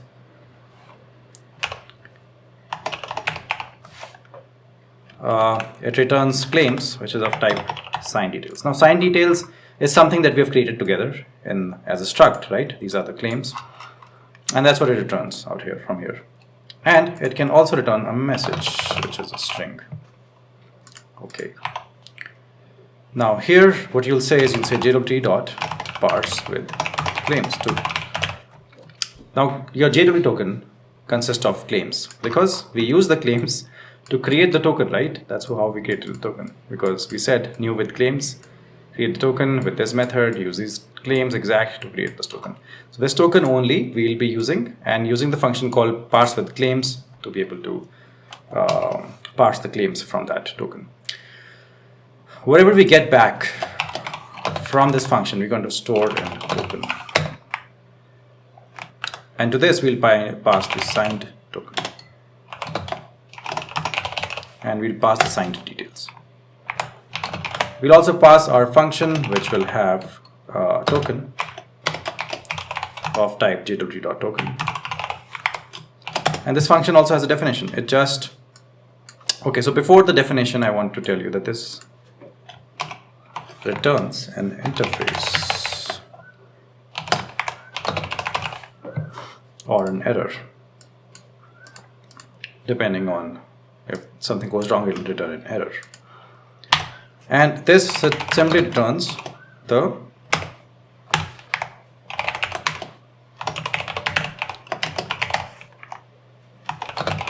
secret key. And now you want to handle this error out here. So you'll say if error is not equal to nil, you'll say msg is equal to error. MSG being the message that you are sending back from this function, right? So that will become equal to error dot error, and you'll return from this function. And you'll say token dot claims to check if all claims are okay, and based on your signed details that you've created, you'll use the comma OK syntax. This is a popular syntax for Golang, the comma OK syntax. And you can check, which is OK is a flag that's returned here. It's a Boolean value. You can check if it's true or false. If it's false, we'll say the message is invalid and we'll return. So we have checked the claims, right? And while parsing, we've also handled the error. Now the last condition that you want to check is the expires at time. So if the expires at time, which is found in the claims, right? In the claims, you find, which you are able to extract from here, you'll find the expires at flag, because you have created an expires at flag out here, right? As part of the standard claims. So here's, you want to check if the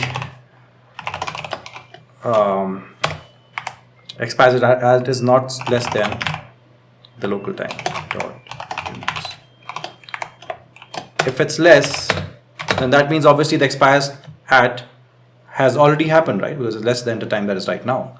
So it's already happened, so you'll say the token is already expired. And you return from this function. And obviously this needs to have an if. And you'll return claims, comma, MSG.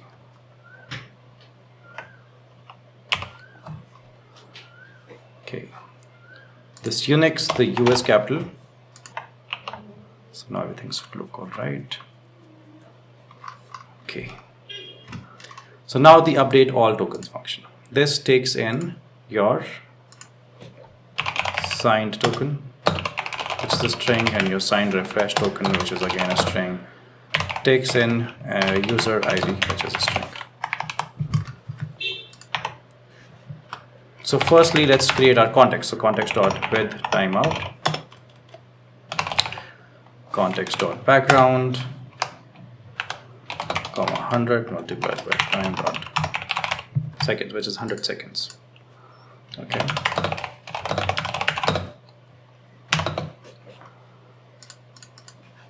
So we've created our CTX variable, which is basically timeout context.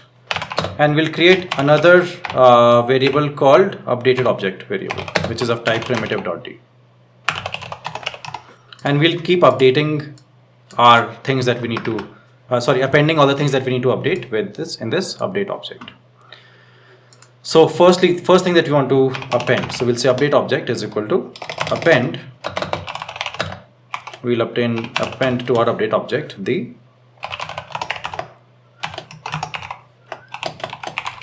token, which we'll get in the signed token argument that has been received in this function.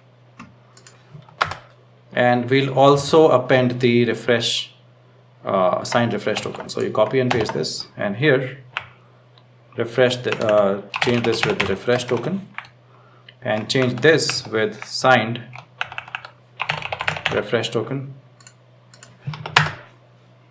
Out here, you'll create an updated at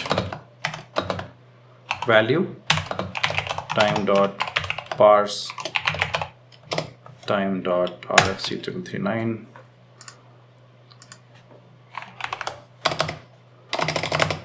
comma time dot now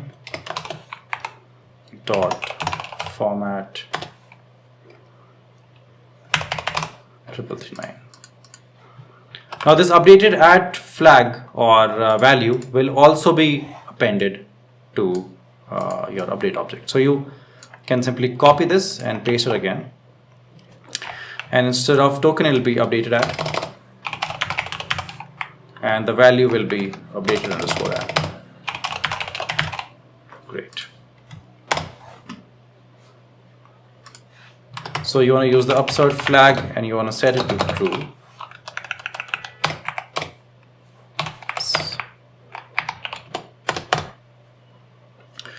You want to create a variable called filter is equal to bson.m user ID equal to user ID. So all the things that we have invited into this function as arguments, signed token, signed refresh token, user ID, all have been used till now, right? So user ID we need as the filter. We have appended already the token and the signed token and signed refresh token. We have also created an updated add value. So now we'll create our options. We'll say options dot update options. Guys, in case you're getting confused with what we're doing here, we are just creating a query. We're creating a MongoDB query, and this is why we need this upsert and filter and options. Okay. Soon I'll write the query soon, and then you'll understand. Actually, maybe right now you're not able to understand, but there's nothing new here actually. Okay, so you have your options, and then you have your user data dot update one. User data you get from this this user data is what we're talking about, right? Which is database or user data Mongo collection, which is basically your users collection. That's what you're having reference to. Your user collection you're having reference to from this variable called user data. You're using the update one function given to you by MongoDB, and you'll say bson.d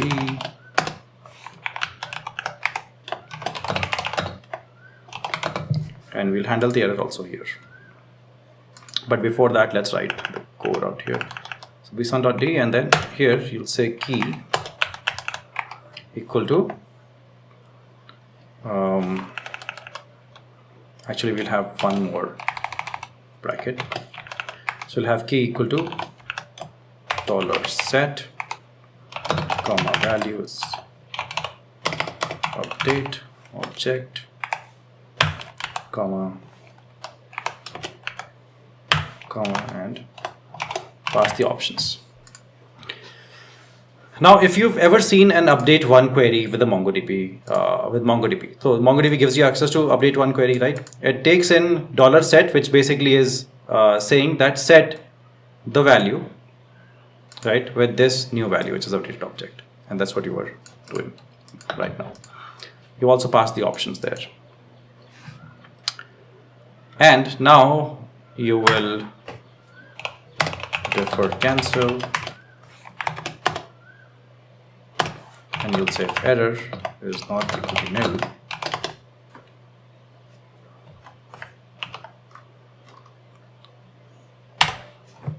log.panic error, and you'll return. Successfully, we have updated in our MongoDB all these tokens, all the values for the tokens. Okay, for that particular user ID, you had the signed token and the signed refresh token. Standard procedure, guys. We've just updated that user, with this updated object, which will have basically the signed token and signed refresh token updated at. You always want to maintain the updated at, right? In case you're wondering what this is, go to your user and see that you have this updated at, which you always want to keep updating based on whenever you update this user struct, right? And now you have updated the token and the refresh token, and then you mentioned the updated at. So it's quite consistent with that. And then you passed in the filter, you passed the user ID, and for that user ID, basically you're saying change this, change these values. So that's why you passed the update object. So I hope this is clear. I hope you're learning a lot from this project. Everything is going really smooth. We're going to be working with the middleware. We've done quite a bit, right? Till now, we've achieved quite a bit. A lot of the program is in structure. So it's the right time to work on your authentication middleware. So we'll call it package middleware.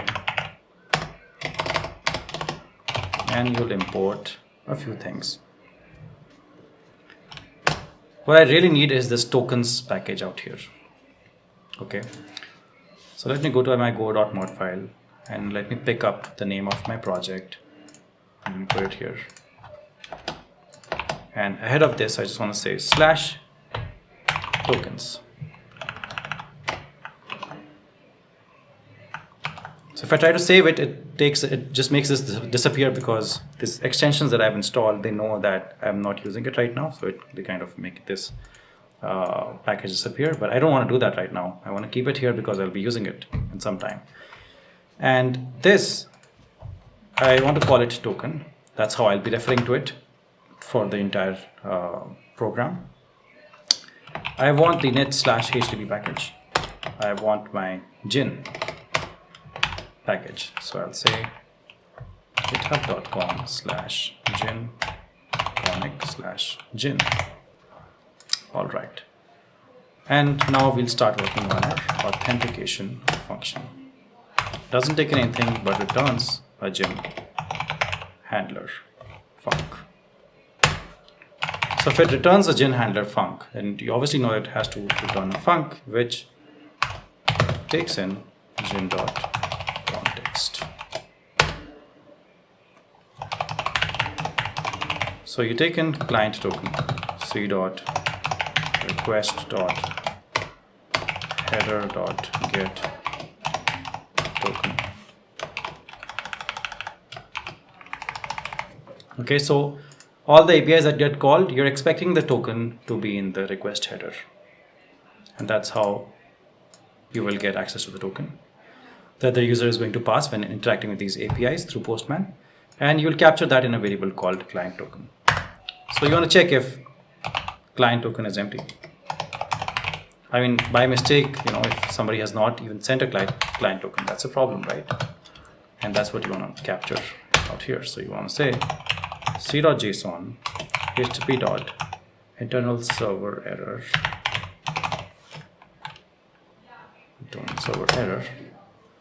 comma gin.h error no authorization header provided, and you'll have c.abort and return. So you know that we already have this function to validate that token, and we can easily access that function from here. So we'll say token.validate token. Why token? Because token is how we are referring to this package, and we can easily call the validate token function from there. And we just need to send the client token that we just got. This client token that we just received, we just have to send it here. That will give us back the claims. And now, if error is not empty, you want to print out the error, obviously. So you'll say c.json, and again status internal server error.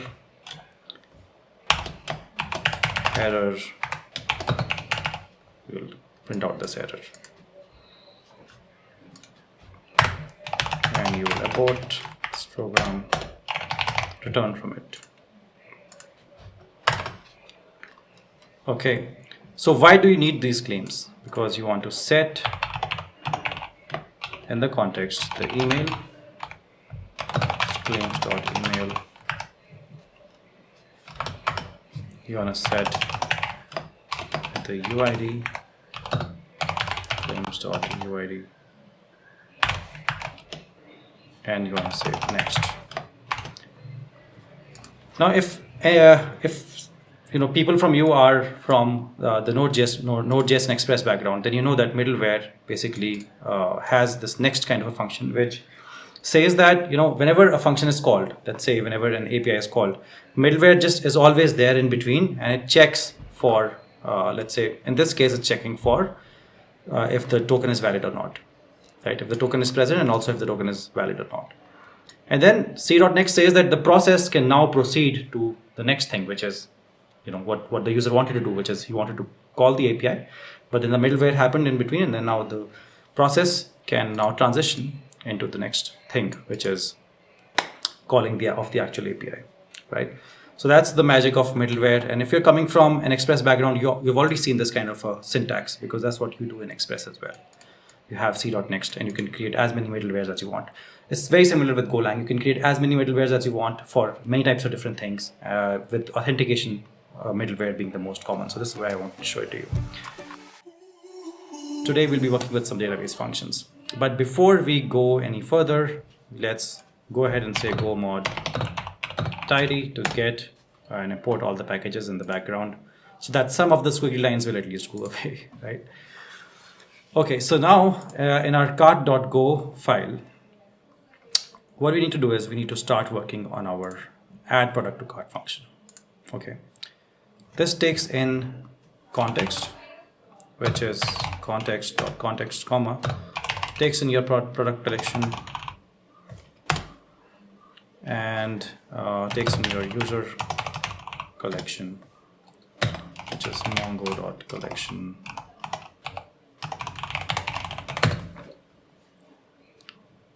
And it takes in your product ID,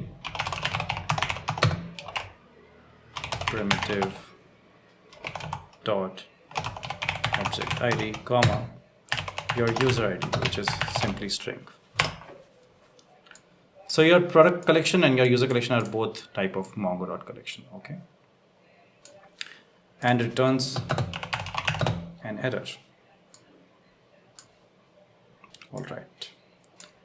So before we add anything to the cart, before you add the product to the cart, you want to search from DB. Let's search the product collection, and you're gonna find product with that ID.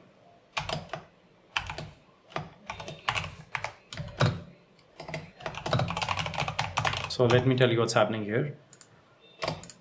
This function add product to cart also takes in the product ID, right? The product ID is required to add something to the cart, right? Because product will have an ID and you want to add that particular ID product to the cart. So firstly, you will have to get that product from the database. And this is how you do it. You get it from product collection, which is of type Mongo collection.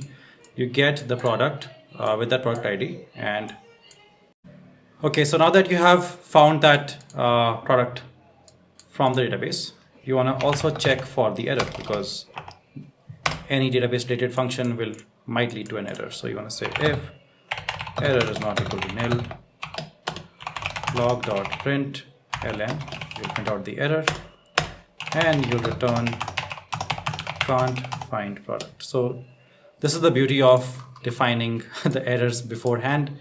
You can just call that error and return that particular error. Okay, this is how pros do it. Okay. So let's define a variable called product cart and stuff type models dot product user.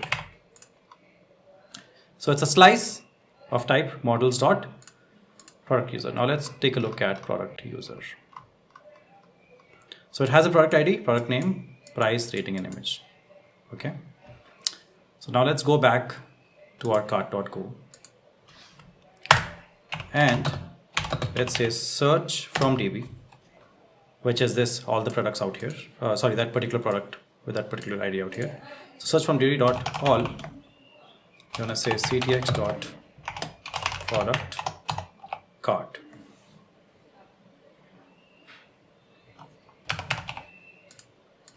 Okay. And if error is not equal to nil, log.println error again, and you'll say can't decode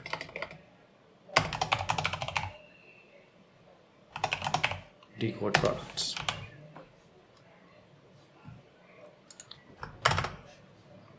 After that, you'll say primitive dot object ID from hex using the user ID, and I'll capture that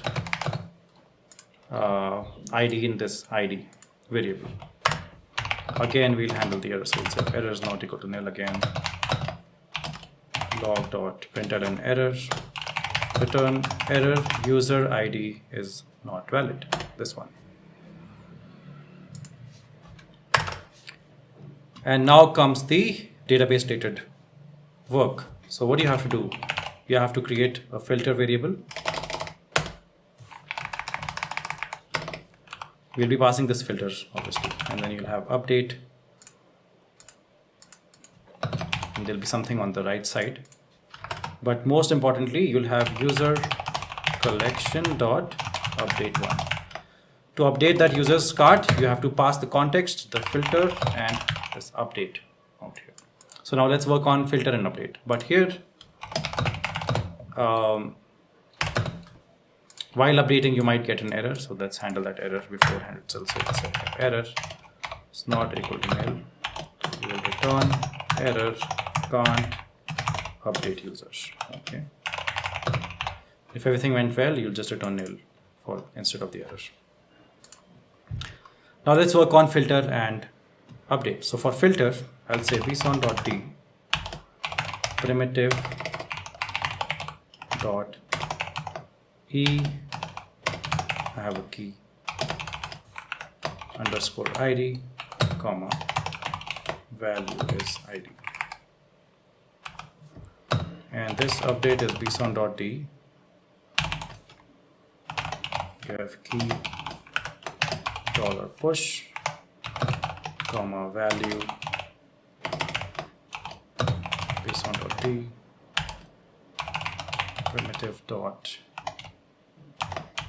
e, and here you'll have your key, which is user cart.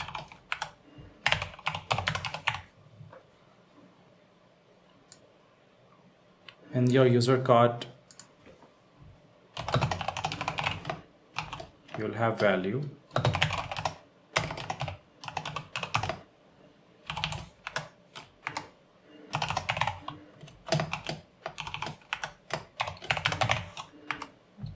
each value product cart. So just make sure that this all the brackets have been closed off correctly. Okay, so what's happening here? It's basically you have the ID, because to update something you need the ID, and the ID here is the ID of the user. And for the user, you have the product cart. So every user has a product cart, right? Which is of type models.productUsers. Product user being this struct. And if you see here, user cart is actually of type product user. Now there's a squiggly line here. That's because the spelling here is not correct. It should be product user. And the product user here is basically your cart, right? Because it'll have multiple products, and each product will have an ID, name, price, rating, image, etc. And all of them will form a slice, which is going to be called your user cart. So now I'm hoping things look much clearer to you, because that's why we created this product cart, which is slice of models.productUser. And this is why we are updating that user, because the cart, we are storing the cart with the user collection. So if you go here back again, you'll notice that the cart itself is being maintained inside the user collection. So this is why we use the user's ID, right? And then we are going to basically take that user's cart, and we're going to update that with the value product cart, which is basically the product that we found using the ID from the product collection. So I hope this is clear. If it's not clear, please feel free to put it in the comments below, and I'll quickly reply. Okay. Here we'll just work on remove cart item. To remove a item from cart, we can update the user collection with zero data or empty data for the cart. So if you look at your models, the cart is part of the user struct, and this can be basically made empty. So remove cart item takes in context, prod collection. Now context will be of type context.context, and prod collection and user collection both will be of type mongo.collection.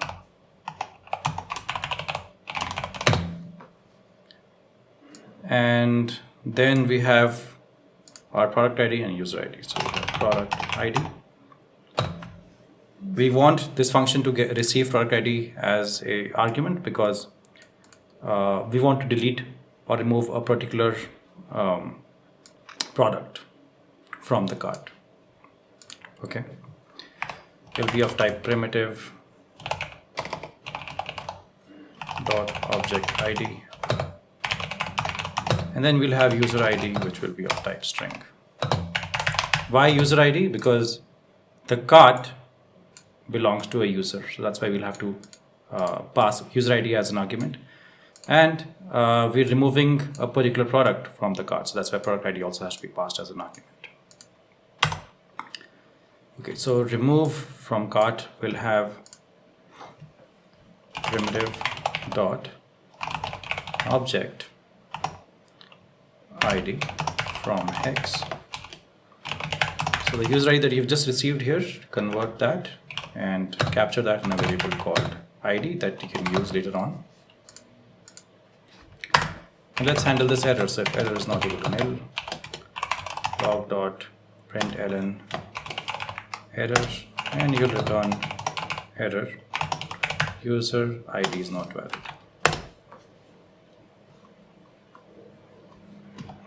And we'll create, just like we've done everywhere else, we'll have to create these two things, right? Filter and update. And after doing that, we will, now the complication here is that user is the collection and user cart is a field in that collection. So we don't want to obviously delete this entire field, right? We just want to update this field with user cart, by removing that particular product from the user cart. That's it. We don't want to delete the user cart, or we don't want to delete this user complete, data from the user collection. We don't want to do that. We just want to remove a particular item from the user cart. So that means that obviously we won't be using the delete method. We'll be using update many, and we'll be passing context, filter, and update here.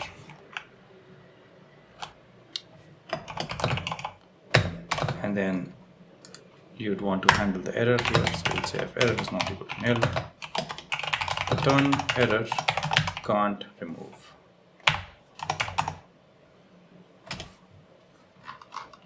Right, can't remove item from cart. Got it. But if everything went well, then you'll just return nil for the error. Because as you can see, this function only returns an error if there's an error. Okay. So now the most important part is working again on the filter and the update. So needless to say that update has to have some way to take this user data, that particular user's data, and go to that user's cart, and then just delete that product with that particular ID. That's what our update has to do, right? So let's think about that. Before that, for our filter, we need to pass our user ID. So we'll say primitive.e key is underscore ID, value is ID. And update will have bson.m $pull bson.m have user cart.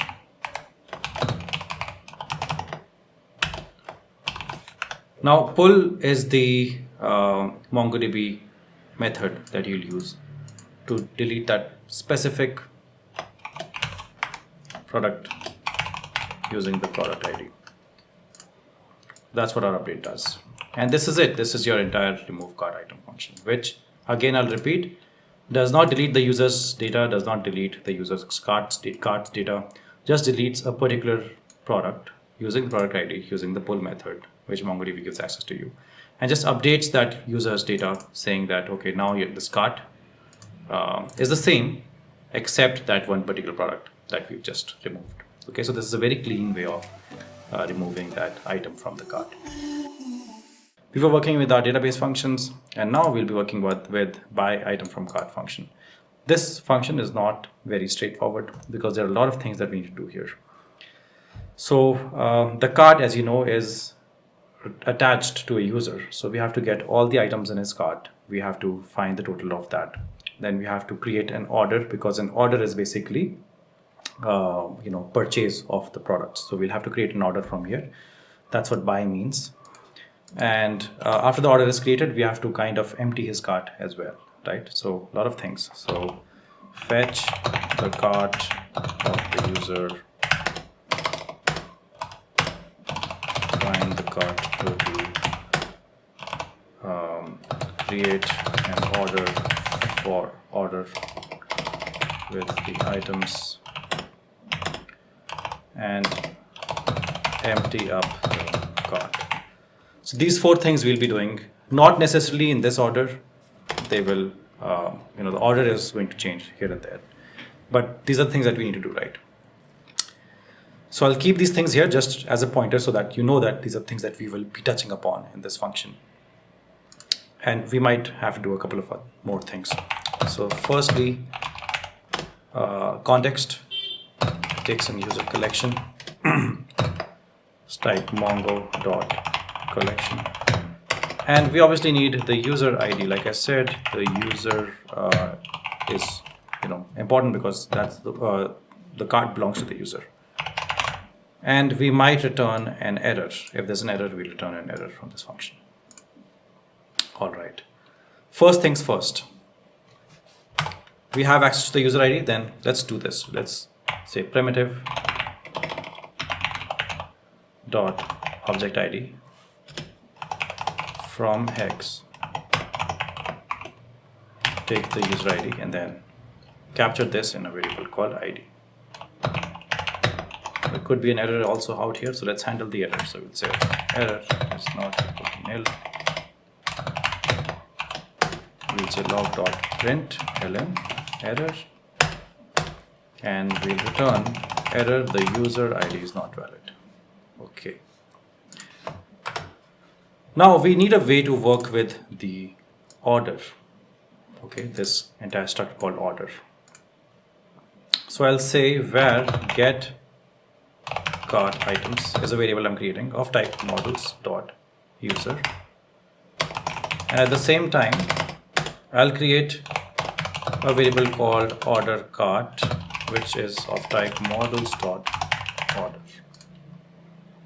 Make sense? So one variable we have created for order, one variable I've created for user. These are 2 things that we need to work with out here. So the order cart order has a couple of things, like it has the order ID, it has ordered at, and it has the order cart. These 3 things are important. The order ID will be created. Now we're creating an order, right? We are checking out. This is called as a checkout process. The cart, we're checking it out. So the order has to be created new, the order ID. So we'll say order cart dot order underscore ID is going to be primitive dot new object ID, and order cart dot ordered at will be equal to time dot now, the timestamp for now. Okay, so we've taken care of ordered ID, taken care of ordered at. Let's take care of order cart, which is supposedly a slice of type product user. Okay, so just remember that. So that means we'll say order cart dot order underscore cart is a slice of type models dot product user comma 0, and we'll say order cart dot payment underscore method dot cod is equal to true. Going back to your models again, for cart order ID you've taken care of, order cart ordered at, right, which is the timestamp right now, and then your payment method you've taken care of that also. Okay, so you know that the user cart, right, the user cart for that particular user is going to contain multiple product user data. So all of them need to be added. To add those, we will be running an aggregate function using obviously group. We'll use group to add that. So firstly, I'll say unwind. Unwind basically a slice or an array. It can unwind it, right? The unwind method, and it will then give us access to each of these values that we'll be able to access very easily after unwind. So unwinding is very important. So we'll say key is unwind. Key means that what function of MongoDB are you going to use right now.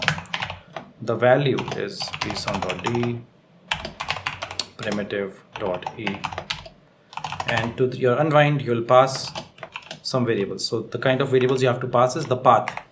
Path is where you have to tell yet what exactly do you want to unwind. That's what you have to pass out here. Okay. So you're saying that the path that I want to pass, the value of my path is user cart. So I want to basically unwind my user cart. User cart is a slice. I want to unwind it because I want to be able to access those values. So that's why it makes sense. Close it here. The other thing that I want to pass here. So where are they getting passed? You might be wondering. So let me show you that. So they're basically getting passed in user collection dot aggregate. CDX comma mongo dot pipeline.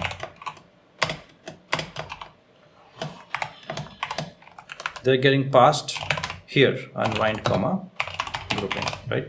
So you first want to unwind and then only you'll be able to group. And this is what you're doing out here in your aggregation function. So this is why we need to create our grouping also, right? So we'll say in grouping. So grouping stage is a very important stage in MongoDB. So for grouping, you'll say bson.d. The key or the function that you want to run is, sorry, this was supposed to be inside here. So the key is $group. The value is bson.d primitive.e. The key is ID. And the value is $_ID. Okay. And then here you'll pass the key to be total. Value is bson.d primitive.e.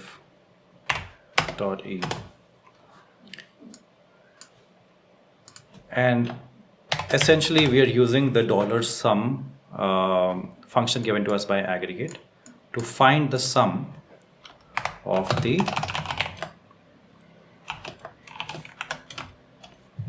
user cart dot price. User cart dot price. Okay. So let me repeat what's happening again. Unwind, without unwinding, you won't get access to every single user's price, user cart's price. The user cart has multiple items, multiple products, and they all have a price. To be able to access that easily, you want to unwind it, because earlier it exists in a slice format, right? So multiple products exist in the user cart. And then what you're going to do is you want to group them, and group them with ID. That's why you say $ID. To group them, you find the total, and the total is basically going to be the sum of all the products in the user cart. Okay, and that's when you want to send it to the user collection. Now out here, you want to capture that in a variable, right? You need some variable to capture it in. So I'm going to call it current results, and I'm going to say CTX dot. Okay, and let's also handle this error out here. So we'll say if error is not equal to nil, we panic and print out the error. Now there's a lot more remaining out here. There's a lot more things that we need to do. So we have found the cart for the user. I think, yeah, we've done that. We find the cart total, and now we have to do these two things and a little more things here and there.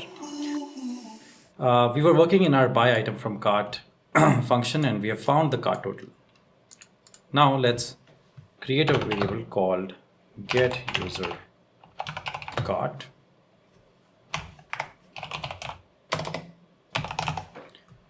and we'll say that this, now we'll have to work with this current results variable. So we'll say current results dot all ampersand get user cart.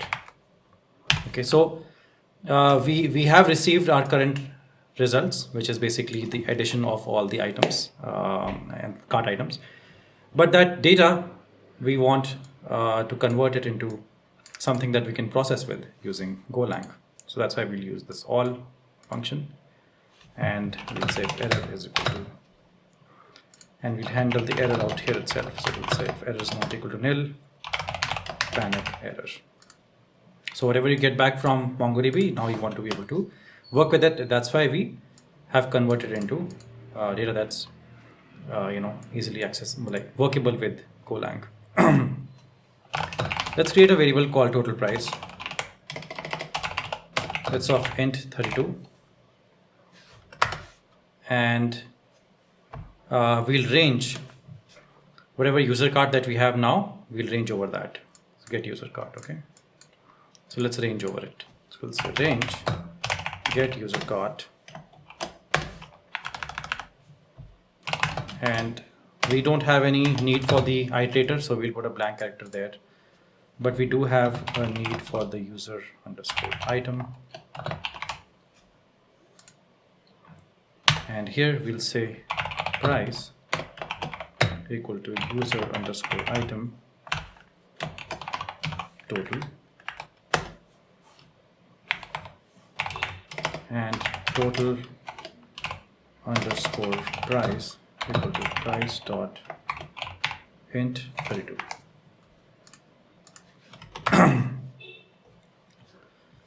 So in price, you are able to get the total basically. So we found the total. This total, the variable or the value of total, has been introduced by us only. This grouping in this group, query, we introduced the total variable, which is basically going to be the sum of all the prices of all the items in the user cart. Okay, and that's what we got now in this price. And total price is basically the price that you got converted with in 32. So you have the total price here in the variable called total price. Now what you'll do is you'll take your order cart, and so if you look at your order cart, right, this has a variable called price. So to find that price, we had to do all of this. We have to do so much, right? Just to find, like till here we were done with payment method, but we had to do all of this just to get to the price field for the order. So we'll say order cart dot price is equal to integer total underscore price. And now we'll create our filter and update. Why? Because we want to update the orders, right? So we'll say user collection dot update many context filter and comma update. So we'll say filter is equal to bson.d primitive.e, and the key is underscore id, comma value will be id, and update. So here we'll say bson.t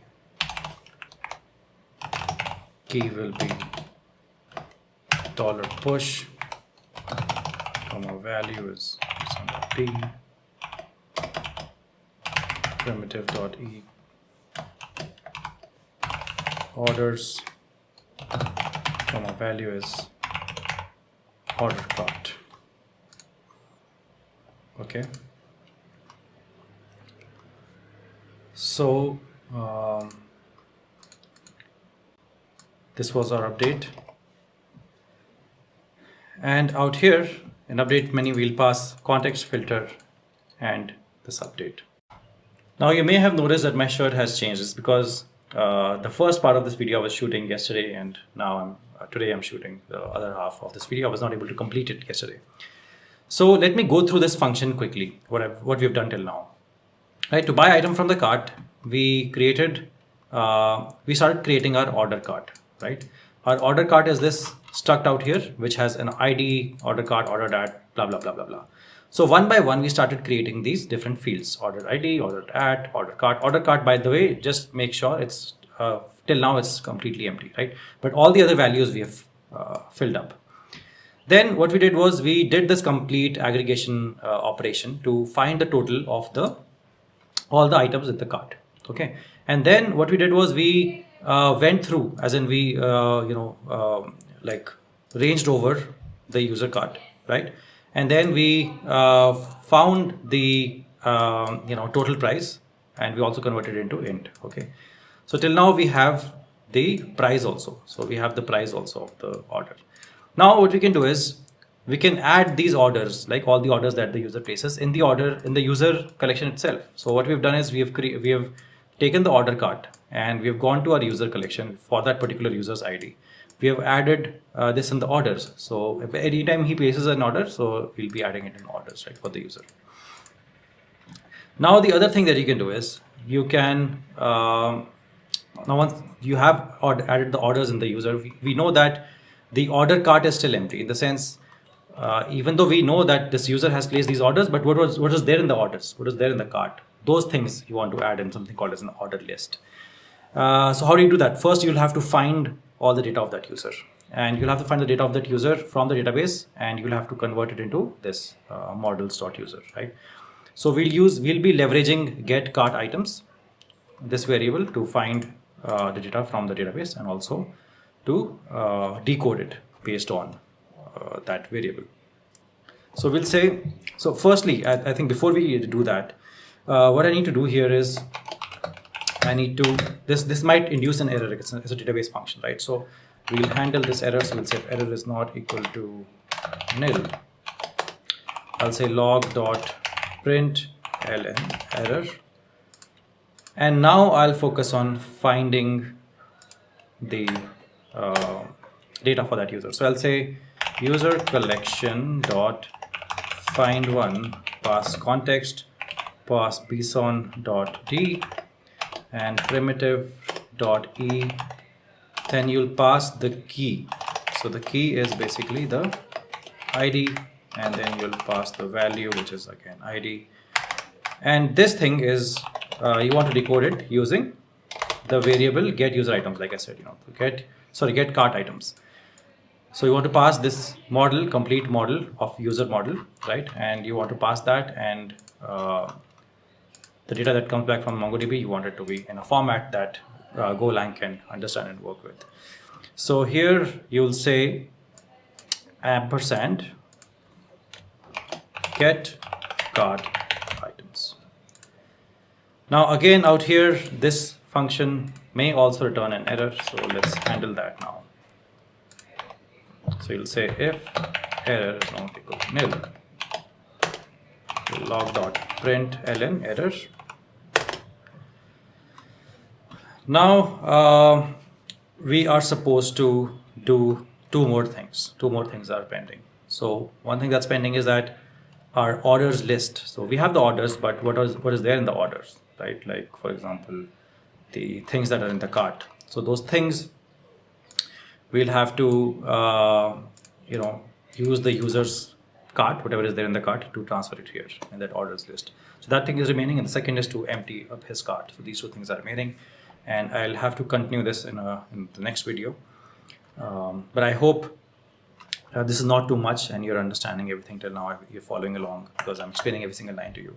So two more things remaining in this function. One is to add the cart, the items in the cart of the user to inside the order, to make it as an order list, as in the items that he has ordered, right? Second thing that's remaining is to empty up his cart, because that's when we'll consider completing the order, because when you place an order, the cart needs to be emptied out. Okay. So I'll create a variable called filter2. It will be of type bson.t primitive.e and here you'll have key, and value of this key ID will be ID. I'll create another variable called update. So this is filter 2 and update 2, sorry. And update 2 is going to be equal to json.m $push json.m. You'll take orders being what you've just created. You just created orders inside the user collection, right? You just created that orders. Now this orders, we want to add something called as a list to these orders. So we'll say $empty array bracket dot order underscore list. And to this order list, we want to say json.m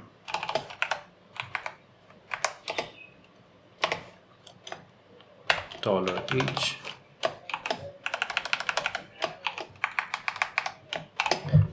We want to add the get cart items, which is this, which has the user information, and it'll have the user cart also. So we'll say get cart items dot users cart. So you have the order that you just created, but that order does not have any list of things that you bought. So this is what we're adding right now to the user collection. So you have done this, and now simply what you have to do is, I think there's a bracket or something missing somewhere. Okay, I think there has to be another bracket here ending, and then everything is, I think, perfect. Okay, now all you have to do is you just have to use your user collection and say update 1, pass context, filter 2, and update 2. So guys, this is right now what we're doing is the hardest part in this entire series. So if you get this, take your time, go over it slowly. That's why I've divided into very small digestible videos, right? Not trying to overwhelm you, but if you can understand it, then you won't face any problem in the rest of the project, because we're done with majority of the project anyways, right? So this is like the most difficult part. That's why I've kept these towards the end. Here you'll say if error is not equal to nil, you'll log.println error. Now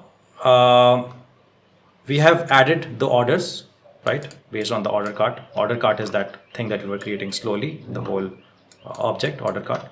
So that we have added to the user, right, object. We have added the user's cart, all the data in the user's cart, to the orders.order list as well. And only thing now remaining is emptying that user's cart. So that's the third and the last step that's remaining. So here we'll say user cart empty is a variable that I'll create to do this for me. And I'll say it's of type models dot product user, comma 0. So what is product user? Product user is out here. Product user is this, right? So this is the product user, which is each item in the cart. So it's a slice. Right now it's empty, and I think this is what we can use, right? So we can exactly use this variable to completely like update the cart and make it empty. Okay, so it's not, instead of deleting, always do updating like I'm doing right now. Let's create a variable called filtered. Let's say json.d, and here let's say primitive.e id, and updated. You can, instead of saying filtered, you can also say filter 3 and update 3 or something, because you have filter 2, update 2. So here you'll say json.d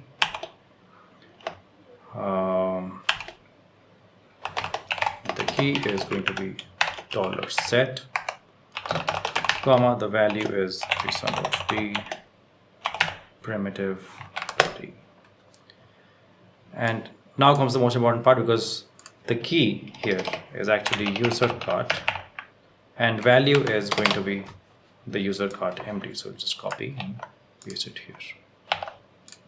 So now all you have to do is run the update function with all these values like filter and update.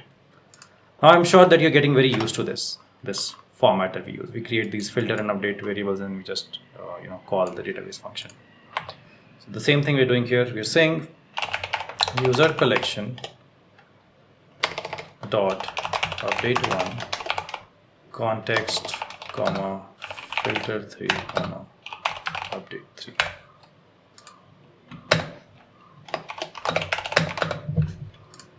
Okay, and if error is not equal to nil, we'll return error can't by cart item, return nil from here. So that's it. Now this function is complete. So there's a lot of things that you did in the buy item from cart, right? So before you emptied up the cart, you also added order to the user collection, added cart items in the cart to order list. So you did all these things, and your function is now complete. Okay. So now the last function is remaining, which is the instant buy. We have completed our buy item from cart function. Now it's the time to build our instant buy function. Instant buy function basically is taking a product and buying it, not adding it to cart. So that's instant buy. How do you want to do it? So the way to do it is that some of the things that are happening in the previous function will happen. In the sense, you'll have to create an order, right? You'll have to create an order. Order being your order out here. So you'll have to create an order, and you'll have to add that order list also to the user. So user collection, you'll add the order and also the order list. So both of those things that happen at the end of this function will happen.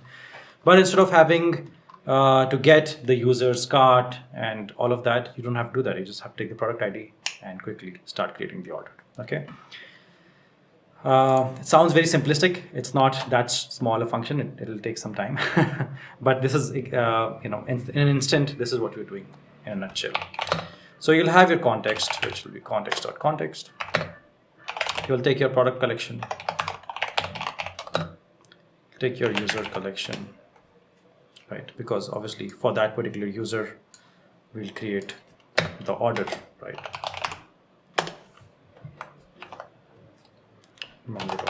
Collection. Then you have your product ID. So like I said, instant buy requires the product ID so that you can buy it instantly. You don't have to go through the entire cart, find the total of the cart, all of that, nothing like that. Product ID is of primitive.object ID. And then the last thing you need is user ID, which has been added by automatically by the Golang extension for me. This function might return an error. Okay.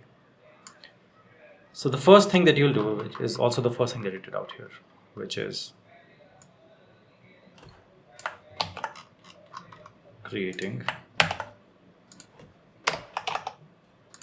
getting the access to the ID. And then what you'll do is you will handle this error. So you'll say error not equal to nil.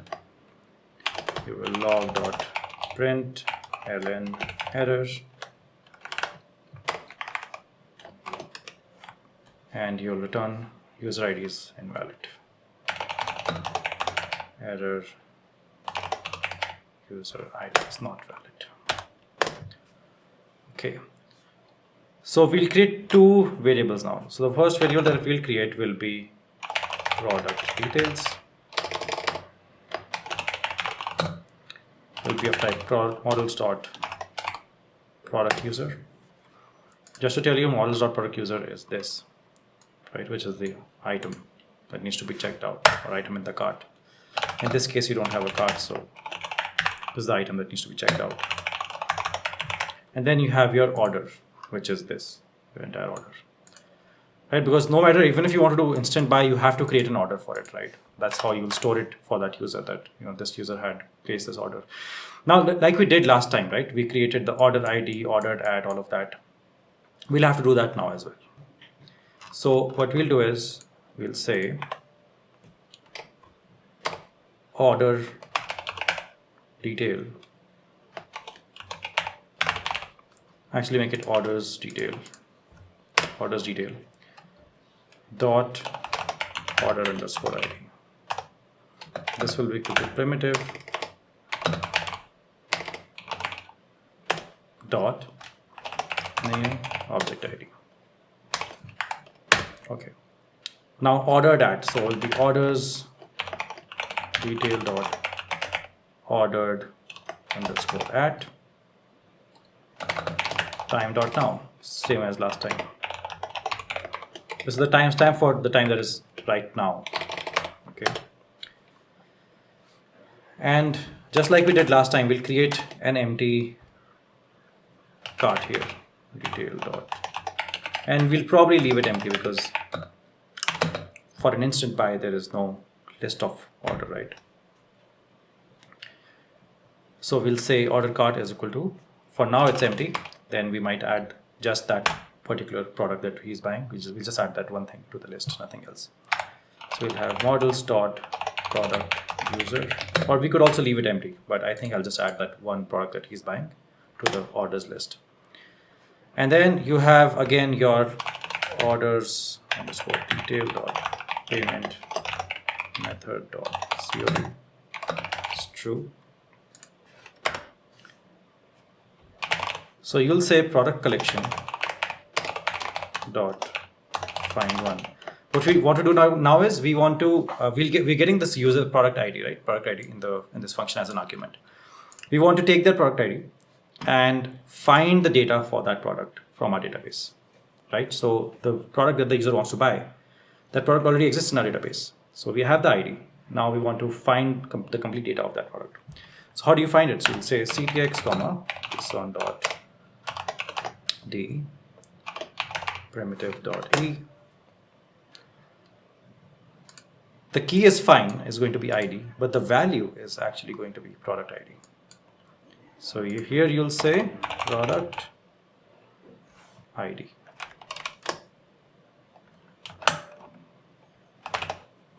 ID, okay, with capital D. And the way you want to decode it is with this model, product user. So all the data that it finds from the database, you want it to be decoded based on this model that you have created, the product user model, so that you're able to work with it and you have data that's predictable for you. So let's say product underscore details. All right. And this may lead to an error, so you want to handle the error as well. So here you'll say if error is not equal to nil, you want to say log.print ln error. So one more thing that's remaining is for that order, you have the ID, cart, we created an empty cart, ordered at, price, payment method we've done, price is remaining. So you'll say orders underscore detail dot price. How will we get the price? We can get the price from here very easily, right? We can get it from product details, copy it, dot price, right? So product user, that this data that he got from the database now and converted into this product user struct format has a price, and that price can be taken for the order price because we are just buying one item, instant buy, it's not cart, right? So just that one product's price is the price for the entire order.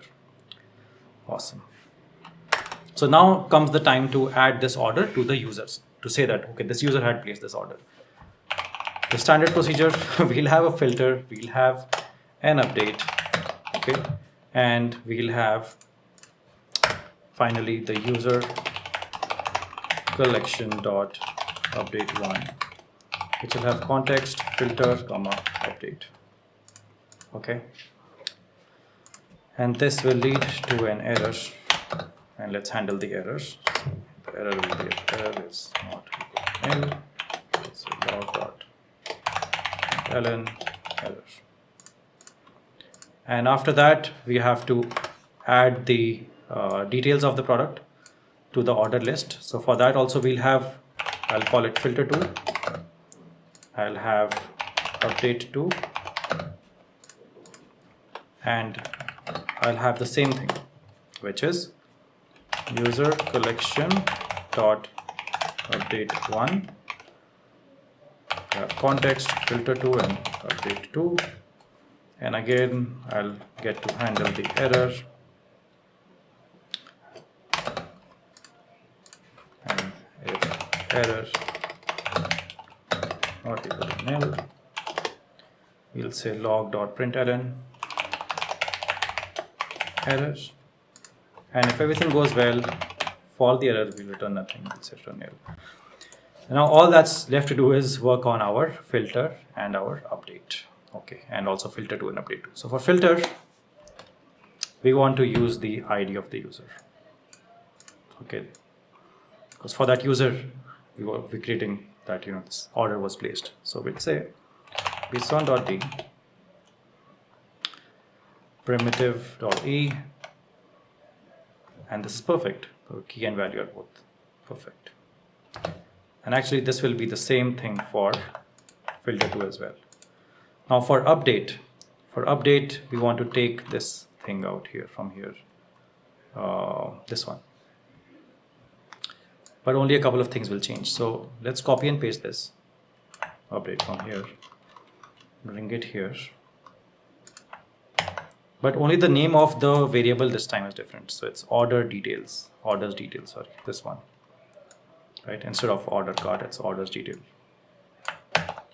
So that's it. Your filter update are both ready. Now update 2. For update 2, what you want to do is you want to go back up and copy and paste this line.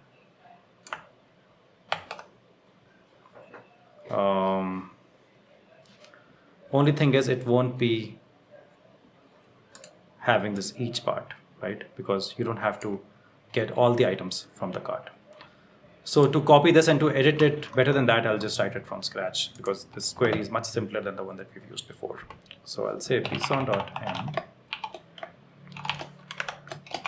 Right, so because earlier we had a lot of items in the cart, so we want to get each of those items and put it in the orders list. But this time we just have one item, which is not in the cart, it's just the product. So we just need a much simpler thing. So we'll say bson .m orders dot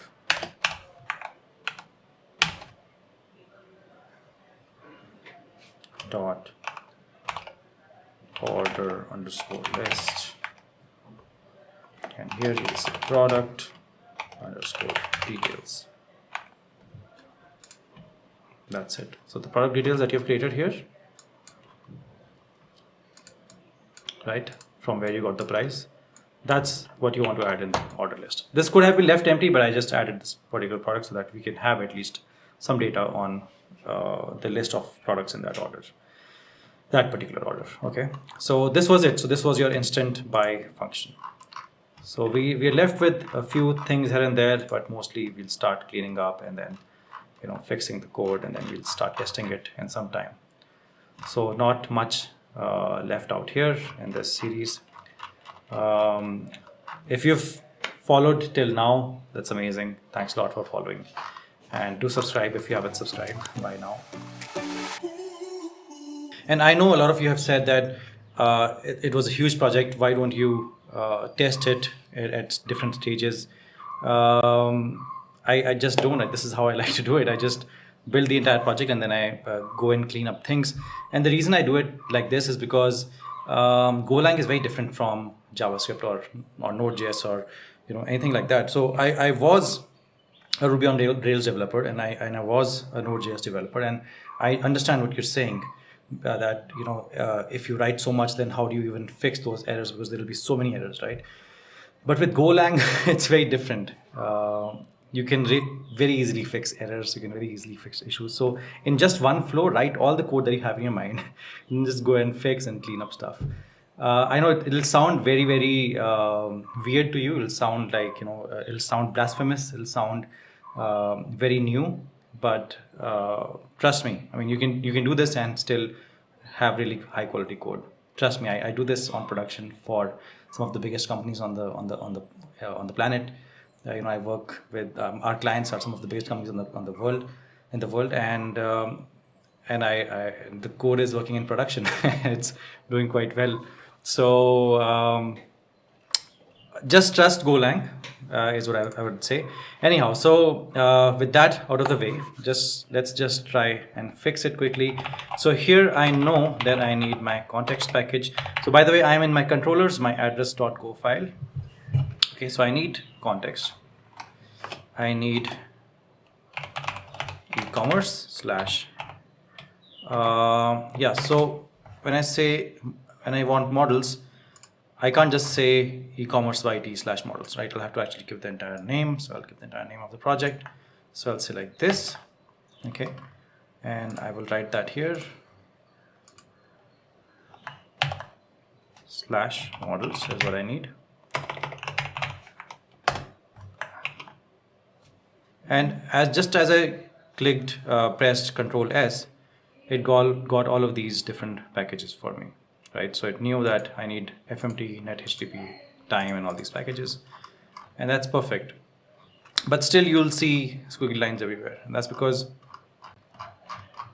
these packages, I have not done go mod tidy to get these packages, and I will do that.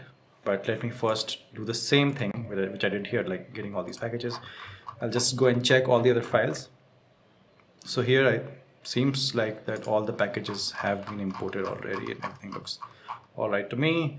So we need context, time, errors, logs, net/HTTP, gin, primitive, Mongo, okay. And let me check out the controllers.go file as well. So as of now, everything looks all right, but this tokens file, okay, the tokens package, I need to import the tokens package. So what I'll say is I will go to my address file, copy and paste this entire thing, and here I need /tokens, and I want this to be imported as generate. Okay.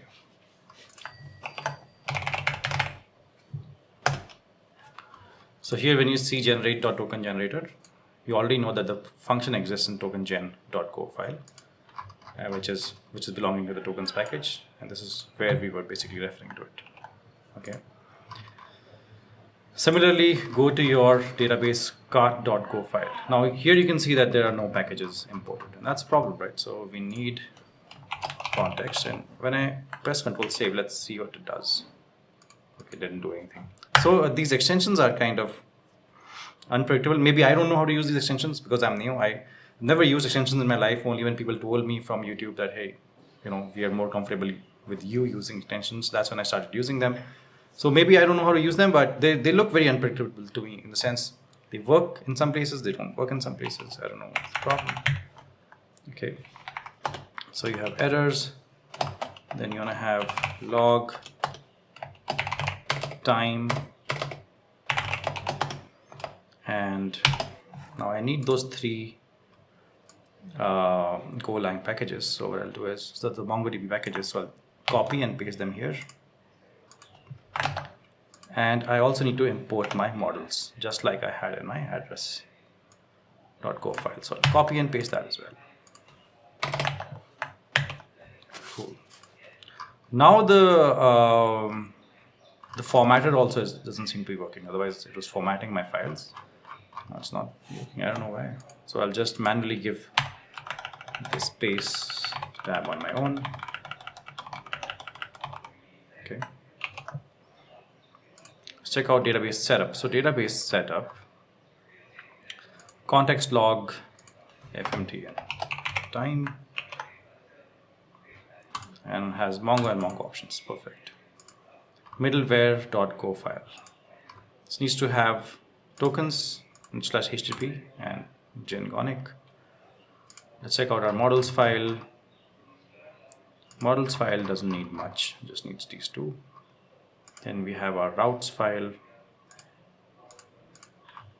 Controllers, we have our controllers, we have our gen, and now token gen file.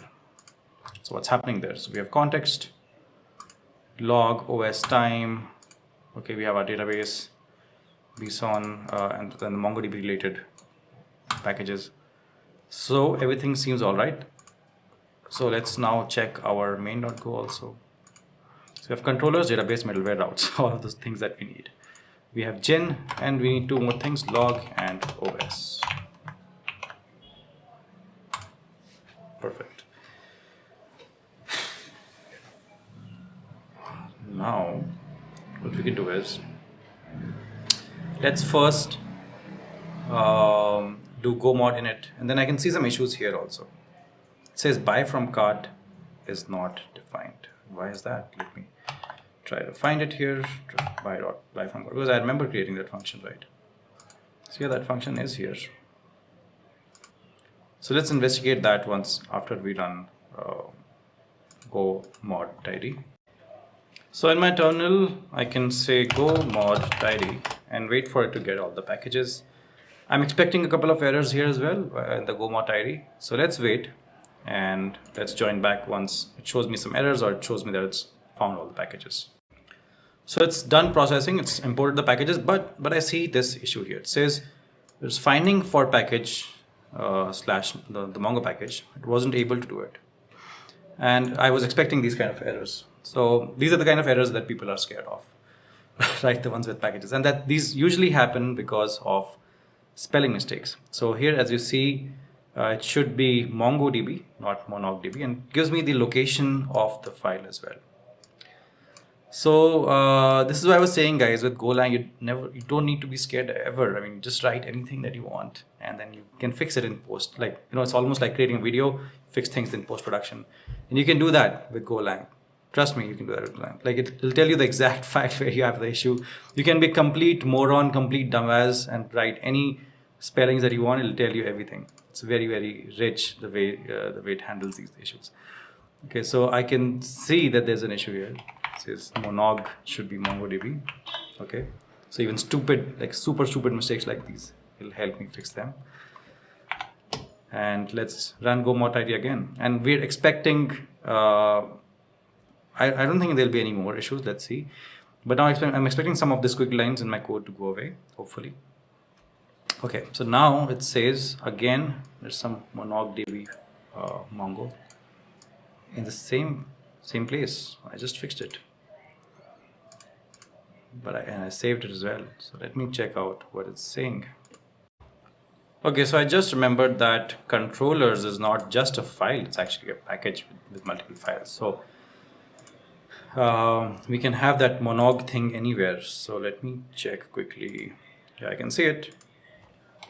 Mongo, it should be Mongo. Now let's try running it, see if there are any more issues.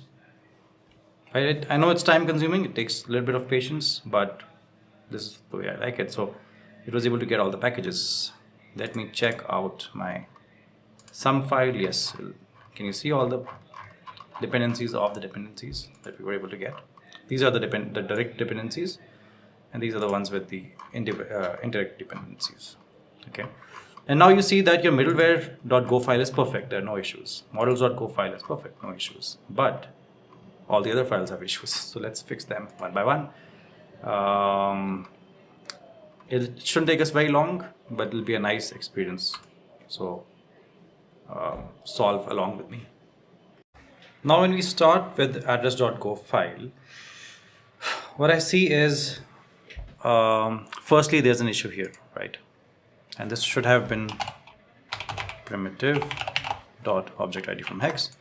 This issue goes away. Now I have 6 issues here in this file, and all of them have to do with user collection. So that's an issue, right? Because user collection, I've already defined user collection in the controllers.go file, which also belongs to the same package. So all of these 3 files belong to the same package, and I've defined user collection here already. So why is it that this is not able to catch user collection? The reason is that there's a spelling mistake here. It should have been controllers. And now address.go file is fine, right? Now now it's able to understand that this is the same user collection. But I still see one small issue. I think that's okay. Yeah.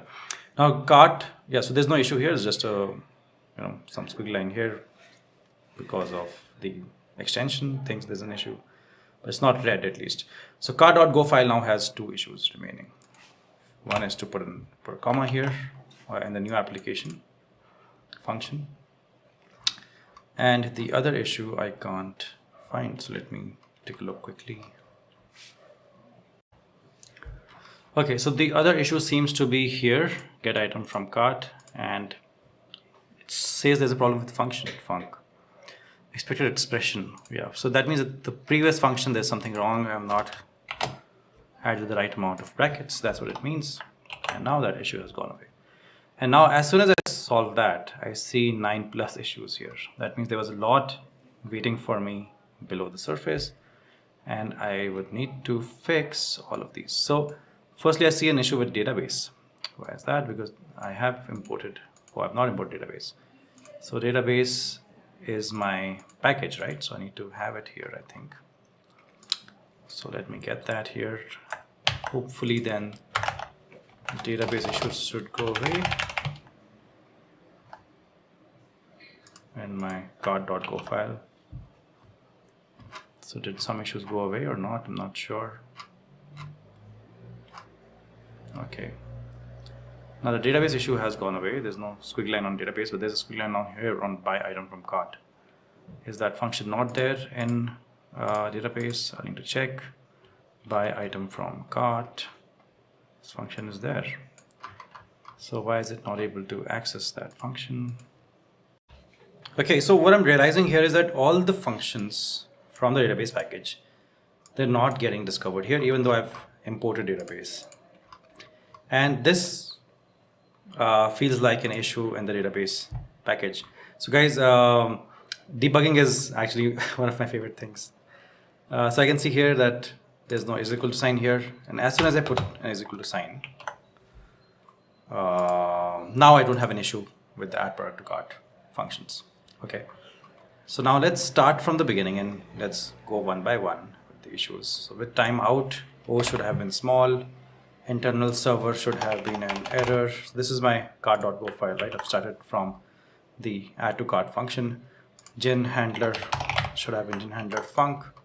Okay, so this is like a painting. You start with broad brush strokes and then you put small details, touch details at the end. This is how I like to treat code. Everybody's approach is very different. Okay, here product ID has been declared but not used. I think that's what the issue is. With timeout, O should have been small. I'll come back to this in a second. But let me see the low-hanging fruits. Internal server error should have been. Okay. Now as you can see, the count is reducing now. It was 9+, now it has gone down to 7. And again with timeout. So it's good that I made all the errors in a similar pattern kind of a thing. Okay, so with product ID, what I just saw is that product ID, there's a product ID with capital P, there's one with small p. Just to keep it consistent, let's keep this with capital P only. Now, what's the other issue? Yeah, the other issue is out here. Indented JSON should have a status of 200. Now still two issues are left, but I can't see them. I can't see any more issues. Okay, user query ID. User query ID. Yeah, again the same issue here. You should have been capital everywhere.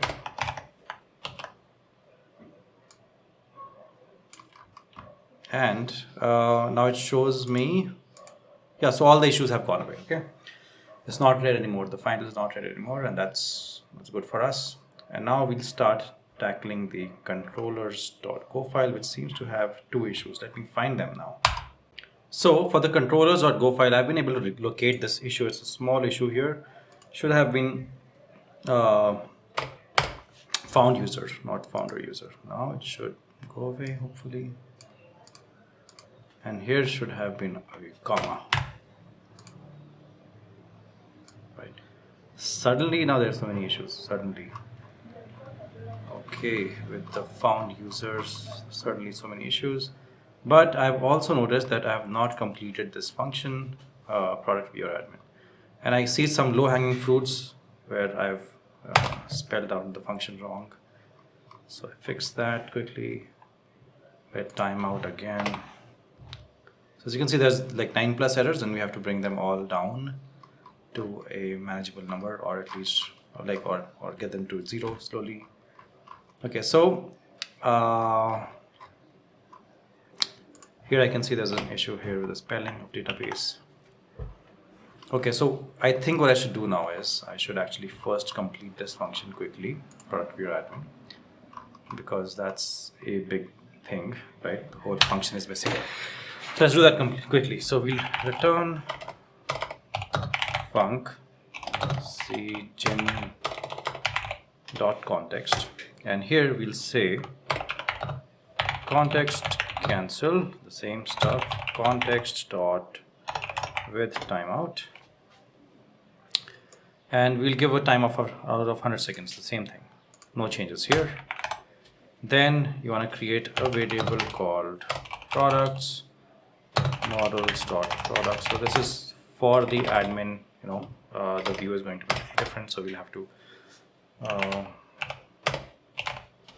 work with it in a different way as well. So error is equal to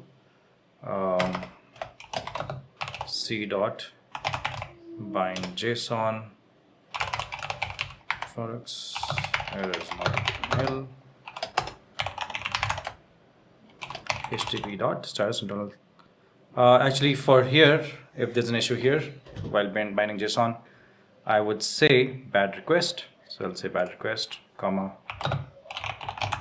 I'll show the error. Should be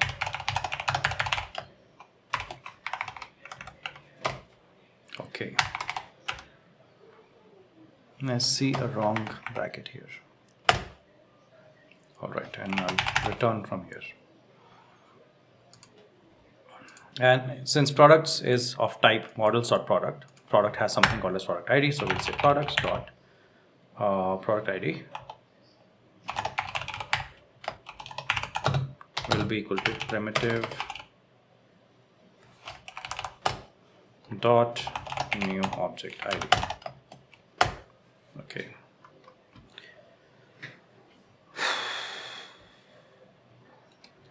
And we'll handle, since we've already given it different type of names, let's give it a name of any error, because we've already used error up there.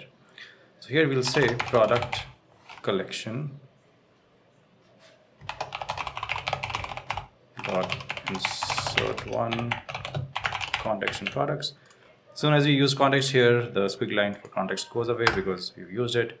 Now there's a squiggly line here, we also want it to go away, so we'll say if any error is not equal to nil, let's say c.json http.chat server error, and the error that you want to print out is not inserted.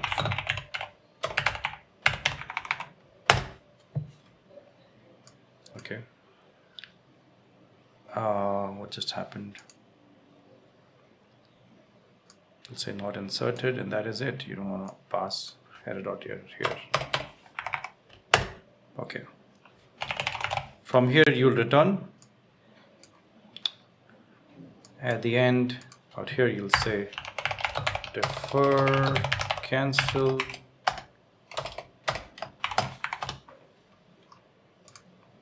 and you'll say c.json http dot. So it's okay, if everything went well, you want to say successfully added product admin.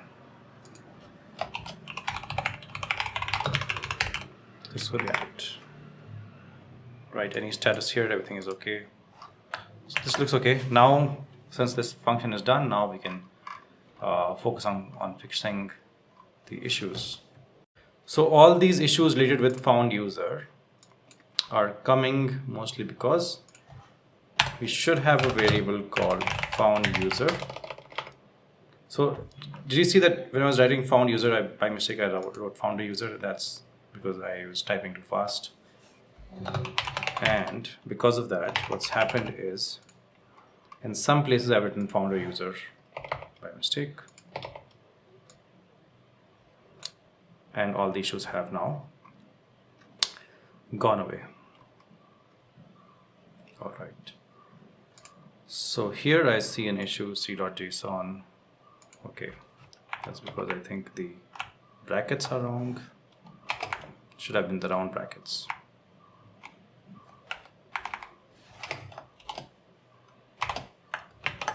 All right. So the login function is fixed at least. That's an important function. And with search product now there are, so you can see it's not 9 plus now, it's just 8 errors remaining. So we're very close to fixing this complete file. Yeah, so I found one more issue. Search products should have been capital P.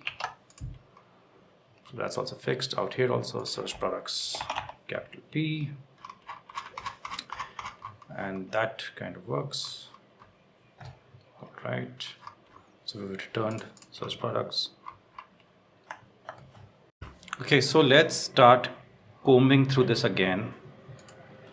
This file again. So I see that c.json, there should have been a round bracket. Then if you scroll down a little more, I see I should have passed context in cursor.close, and the error here should have been capital E. HTTP, obviously, you know, it doesn't look right. It should have been small HTTP. And now, as you can see, all these 3 files, perfect.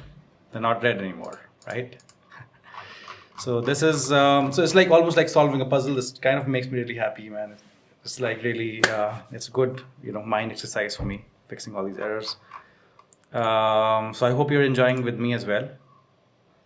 Now, as you can see, we have 2 more files here remaining, and then these 2 more files here, routes and tokens.go. Shouldn't be very difficult. Let's get started. So I've closed my controllers folder. Let me close all the other folders that are not having an issue. In my database folder, in my cart.go file, if you come down to the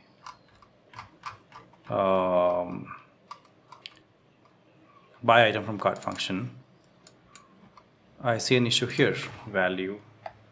I have to put this colon here. As soon as I put it, it opens a can of worms. I see 7 issues quickly. Okay. And now let's fix these 7 issues.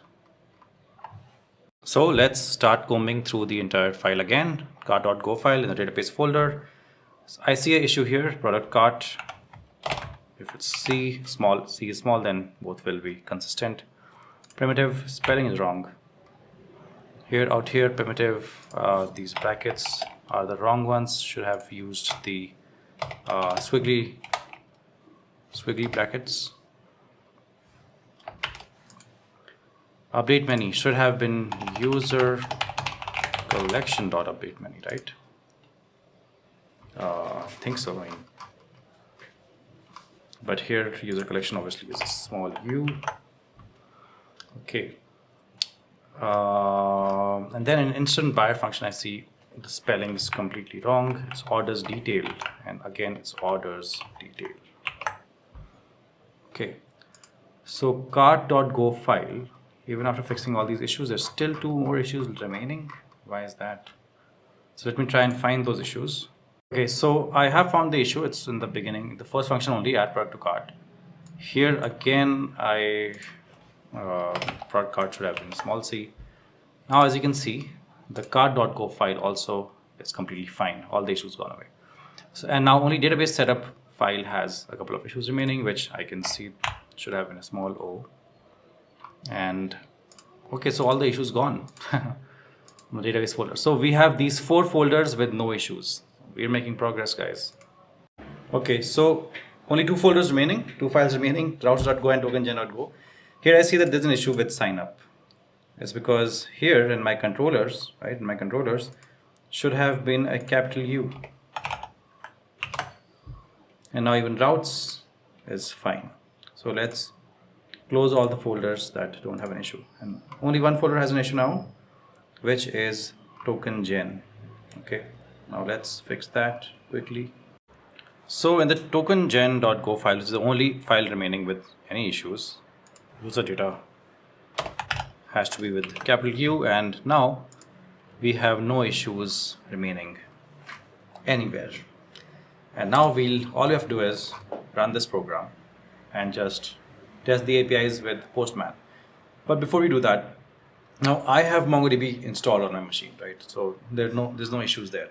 But if you don't have MongoDB installed and you don't plan to do it, what I'll do is I'll help you create this docker.go file.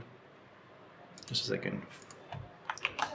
So I'll help you create this docker compose file, and we will get started here. Now I won't be using the Docker version. I'll be just starting the server directly, but I will help you create it so that because I get a lot of comments saying that, hey, can you create Docker file also for this program? And yeah, that sounds fair.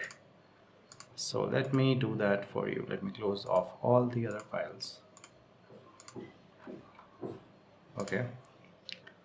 And Docker compose, firstly we'll write the version in this case I'll just write it 1.1 services. In my services, first service I'll have, obviously I need MongoDB, image Mongo 5.0.3. What ports do I want to expose? I want to expose the 27017 port, standard port for MongoDB. The environment that I want is Mongo in a database, root username. Let's give it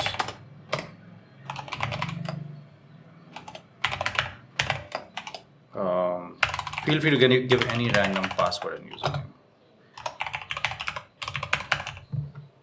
Okay.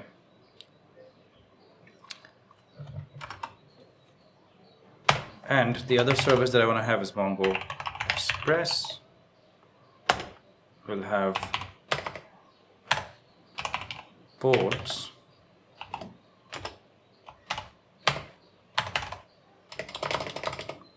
8081, that's 8081, and environment. Now we'll config the development and test password again. So here we'll say, just a second guys, there has to be a tab here. So let me just copy and paste it here quickly again. Okay.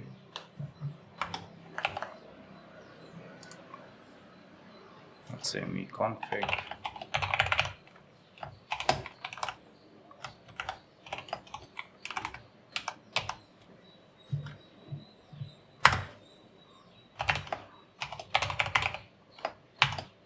MongoDB URL. So what's the URL going to be? Look, MongoDB localhost. Actually, it's going to be development. MongoDB development and test password @Mongo 7017 /. So development and test password, which is username and password @MongoDB, and this is the port. And when I say @Mongo, I'm talking about this Mongo service running and on this port. So our Docker file is also complete now. So now let me just Yeah, no, I don't think we need to make sure that everything is fine, because everything should be fine because we fixed all the issues. You can go ahead and run this program now. Finally, the time has arrived. All right, so we are in our terminal, and you know what? Let me start the Docker Compose project, and instead of just the regular project, because I want the guys who've built the Docker Compose file with me to be sure and to know that the Docker Compose file works, right? That we've just written. So what we'll do is we'll say Docker Compose up and run it in a detached manner. So it's running, and now we'll say go run main.go. So as you can see, all the list of all the APIs. Now I've opened up my Postman, and I'll be showing you a couple of APIs, and then you can feel free to test it on your own. I will be leaving the code to this project in the description box of this video. For sure, don't worry, I will be leaving. Because sometimes what happens is that I shoot the video on a particular day, and then I post it on after a few days, so I forget that when I'm posting the video, I have to put the link of the code there in the description, and this is why sometimes you don't see it. But this video, I'm shooting it today, and I'll post it today itself, so you won't have an issue. Okay, so let me try signing up. Successfully signed up. Okay, and for login, let's see, it requires email and password. So here I said email is Akhil Sales and password is let me say that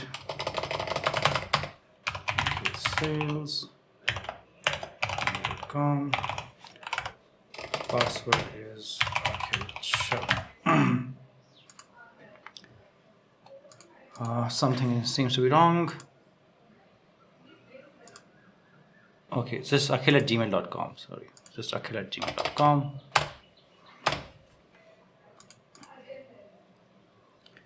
Okay, so it has logged me in. So sign up and log in. Two most important things are working, and get your token, your refresh token, blah blah blah blah blah. Now there's just so many of these. What do you call it? APIs. What I'll do is I'll instead create these quick objects, and I'll put a README file with these objects so that you can interact with the APIs instead. And this is where I'm having a problem with my throat. This is where I'll end this video series. Everything is working. We have everything on Docker Compose. If you have any doubts, any issues, put it on the comments below. I respond really fast to comments. I respond really fast to LinkedIn. So if you have any issues with the project, LinkedIn or email me, whatever, man, I'll help you out. But before you email me, compare your code with my code, run my code, see if there's an issue there, then compare and fix issues in your code. And then still, if you have any issues, then you reach out to me, okay? So that's what you need to do. All right, so thank you guys, and I'll see you in the next video series that are going on. I hope you're enjoying. This was a huge video series. We have done it together. If you've been with me till the end, brilliant. You're going to be an awesome Golang.